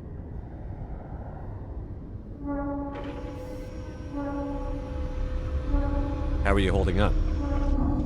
Honestly, this isn't how I pictured my career coming to an end. Pushing papers really isn't my thing, but you're the one who can stop Saren. I believe in you, Shepard. If that means I have to step aside, so be it. Tell me what happened with you and Saren 20 years ago. It's close to 20 years ago now. Ambassador Goyle was our representative here on the Citadel. Like Udina, she wanted to get a human into the Spectres. She chose me. The Council sent Saren to keep an eye on me and evaluate my performance, just like they sent Nihilus to keep tabs on you. Why weren't you honest with me? It's not something I'm proud of. I had a chance to become the first human Spectre, and I failed. Saren made sure of that. I think I deserve the whole story. We had intel on a rogue scientist being funded by Batarian interests. He was trying to set up a facility to develop illegal AI technology out in the Verge. Alliance intel had done all the work, but the Council wanted a Spectre involved. We compromised. I was assigned to help Saren in his investigation. We tracked the scientist to a refining facility on Kamala. He was hidden away somewhere inside, protected by an army of Batarian mercenaries. The plan was simple. Sneak into the plant, capture the scientist, sneak back out. Quick, quiet, and a minimum of bloodshed. I'm guessing things didn't go as planned. Saren and I split up to cover more ground.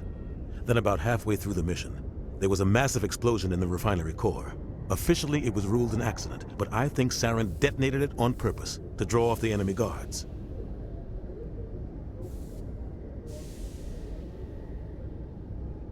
Sounds like overkill to me. The explosion tore the refinery to shreds. The whole place was on fire. Black chemical clouds poured out into the atmosphere. Nobody inside survived. There was a camp for the workers and their families nearby. Between the fires and the toxic fumes, the final death count was over 500. Mostly civilians. Saren didn't care. The target was eliminated, mission accomplished. And I ended up taking the blame. That ended all talk of me joining the Spectres. Saren caused the explosion. How'd he pin it on you? In his report, Saren accused me of blowing his cover. He said it was my fault the guards were ready for us. He claimed that's why it turned into a massacre. Saren's report was all the proof the Council needed to kill my chances of becoming a Spectre. Don't blame yourself, Captain. I don't. I blame Saren. I think he wanted things to go bad. He was looking for an excuse to blow that refinery. Maybe he just likes the violence. Maybe he was just trying to make me look bad to keep humans out of the Spectres. If so, he pulled it off. Why'd you let him get away with it? Who do you think the Council was going to listen to? Me? Or their best agent? I had a bad feeling about him right from the start. I should have been more careful. Maybe I could have stopped things before they got out of hand. Don't blame yourself, Captain. I don't. Maybe he just likes the violence. Maybe he was just trying to The only thing I care about is stopping Saren. You're right, Commander. It's no good living in the past. Any extra intel you can give me on our colony at Pharos? The entire planet used to be one giant Prothean city. Mostly ruins now. But some of the infrastructure is still intact. The colony tried to build on what the Protheans left behind. We lost all contact with them when the Geth attacked. What do you know about the Artemis Tau cluster? Not much. I've never been there myself. A handful of systems with a few small, uncharted worlds, but no real colonies. Might not be easy finding Dr. Tassoni out there. My advice is to look for the world with the Prothean ruins. What can you tell me about Novaria? Novaria's trouble. Always has been. The whole planet's basically a center for corporations to conduct illegal research. Watch your back there, Shepard. Spectres are about the only form of Citadel authority Novaria respects. But they aren't popular. I should go. I'll be here if you need anything.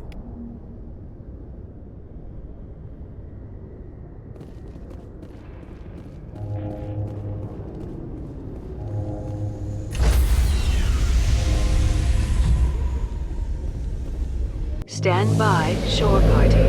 Decontamination in I heard what happened to Captain Anderson. Survives 100 battles and then gets taken down by backroom politics. Just watch your back, Commander. Things go bad on this mission, you're next on their chopping block.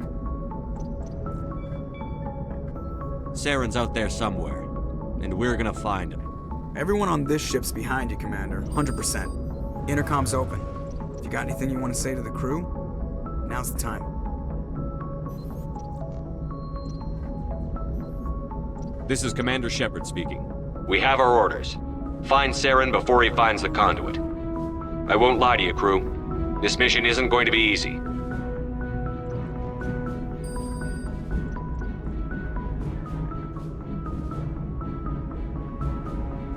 This began with an attack on a human settlement in the Traverse. But we know Saren won't stop there. His Geth armies aren't going to stay on the far fringes of Citadel space. Our enemy knows we're coming. Wherever he searches for the conduit, we'll be there. We will hunt him to the very ends of the galaxy and bring him down. Humanity needs to do this. Not just for our own sake, but for the sake of every other species in Citadel space. Saren must be stopped. And I promise you all, we will stop him. Well said, Commander. Captain will be proud. The captain gave up everything so I could have this chance. We can't fail. Yes, sir.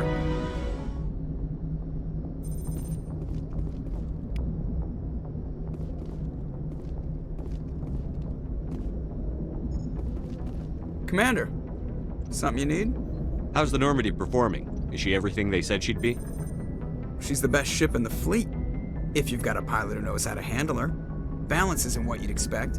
Takes a while to get used to that oversized drive core we got stuffed in the back, and her power can sneak up on you if you're not careful. The Normandy's probably too much ship for your average Alliance pilot, Commander. Lucky for you, I'm anything but average. I like to know my crew. Mind if I ask you a few questions? I can see where this is going. You did a background check on me, didn't you? Well, I'll tell you the same thing I told the captain. You want me as your pilot. I'm not good. I'm not even great. I am the best damn helmsman in the Alliance fleet. Top of my class in flight school, I earned that. All those commendations in my file, I earned every single one. Those weren't given to me as charity for my disease. I'm sorry, Joker. I didn't even know you were sick. You mean you didn't know? Oh, crap. Okay, I've got Vrolik syndrome, brittle bone disease. The bones in my legs never develop properly. They're basically hollow, too much force and they'll shatter. Even with crutches and my leg braces, it's hard to get around. One wrong step and crack! It's very dramatic, but I've learned to manage my condition, Commander. Put the Normandy in my hands and I'll make her dance for you. Just don't ask me to get up and dance unless, you like the sound of snapping shin bones. Why does everyone call you Joker? It's a lot shorter than saying Alliance Flight Lieutenant Jeff Moreau. Plus, I love to make little children laugh. You're dodging the question. Look, I didn't pick the name. One of the instructors in flight school used to bug me about never smiling. She started calling me Joker, and it stuck. I need to know more about this Vrolik syndrome if I'm putting my ship in your hands. Yeah, of course you do. It's an extremely rare condition. Nobody knows exactly what causes it. Genetic, maybe. It's treatable, but there's no cure. I classify my case as moderate to severe. I I was born with over a dozen fractures, hip, thighs, ankles. My bones were already breaking in the womb. 100 years ago, I wouldn't have survived past my first year. Lucky for me, modern medical science has turned me into a productive member of society. You're not gonna break a bone trying to fly the ship, are you? I don't fly with my feet, Commander, so I'm fine as long as I'm in this chair. I gotta be real careful when I get up to take a piss, though. I can do my job as well as anyone on the ship. Better, actually. So don't worry about it. I'm not trying to make you uncomfortable. Let's talk about something else. Whatever you want, Commander. How'd you end up joining the Alliance? Look, if you're looking for an inspirational tale of the crippled kid overcoming impossible odds, you're gonna be disappointed. My mother was a civilian contractor working for the Alliance. I basically grew up on the Arcturus station back when they were building up the fleets. Spend all that time around Alliance ships, there's a good chance you'll end up going to the Academy. I have to go. All right, see ya.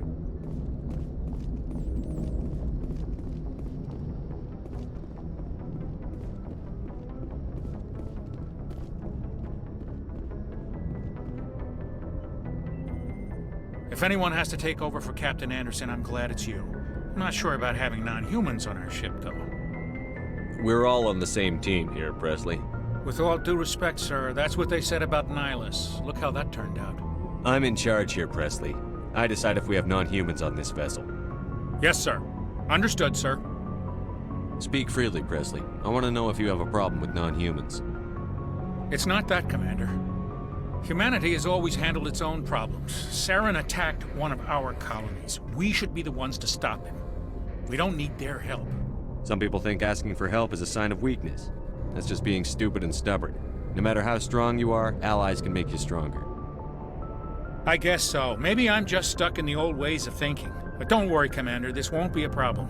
How did you end up assigned to the Normandy? I signed up with the Alliance as a navigator right out of school, following in my grandfather's footsteps, I guess.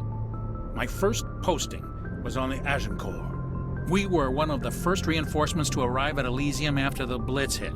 Those raiders were no match for an Alliance frigate. Of course, the only reason the colony was still standing was because of you, Commander. I can't believe you held out as long as you did. How'd you end up on the Normandy? I got my officer's commission after Elysium. Must have made an impression on the right people. Captain asked for me when he was picking his crew. Carry on, Presley. Yes, sir.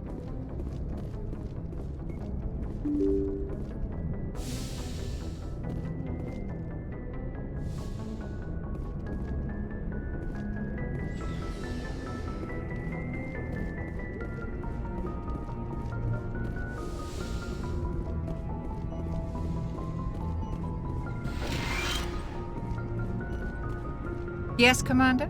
Is there something you need? How did you end up serving on an Alliance ship? I enlisted right out of med school. Earth always... I wanted to travel the stars, tending the wounds of tough soldiers with piercing eyes and... But humanity needs the Alliance if we want to keep expanding through the Traverse. How well do you know the I'd never lieutenant? worked with him before this mission. But he has an impressive service record. Over a dozen... Tends to keep to himself, though. Maybe because of the headaches. It's not easy being an L2. I should go. Goodbye, Commander.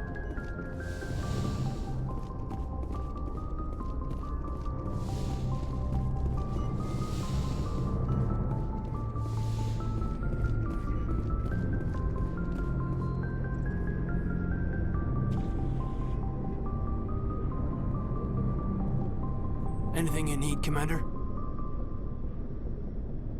What's your opinion on the last mission? I don't see how we could have done things any better. At least not without getting to Eden Prime sooner. And we were on the scene faster than any other Alliance ship could have been. Just trying to get a sense of where the crew's at. Thoughts? I've wasted enough of your time for now, Commander. We'll have time for personal debriefings later. We'll talk another time, Lieutenant. Commander?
Hey, Commander. Looking for some extra supplies before you head out?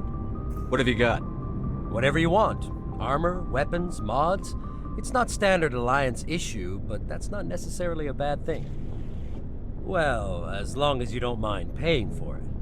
Why should I pay you for my weapons and armor? My stuff doesn't come from the Alliance. I have to purchase it myself, and it's not cheap. Hell, the licenses alone have set me back more than I'd like. But no licenses, no goods. Without the goods, I'm out of a job. What are licenses? Why do you need them? Manufacturers sell licenses. Each license allows me to buy and sell a certain brand of products. I already have several basic ones, but you'll need to buy more if you want me to bring in different brands. Many of the best licenses are hard to get, but they're well worth the cost if you can find them. What do the different manufacturers offer? There are too many for me to keep track of, but each license will explain what it's good for. How often will you get new items? Well, that depends on how many licenses you've purchased, but I'll rotate items on a regular basis regardless. And anytime we land someplace with a big enough port, I'll buy, sell, and trade whatever I can. Check back often. I need to move items quickly, so only the most basic items will be stocked consistently. Let's see what you've got. You bet, Commander.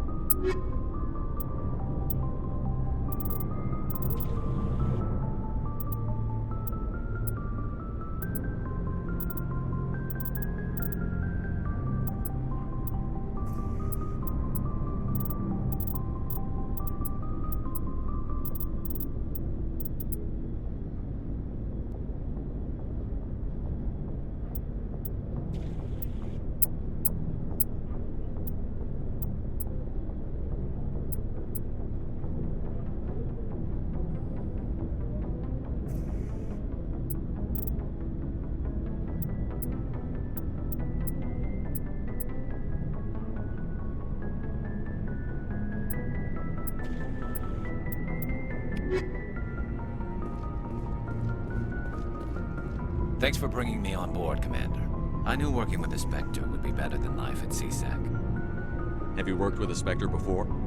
Well, no, but I know what they're like. Spectres make their own rules. You're free to handle things your way. At CSEC, you're buried by rules. The damn bureaucrats are always on your back. Being a Spectre does have its advantages. Exactly my point. If I'm trying to take down a suspect, it shouldn't matter how I do it, as long as I do it. But CSEC wants it done their way. Protocol and procedure come first. That's why I left. So you just quit because you didn't like the way they do things? There's more to it than that. It didn't start out bad, but as I rose in ranks, I got saddled with more and more red tape. CSEC's handling of Saren was typical. I just couldn't take it anymore. I hate leaving. I hope you made the right choice. I'd hate for you to regret it later. Well, that's sort of why I teamed up with you. It's a chance for me to get off the Citadel, see how things are done outside CSEC. Either way, I plan to make the most of this. And without CSEC headquarters looking over my shoulder, well, maybe I can get the job done my way for a change. As long as you do your job well, you're free to go about your business as you see fit. Thank you, Commander.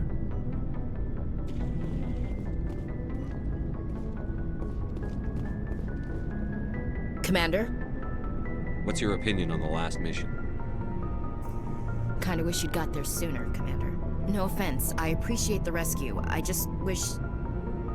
You wish we'd been able to save the rest of your unit? Yes, sir. If I had been more alert, we wouldn't have been cut down by an ambush. The Geth are perfect ambushers. They don't move, they don't make noise, they don't even breathe. Sir, they have flashlight heads. I'll make sure it doesn't happen again. Do you have a few minutes to talk one-on-one? I'm sorry, Commander. I need to get my duty squared away. I wouldn't mind talking more later, though. Dismissed, Chief. Sir.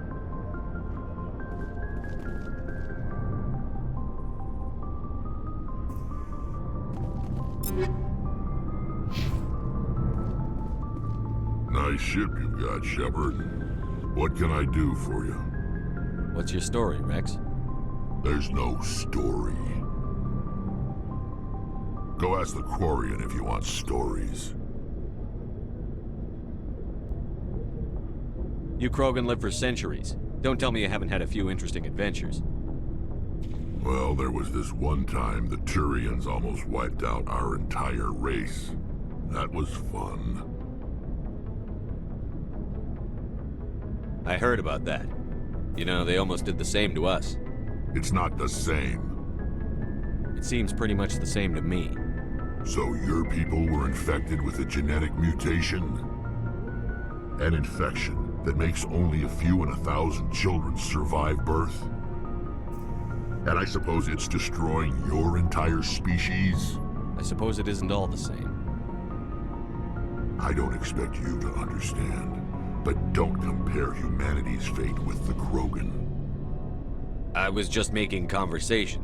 I wasn't trying to upset you. Your ignorance doesn't upset me, Shepard. As for the Krogan, I gave up on them long ago. The genophage infected us, but it's not what's killing us. Are your people really dying? We're sure not getting any stronger. We're too spread out. None of us are interested in staying in our own system. Lots of species have left their homes and prospered. But they go to colonize new worlds. We're not settlers. We're warriors. We want to fight. So we leave. Hire ourselves out. And most of us never go back. What can you tell me about the genophage? Ask the Solarians if you want details. They made it. All I know, it makes breeding nearly impossible. Thousands die in stillbirth, and most never get that far. Every Krogan is infected, every one. And no one's rushing to find a cure. Why don't the Krogan try to find a cure? When was the last time you saw a Krogan scientist? You ask a Krogan, would he rather find a cure for the genophage or fight for credits? He'll choose fighting every time. It's just who we are, Shepard. I can't change that. Nobody can. So long, Rex. Shepard.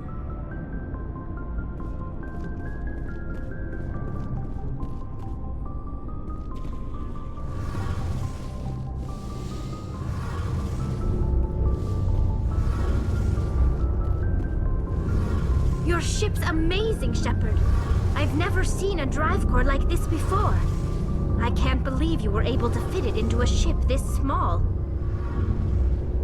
I'm starting to understand why you humans have been so successful. I had no idea Alliance vessels were so advanced. The Normandy's a prototype. Cutting-edge technology. A month ago, I was patching a makeshift fuel line into a converted tug ship in the flotilla. Now, I'm sitting on board one of the most advanced vessels in Citadel space. I have to thank you again for bringing me along. Traveling on a vessel like this is a dream come true for me. I had no idea you found ship technology so interesting. It comes with being a Quarian. The migrant fleet is the key to the survival of my people. Ships are our most valuable resource. But we don't have anything like this. We make do with cast-offs and second-hand equipment. We just try to keep them running for as long as we can. Some of the fleet's larger vessels date all the way back to our original flight from the Geth. I can't believe your fleet's still using ships that are 3 centuries old. They're constantly being repaired, modified, and refitted. They aren't pretty, but they work. Mostly. We've tried to make ourselves as independent as possible on the flotilla, grow our own food, mine, and process our own fuel. But some things we just can't make on our own. A patch to maintain the hull integrity requires raw materials we just don't have. That's why our pilgrimages are so important.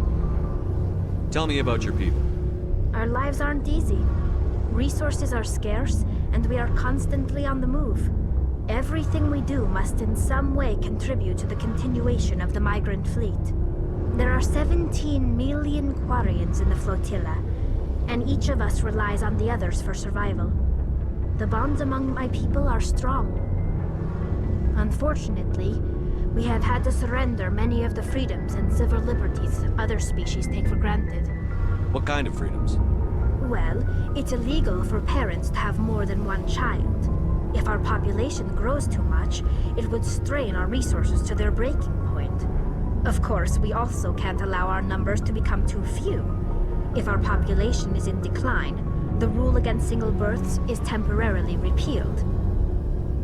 In extreme cases of population decline, incentives are even offered to encourage multiple births, though the Conclave hasn't had to take such measures in nearly a century.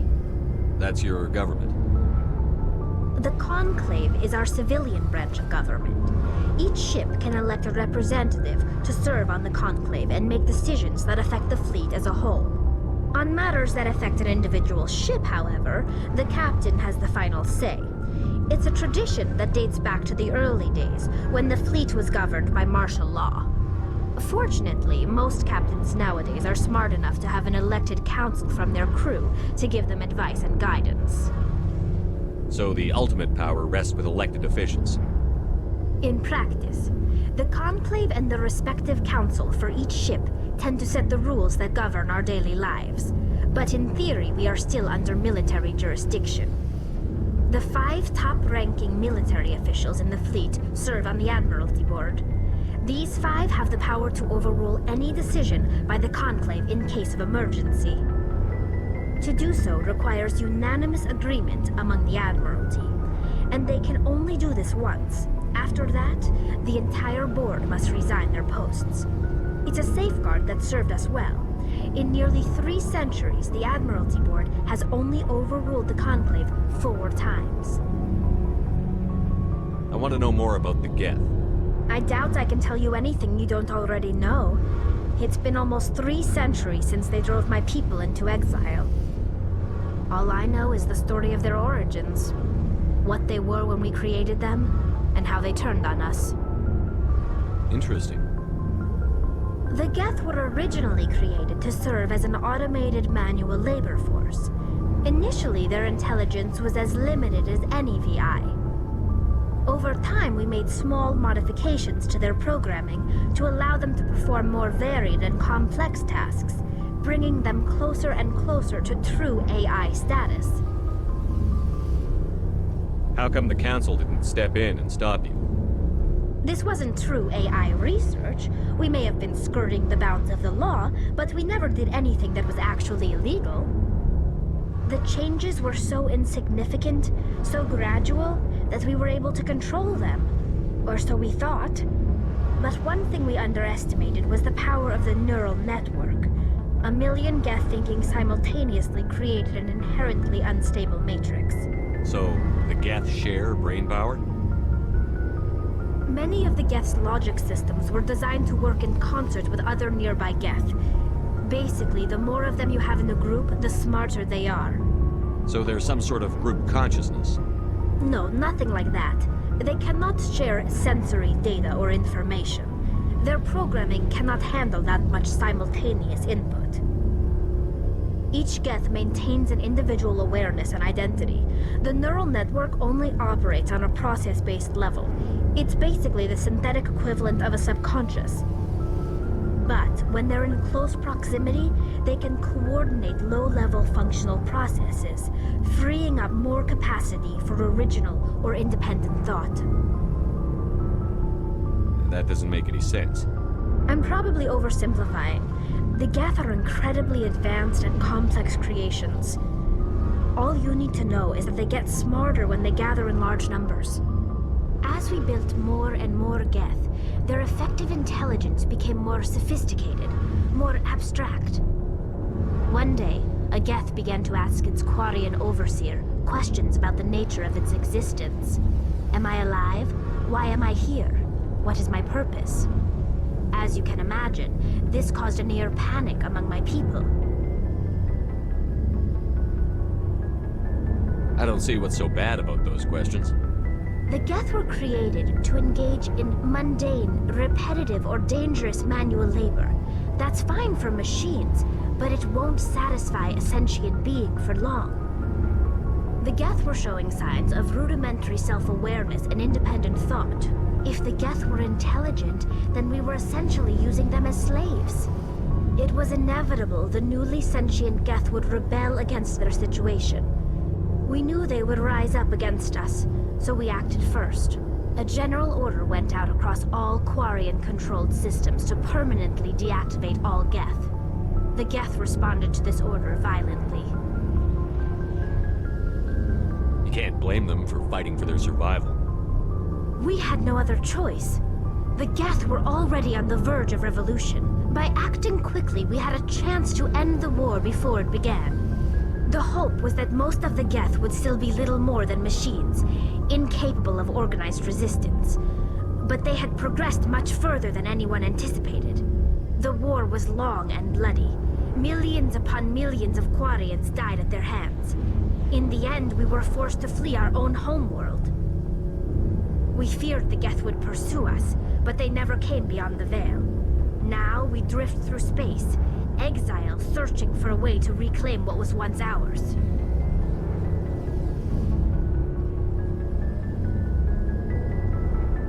It's hard to feel sorry for you. Your ancestors tried to wipe out another species. We made a mistake when we created the Geth in the first place, but we did not make a mistake when we went to war against them. If we had not acted, they would have wiped us out. They're a synthetic life form. They have no use for organics. None. Why do you think they cut themselves off from the rest of the galaxy? Why do you think they've killed every organic being who's ever tried to contact them?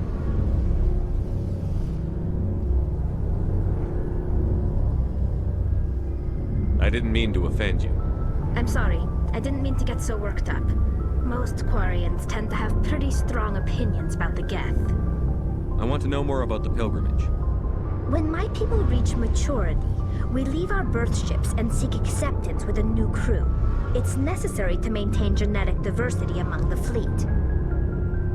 But no ship wants to accept someone who will be a burden on them. So, to prove our worth, we embark on a pilgrimage. We set out alone, leaving the flotilla and our families behind us. We only return once we have found something of value we can bring back to the fleet. This is presented as a gift to the captain of the respective ship we wish to join. If the gift is accepted, we are welcomed into the crew. Can a captain choose to reject the gift? That doesn't happen often. Most captains are eager to increase the size of their crew. It increases their own standing in our society. Even when a gift is not particularly valuable, the captain usually accepts it out of a sense of tradition. However, there is a stigma to presenting a substandard gift. It's not the best way to make a good impression on a new community. Most pilgrims don't return until they find something worthwhile. I can't believe they just send you off alone. It's not like they just cast us out. Before we leave, we are given lessons in how to survive outside the flotilla, and given gifts to help us on our journey. We also receive implants to fight off sickness and disease. Generations of living in an isolated and highly controlled environment have left our immune systems weaker than most. By the time we leave the fleet, we are well equipped for the pilgrimage. This is a rite of passage for all Quarians. If it were dangerous, our numbers would suffer. Virtually every pilgrimage ends with a triumphant return and the ritual presentation of the gift to one of the fleet's captains. I want to talk about something else. Like what? I should go. See you later. Hey, Commander, you know that Quarian, Tally? She's been spending all her time down here asking me about our engines. I'll tell her to leave you alone. What? No, she's amazing. I wish my guys were half as smart as she is. Give her a month on board and she'll know more about our engines than I do. She's got a real knack for technology, that one. I can see why you wanted her to come along. I figured she'd be a real asset to the team. You got an eye for Tally, Commander, but I'm guessing that's not why you came down here. Fill me in on the IES stealth systems. How does it work exactly? You can't hide a ship out in space. They emit too much heat and radiation. Too easy for sensors to pick them up, unless you find a way to capture those emissions. So our stealth systems trap the energy we give off in storage sinks built into the ship itself. No emissions to give away our location. Eventually the sinks have to be vented. More than a few hours silent running and they overheat. Cook us inside our own hull. There's no way for anyone to detect us? A visual scan can still pick us up. Anyone looking out a window can see us plain as day. But you have to be pretty close to get an actual visual out in space. Most vessels rely on scanners. As long as the stealth systems are engaged, they can't see us. Not unless we accelerate to FTL speeds. Why doesn't it work with faster-than-light travel? Cranking up to FTL blue shifts our emissions, pushes them into frequencies too high to capture in the sinks. As soon as we make the jump, it's like setting off a flare. Sensors can pick up our location whenever we enter or exit FTL flight, but for short-range missions, our stealth systems are amazing, and we've got the only one. Where else have you served, Adams? If you name a class of Alliance ship, I've probably served on it. Everything from dreadnoughts and carriers right down to frigates like the Normandy. My last assignment was on the Tokyo, only a cruiser, but she was a good ship. Couldn't hold a candle to the Normandy, though. I want to know more about the Normandy. She's the best ship I've ever served on, probably the fastest vessel ever designed. And she's the only one using the new Tantalus drive core. What's so special about the Tantalus drive core? Proportionally, it's about twice the size of any other vessel. Not only are we faster, we can run at FTL speeds longer before we have to discharge the core. Carry on, Adams. Aye, aye, Commander.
have some strange readings. Really strange, like off the damn charts. It looks like it's coming from an underground complex a few clicks away from the drop zone.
no-go. They have height and cover.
It looks like this cavern formed around the ruin, after it was built.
Built to last.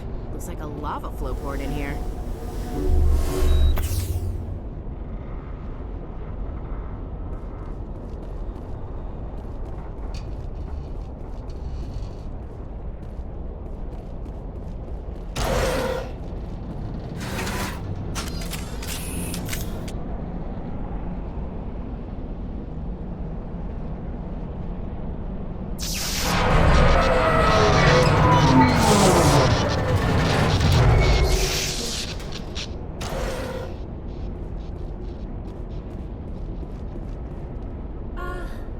Hello? Could somebody help me? Please?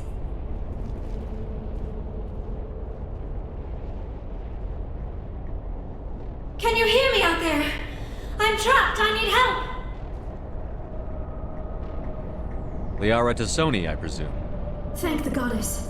I did not think anyone would come looking for me. Listen, this thing I'm in is a Prothean security device. I cannot move, so I need you to get me out of it, all right? Your mother is working with Saren. Whose side are you on? What? I am not on anybody's side. I may be Benezia's daughter, but I'm nothing like her. I have not spoken to her in years. Please, just get me out of here. How'd you end up in there? I was exploring the ruins when the Geth showed up, so I hid in here. Can you believe that? Geth beyond the veil! I activated the tower's defenses. I knew the barrier curtains would keep them out. When I turned it on, I must have hit something I wasn't supposed to. I was trapped in here. You must get me out, please! Any suggestions on how we can help? There is a control in here that should deactivate this thing. You'll have to find some way past the barrier curtain. That's the tricky part. The defenses cannot be shut off from the outside. I don't know how you'll get in here. Be careful. There is a Krogan with the Geth. They have been trying different ways to get past the barrier.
You lead, I'll follow.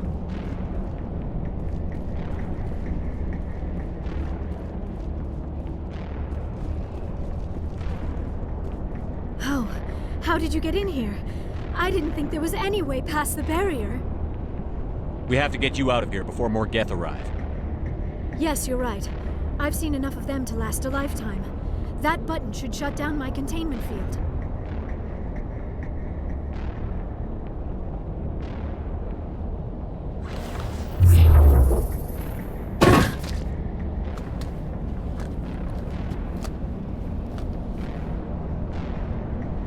Any idea how we get out of this place? There is an elevator back in the center of the tower. At least I think it's an elevator. It should take us out of here. Come on! I still cannot believe all this. Why would the Geth come after me? Do you think Benezia's involved? Saren's looking for the conduit. Think fast, Miss Prothean expert. The conduit? But I don't know. What the hell was that? These ruins are not stable. That mining laser must have triggered a seismic event. We have to hurry. The whole place is caving in. Joker, get the Normandy airborne and lock in on my signal. On the double, mister. Aye, aye, Commander. Secure and away. ETA 8 minutes. He needs to move faster.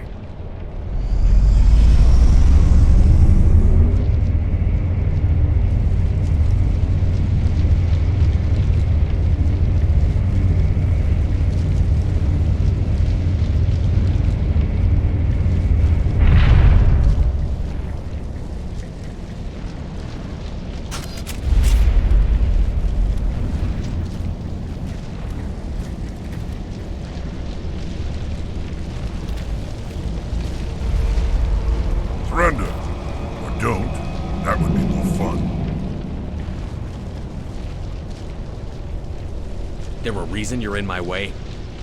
The same reason you're here. The Asari.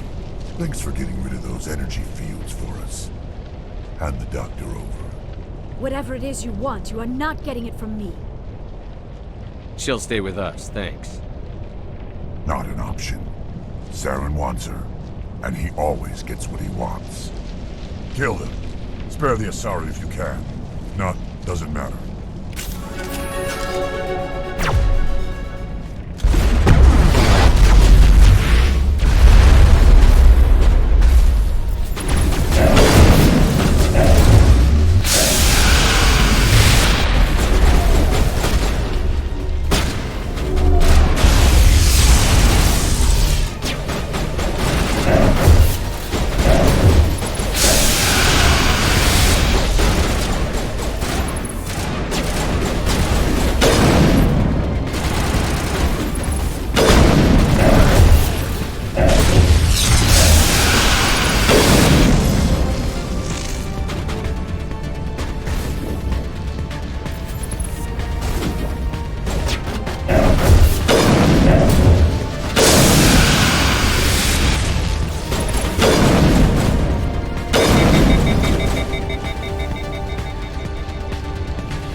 Too close, Commander. 10 more seconds we would have been swimming in molten sulfur. The Normandy isn't equipped to land in exploding volcanoes. They tend to fry our sensors and melt our hull. Just for future reference. We almost died out there and your pilot is making jokes? It's a coping mechanism. You'll get used to it. I see. It must be a human thing. I don't have a lot of experience dealing with your species, Commander. But I am grateful to you. You saved my life back there, and not just from the volcano. Those Geth would have killed me or dragged me off to Saren. What did Saren want with you? Do you know something about the conduit? Only that it was somehow connected to the Prothean extinction. That is my real area of expertise. I have spent the past 50 years trying to figure out what happened to them. How old are you exactly? I hate to admit it, but I am only 106. Damn! I hope I look that good when I'm your age. A century may seem like a long time to a short-lived species like yours, but among the Asari I am barely considered more than a child. That is why my research has not received the attention it deserves.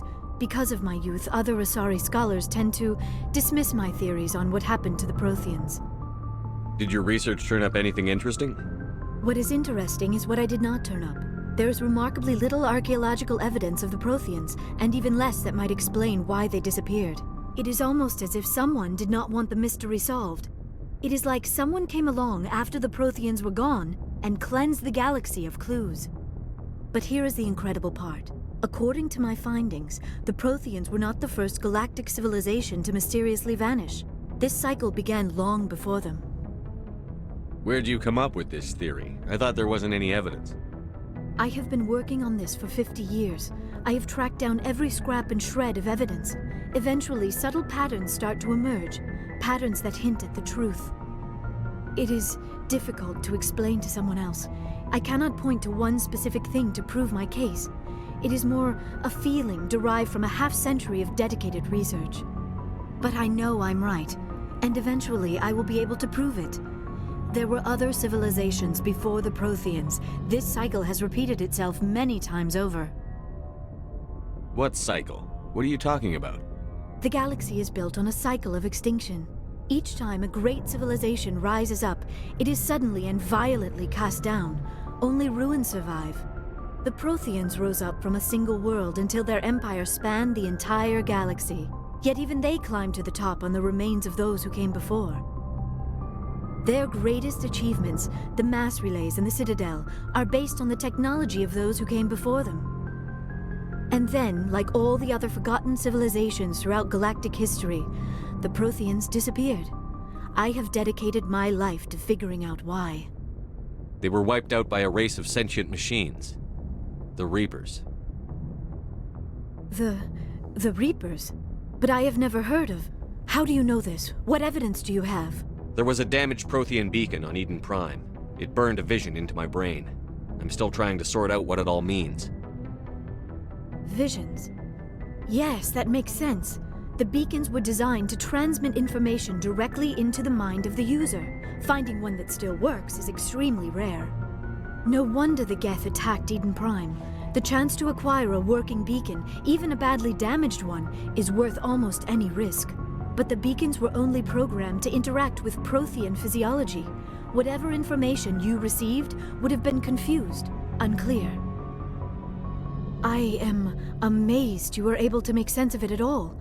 A lesser mind would have been utterly destroyed by the process. You must be remarkably strong-willed, Commander. Okay, this isn't helping us find Saren or the conduit. Of course, you're right.